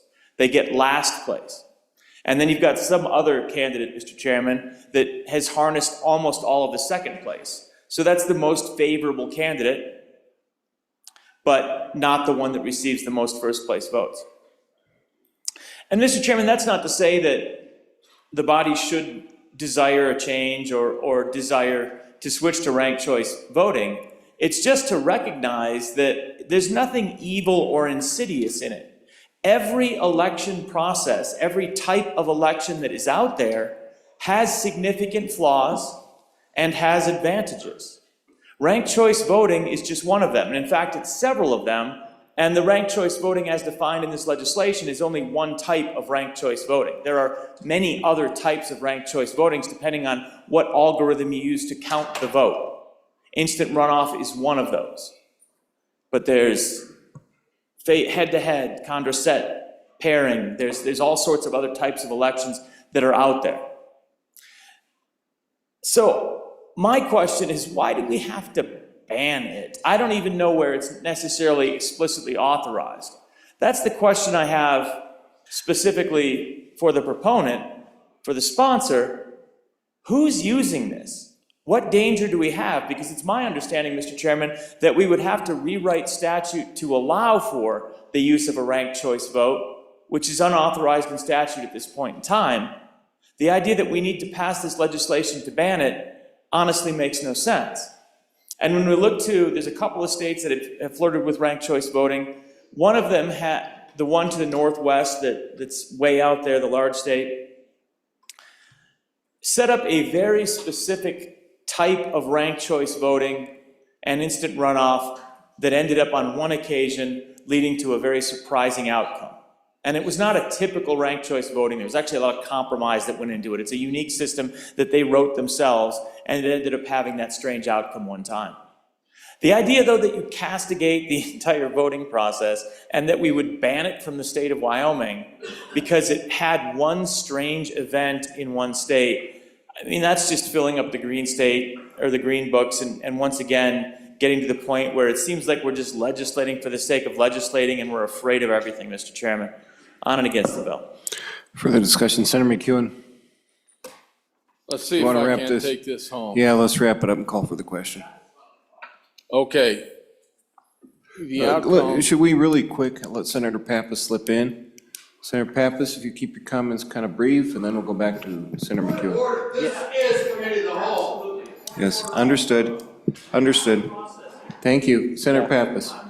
I intend to be brief, Mr. Thank you. Chairman. All I wanted to do is, I was a no vote on committee, wanted to know, I don't particularly care for ranked choice voting.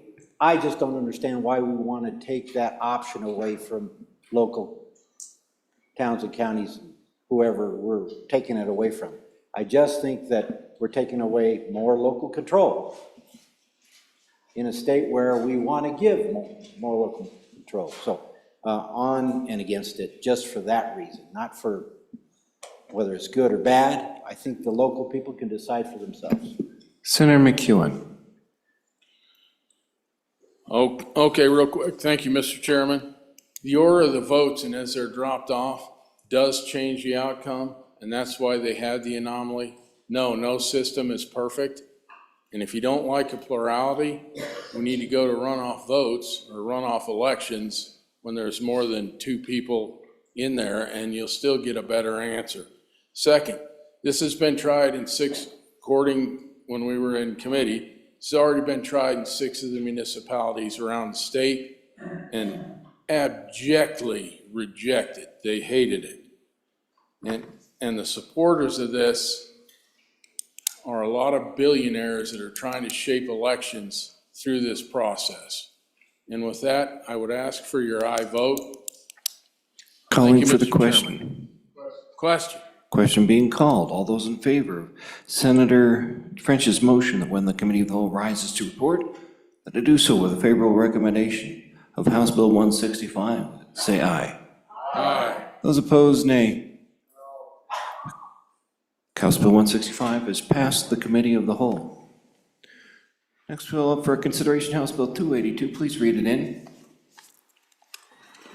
House Bill 282 engrossed, property tax acquisition value, an act relating to ad valorem taxation, sponsored by Representative Locke. Was referred to Committee Number 3, which returned to committee recommendation that it do pass amended. Ayes Senators French, Ide, and McEwen. Noes Senators Case and Pappas. Senator McEwen, Chairman. Senator McEwen. Thank you, Mr. Chairman. I move when the committee of the whole rises to report, it do so with the recommendation that House Bill 282 do pass. There is an amendment on it. Read it in. House Bill 282, Standing Committee Amendment Number 1 to engross copy, page 15, lines 19 through 23, delete. Senator McEwen. Okay, I'm going to hit the highlights on this and answer questions. The first thing I want you to remember, this is not, I say again, not property tax relief. Okay? It's reform. It's how we do it, not chopping money off what we're collecting. Basically what it does, it applies to the two residential categories, residential and residential owner occupied, and the residential land as defined by the county assessors. They will take the value of the home back to 2019, and then up to 2026, they will add a 2% escalator into it. And the reason I say that is maybe you bought the house in 2023, it will start at that value and add a 2% escalator into it. Or the CPI, whichever's smaller. It sets the new residential category to 8.3. And then as we get to 2026 with the adjusted value, it increases 2% or the CPI each year. There are numerous provisions in it that define arm length transaction. So in other words, I couldn't sell the good senator from Natrona County my house for $1 and have it valued at $1. It's got to be an honest transaction, and that's what they call an arm's length transaction. I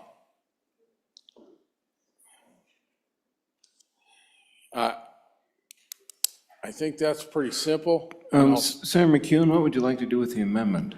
We've had it read in.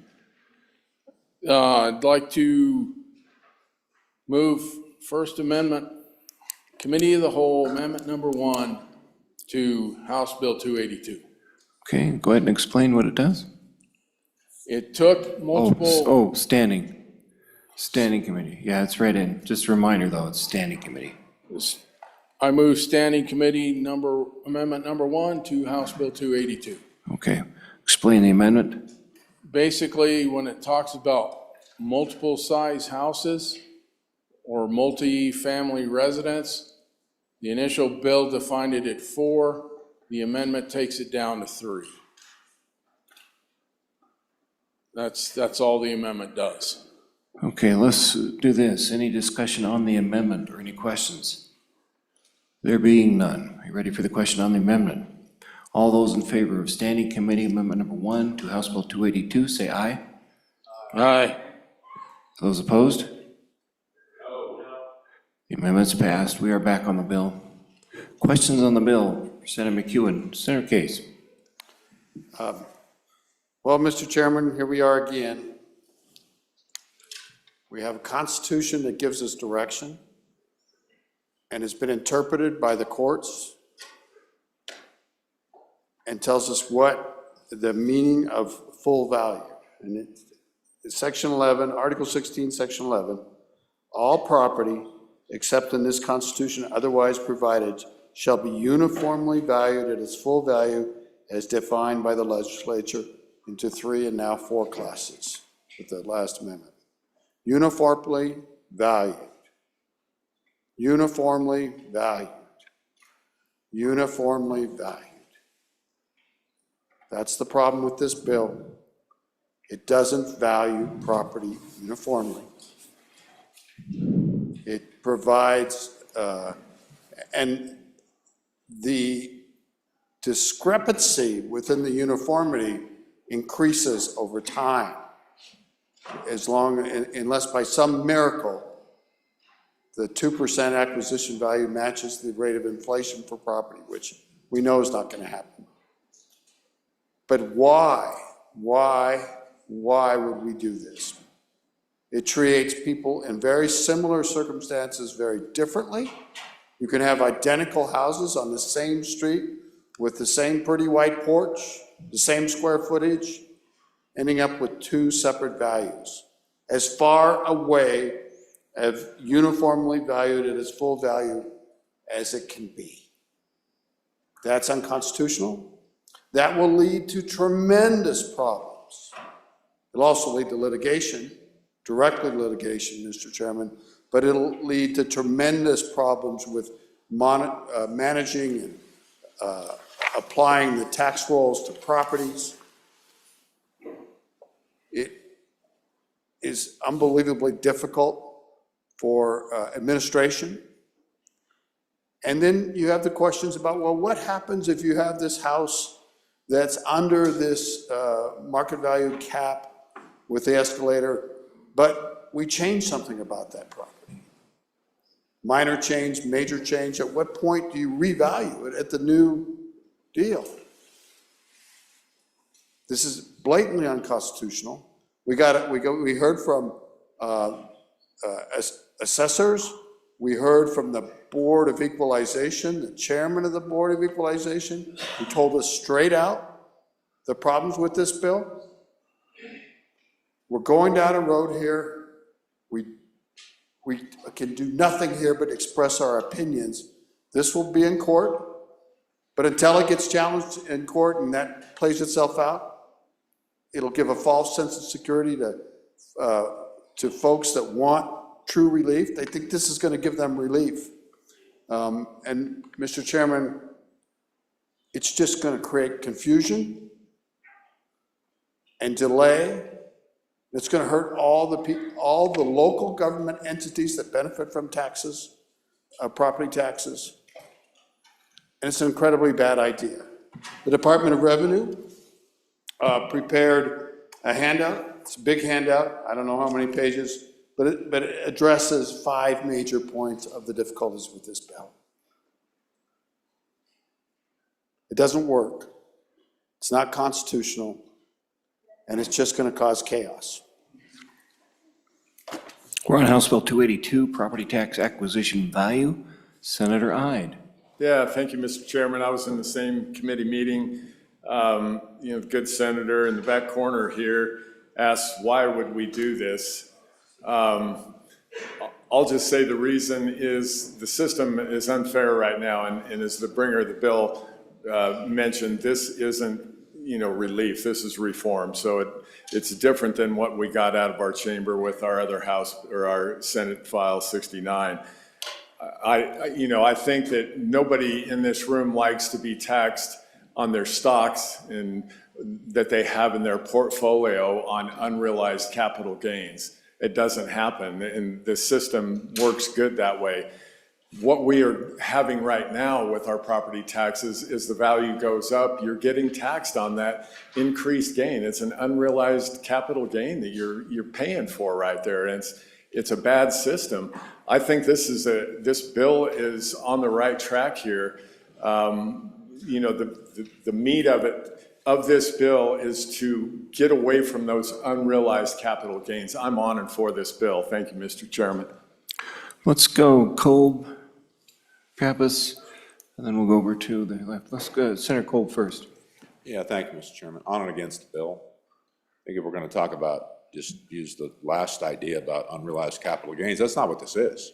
This is about services for your house, your residence. Let's just say your fire, your water, your streets, whatever it may be. This is about services. That's why there's a cost always involved. And does it go up with inflation? Well, certainly it does. Our dollar's down, a third in a year. I mean, year and a half, it's lost its value. So of course it costs more money to do what you were getting done. So it isn't, I think it's a misnomer to say you never pay for your house. But the fact is, you never quit paying for services as long as you own a house. Now, you might make the argument if you lived out in the middle of nowhere, you had no services, well, maybe that's another set of circumstances. But people that live in town and have all those amenities and fire and police when they call them up, that costs money. That's what these taxes go for. And as it pertains to locking in an acquisition value, well, I think if you went to the far west coast and find out what they did over there, you'll find out that doesn't work. What it does is stagnate the real estate market. It makes it so people do not get rid of their houses. You're trapped in your house. All those lower cost houses at that point are not available because people can't afford to sell them because the tax they didn't incur by moving to a new house with a new value, because they get reevaluated, they set a new value when you buy your new house. You're basically trapped in a house. You're trapped. And that's the way it's worked out on the West Coast. I don't have to do something again when it has failed somewhere else. It's a great idea, sounds real great, up until you play the numbers out, run it out 5 years, 10 years, and find out what happens to your market. You depress the market. It doesn't do what you think it will do in the long run. So I think it's a bad idea, trying to solve a problem on and against the bill. Senator Pappas, and then we'll go to Senator Grew next. Thank you, Mr. Chairman. I do think it's a bad idea as well. So bad that no other state other than that West state has done it. They've looked at it. Some have tried it and they failed. And the one on the West Coast is failing too. Whenever, what was it, Prop 13 went into effect over there, now they're trying to get out from under it and they don't know how. And I agree. I have a relative that lives in Cupertino. He's got a $2.6 million home. He pays $3,000 in tax. He can't leave that home now. Somebody bought a home close to him, $1.2 million, is paying 12 times the tax he's paying. It's blatantly unfair, and we'll get that way if we let it go. And my second point is that if we're doing tax reform this great, why did it come as a personal bill? I think it needs at least an interim study, which we did, and the Revenue Committee decided it wasn't where we wanted to go. We had a consultant, and a lot of people don't agree with the consultant, but we had a consultant tell us it's not a good idea. Of course, we ignored it. But this is really a big change, and I agree with my friend from Fremont County. I believe it's patently unconstitutional. And I just think that if we decide to change this on a personal bill without doing what I think requires a huge look, not just an interim study, maybe a task force. I mean, if we're going to change our system so drastically, our computer systems won't even be able to handle this, according to the Department of Revenue. In that book that the good senator from Fremont County was describing, there's huge problems that the Department of Revenue and all of our counties are going to have trying to implement this. It's a heavy lift. I don't think it can be done. But for the reasons that you've all heard, I think it's bad policy to make this drastic of a change this quickly at the 11th hour. Thank you. Senator Grew? Thank you, Mr. Chairman. And just to add on, sometimes we don't give ourselves enough credit. We've worked really hard in the last 2 years, and we provided tax relief for the most needy among us, Mr. Chairman, and we've done that, and we should be very proud of that. We put a cap on taxes that I think is realistic, and that our families, working families in Wyoming, know that they they will not have to realize these big giant swings in property taxes. And we stand at the precipice right now of working with our friends down the hall to provide yet more tax relief. Then we come to this bill. Besides the unconstitutional nature of it, besides the inherent unfairness of it, you're gonna need to get really close and really cotton up to some new terms if you pass this bill. And it's called impact fees. It's called road fees. It's called access to property fees. It's going to call all sorts of different new fees that cities and towns, counties will have to come up with to make up for the loss, to make up for the impact. So really, you're just going to take money out of one pocket and go in the other, and it's really not going to help you. And as everyone knows, every time you change that pocket money and put it into the next and give it to the government in between, you lose. You lose, Mr. Chairman. We all lose in that deal. So please, I'd urge you to resist this. Take a look at what we've done, work towards better goals on what we've done, and stay inside that box and not create a new one. Thank you, Mr. Chairman. I think I saw Senator Scott. Be patient just a minute. Senator Scott, you started up and then you went back down. You good? Okay. Senator Barlow. Thank you, Mr. Chairman. So, Mr. Chairman, I'll just take the body to page 3 of the bill, lines 5 through 12, if anybody cares to look. And this actually talks about a sworn statement. And it's applying to what in current statute is all other property, real and personal. So the way I read this, if this bill were to pass, we would be relying on people's assertion of what their property is worth on everything: commercial property, residential property, personal property, business personal property, etc. If I'm reading that incorrectly, I welcome that. I know later in the bill it actually applies just to residential real property, but here in this section, this sworn statement is much broader than that. It applies to all property under that subsection C, which in current statute, mind you, current statute is all other property, real and personal. So I do have a question. Is that what we want to do with this? Or should this have been refined more to reflect that here too? And oh, by the way, how do we actually address a sworn statement if there's fraud? And how do we handle this many sworn statements at the local level? Because that's what's going to happen. This is our county assessors that are going to be dealing with this. So what was the discussion on that? Thank you, Mr. Chairman. Senator Schuler, you were going up? Thank you, Mr. Chairman. I'll be really quick. Just wanted to mention, I think it was about 4 years ago when I was on revenue and we took a look at this. We actually paid a consultant $50,000. I think it was $50,000. It might have been more than that, to take a look at this. What they came back with was everything we needed to know, which was it wasn't going to work for us. It wasn't going to be a positive thing. It was going to be a negative thing. I just hope that maybe some of the newer people might go back and take a look at that and see why we didn't choose to go forward with it. And I think it says a lot when there's only one state in the union that's doing it, and they're deep in debt. So thank you. Senator Cooper. Thank you, Mr. Chairman. I believe on that study, I think that's one, it was about 4 years ago. The discussion at that time was it would take 4 different constitutional amendments because of different places that it's talked about in the Constitution to make this happen. We've done one, so does the bill address anywhere the other 3 that need done? I don't believe it does. So I'm pretty sure that was the study, and it was 4 separate amendments to get our Constitution to conform to this type of system. Senator Ide.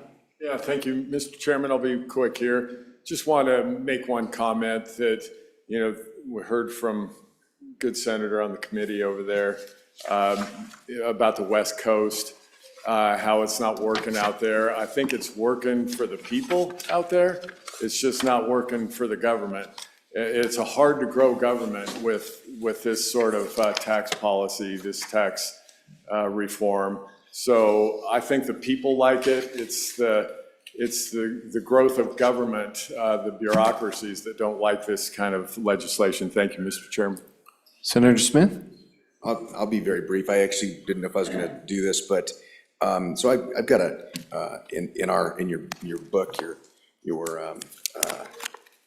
what'd you call it? Yeah, the data book.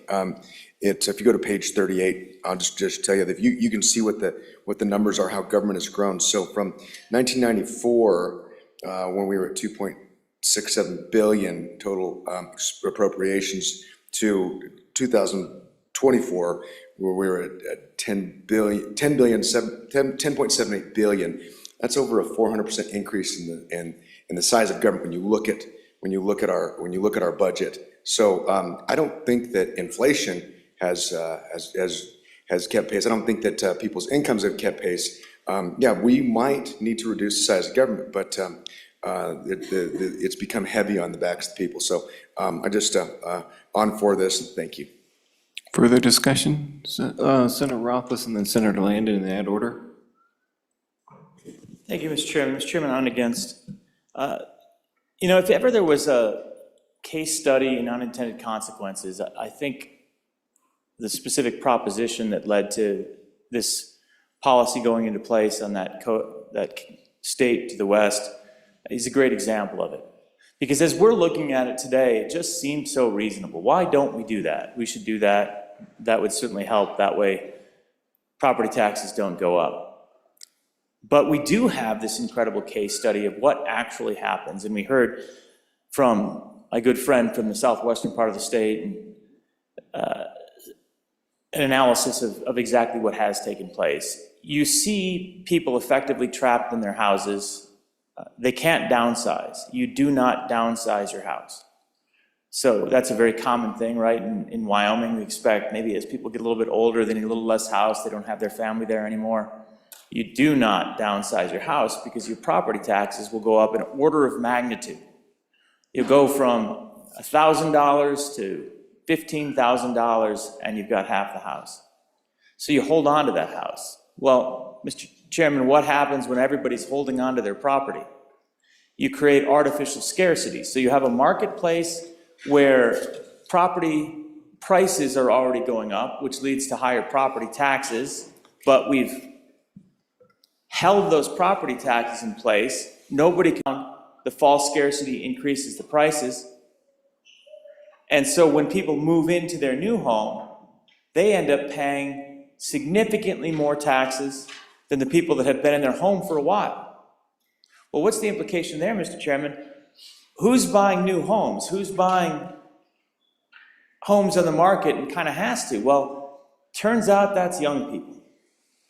So first-time home buyers in that state on the West Coast have to pay 10 times the property tax, right? They're struggling to even be able to afford a home, and they have to pay 10 times the property tax as their neighbor because their neighbor bought that house 30 years ago and isn't going anywhere and can't go anywhere. And so the whole economy is screwed up. And it isn't just the government that doesn't like it. Honestly, the government has corrected the course. I don't think that particular state has any problem taxing. They're not struggling with taxation. They just found other things that they were allowed to tax. They shifted it somewhere else. So they're not struggling. Believe me, I don't think anyone has to feel sorry for the taxation rates in any of those communities. The lowest tax in that state is higher than the highest tax anywhere in this state. We can rest assured of that. It's just that it screws up the entire real estate market and makes it very difficult for young people to buy homes. We too could have that system. I just don't know why we would possibly want that system. Mr. Chairman, I think what we did last year was a responsible approach, trying to cap the rate of change, and we passed that legislation. That was responsible, to make sure that if we have incredibly high inflation in any given year, that we've got a little slow slope to ensure that reality can catch up with it. But we don't create the lock-in problem, and therefore we will not preclude our children from buying homes in Wyoming. Mr. Chairman, I am hoping that my kids will at some point be able to buy a home in Wyoming. This legislation, after enough years, will ensure that they can. Senator Landon. Mr. Chairman, thank you. Really appreciate the good dialogue that's helping me to try to get up to speed on this bill. I am just struggling with some of the language, and I could use some help from the bringers of the bill. The rebuttable presumption in favor of evaluation asserted by the department shall not apply to the extent the rebuttable presumption conflicts with the rebuttable presumption in WS 3913-103. I went to 3913-103, and I'm not sure what that rebuttable presumption is. I'm kind of worried about the language, Mr. Chairman, let alone this constitutional thing that's going on. So I could use a little help. Thank you. Further discussion? Senator Crago.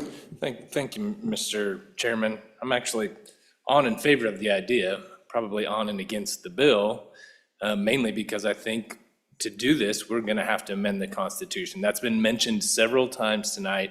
I guess I'd just like one of the proponents of the bill to tell us how we're getting around the terms of the Constitution. That's what I'd like to hear. Thank you, Mr. Chairman.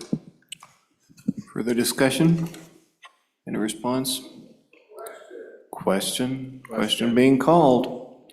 All those in favor of Senator McEwen's motion that when the committee of the whole rises to report that it do so with a favorable recommendation of House Bill 282, say aye. Aye. All those opposed, say no. No. House Bill 282 has failed the committee of the whole. Division being called. All those in favor say aye. Or, excuse me, stand.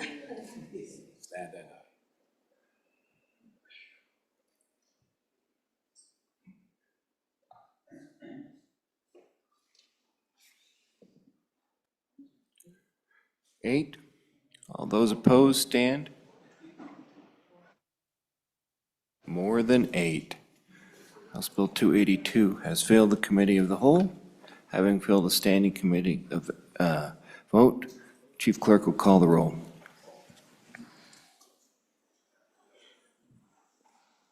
Committee of the Whole roll call vote. House Bill 282, Anderson. Excused. Excused. Barlow? No. No. Boner? No. No. Brennan? No. No. Case? No. No. Cooper? No. No. Crago? No. Crum? No. Dockstetter? No. Driscoll? No. No. French? Aye. Guru? No. Hicks? No. Hutchings? No. Ide? Aye. Jones? No. Culp? No. Landon? No. Larson? Excused. Excuse. McEwen? Aye. Nethercott? No. Olson? No. Pappas? No. Pearson? Aye. Rothfuss? No. Salazar? Aye. Schuler? No. Scott? No. Smith? Aye. Steinmetz? Aye. President Beitman? Aye. Closing vote. Closing. Vote closed. House Bill 282, 8 aye, 21 no, 2 excused. House Bill 282, having failed a roll call vote pursuant to SR 65A, is deemed indefinitely postponed. The next bill for our consideration, House Bill 32. The majority floor leaders have Mr. Oh, Madam Floor Leader. Thank you, Mr. Chairman. I move that we stand recessed until 7:15. For the motion? No, it's not a motion, it's just it's a recess. Yeah, it's a motion to recess until 7:15. Good, Senator. So vote aye, and there's sandwiches in the break room. Okay, motion to recess until 7:15. Aye. And all those in favor say aye. Those opposed, nay. You got some nays. Quit. Killing your bill. They recessed. They're done. They're done. They adjourned? They adjourned. Killed your bill.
Senate, come back to order.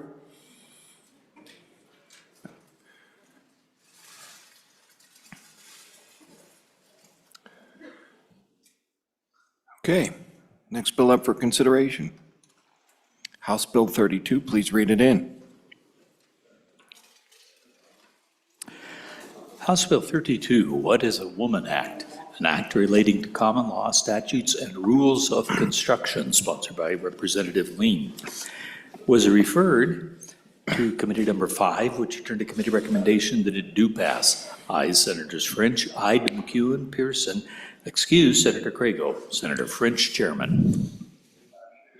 Senator French, and a reminder, we do have an amendment, so give us some direction. Go ahead, Senator French. Microphone, please. We're about to address my favorite bill. I move that when the Committee of the Whole rises to report, it do so with the recommendation that House Bill 32 do pass. And for an explanation, I call on Senator Pearson, and she'll address the amendments too. Senator Pearson. Thank you, Mr. Chairman. My fellow senators, today I am thrilled to present HB 32 and ask for your support of this great bill. This bill defines and codifies the definitions of sex-based words. We've seen the negative consequences, particularly to women, when these words aren't clearly defined. Examples: men in women's dorms, men in women's prisons, men in locker rooms and restrooms with women and girls, and men in women's sports. Along with the newly issued guidance to all federal agencies and statutes, the Wyoming legislature has a responsibility to our citizens to codify these terms and ensure that our laws are always based on objective truth and protect women and men as they are written to do. The federal government can't do this for us. This bill is an important housekeeping measure intended to ensure that laws passed by the legislature are applied as this body intended and not twisted by judges and bureaucrats.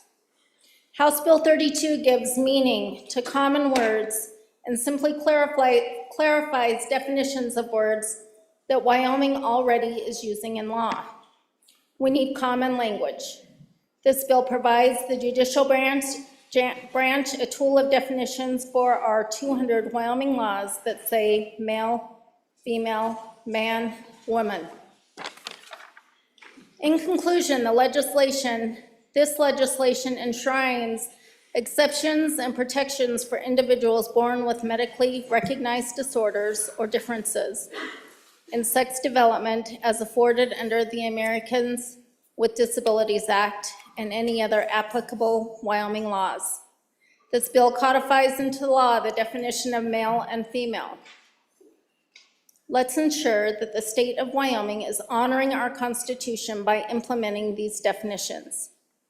This legislation allows for a generations-old system to remain in place, protecting male and female, while proactively saving the state money from potential litigation.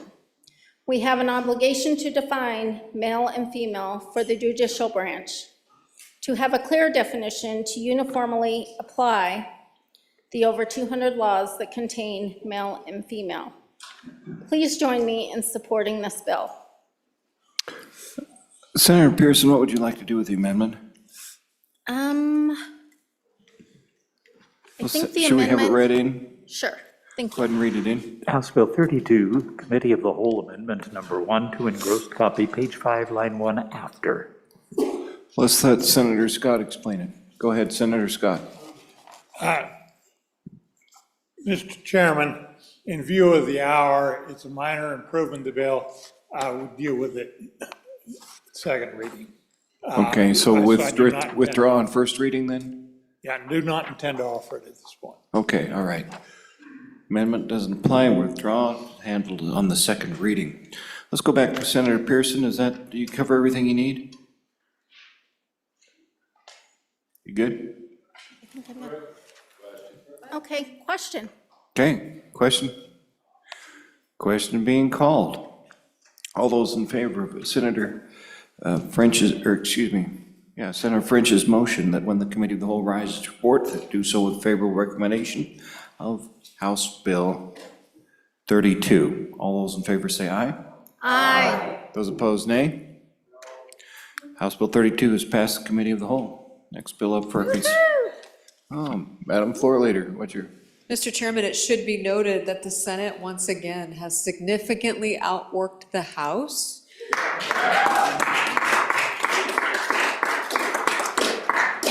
We work longer and harder and better, not surprising. And good news, tonight we were able to learn for the first time on a Friday night here in the Senate what a woman is. So it's very helpful, gentlemen. I'm glad you got to learn that here tonight in your Wyoming Capitol.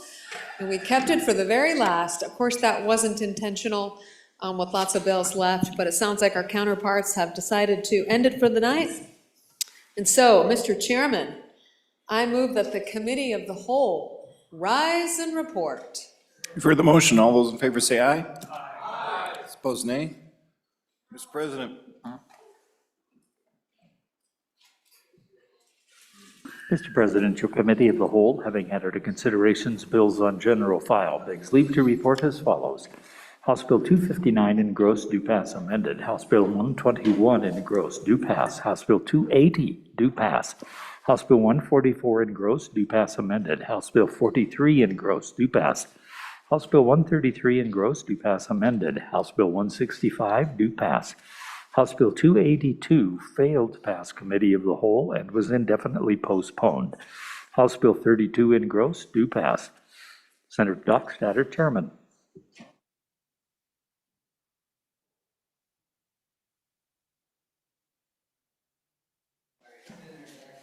Thank you, Mr. President. I move for adoption Committee of the Whole report. You've heard the motion. All in favor say aye.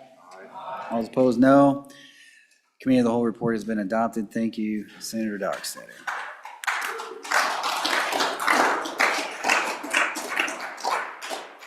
Signing of enrolled acts.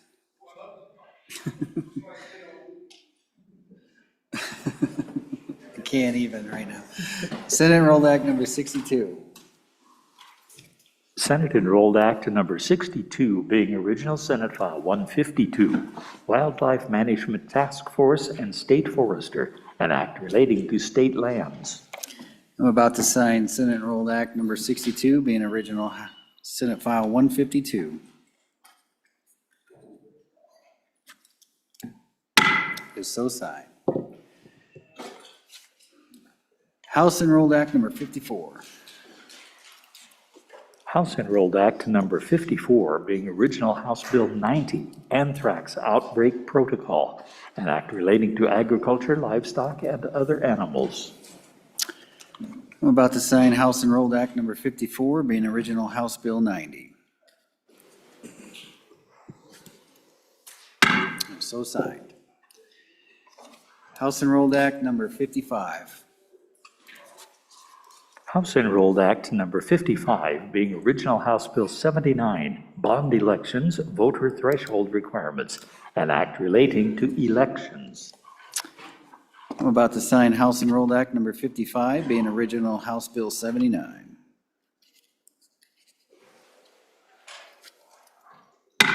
So signed. House Enrolled Act number 56. House Enrolled Act number 56, being original House Bill 117, an act relating to water development projects. I'm about to sign House Enrolled Act number 56, being original House Bill 117. I've so signed. Looks like you got some messages over there, Randy. Let's read those in, please. Mr. President, the following messages are dated February 28, 2025. Message number 413, concurrence passed. The House did concur on Senate amendments to House Bill 90, Anthrax Outbreak Protocol. Ayes 58, excused 4. Message number 414, concurrence passed. Mr. President, the House did concur on Senate amendments to House Bill 79, Bond Elections, Voter Threshold Requirement. Ayes 52, noes 7, excused 3. Message number 419, concurrence passed. Mr. President, the House did concur on Senate amendments to House Bill 117, Omnibus Water Bill Construction. Ayes 34, noes 26, excused 2. Message number 414. Mr. President, the House adopted the Committee of the Whole report failing Senate Joint Resolution 1, Convention of States. Ayes 25, noes 32, excused 5. The bill has been indefinitely postponed. Message number 417. Mr. President, the House failed to concur on Senate amendments to House Bill 154, false voting amendments. Ayes 1, noes 57, excused 4. Message number 418, conferees appointed for Joint Conference Committee number 1. The House appointed House conferees to meet with a like Committee number 1 from the Senate on amendments to House Bill 154. House conferees are Representative Closton, Chairman, Representative Locke, and Representative Yin. Message number 420, Committee of the Whole indefinitely postponed. The House adopted the Committee of the Whole report failing Senate File 175, Unemployment Insurance Coverage, Period and Reporting. Ayes 23, noes 36, excused 3. The bill has been indefinitely postponed. Message number 421. Mr. President, the House adopted Committee of the Whole report failing Senate File 109, Open Enrollment within Wyoming School Districts. Ayes 16, noes 40, excused 6. The bill has been indefinitely postponed. Message number 423. Mr. President, the House has appointed House conferees to meet with a like Committee number 1 from the Senate on amendments to House Bill 246. House conferees are Representative Locke, Chairman, Representative Stivar, and Representative Weber. Message number 420, concurrence failed. Mr. President, the House failed to concur on Senate amendments to House Bill 246, Wyoming Wednesday. Ayes 17, noes 40, excused 5. Signed, Katie Talbot, House Chief Clerk. All right. Does that clear the desk? That clears the desk. All right, Madam Majority Floor Leader, I'll entertain a motion.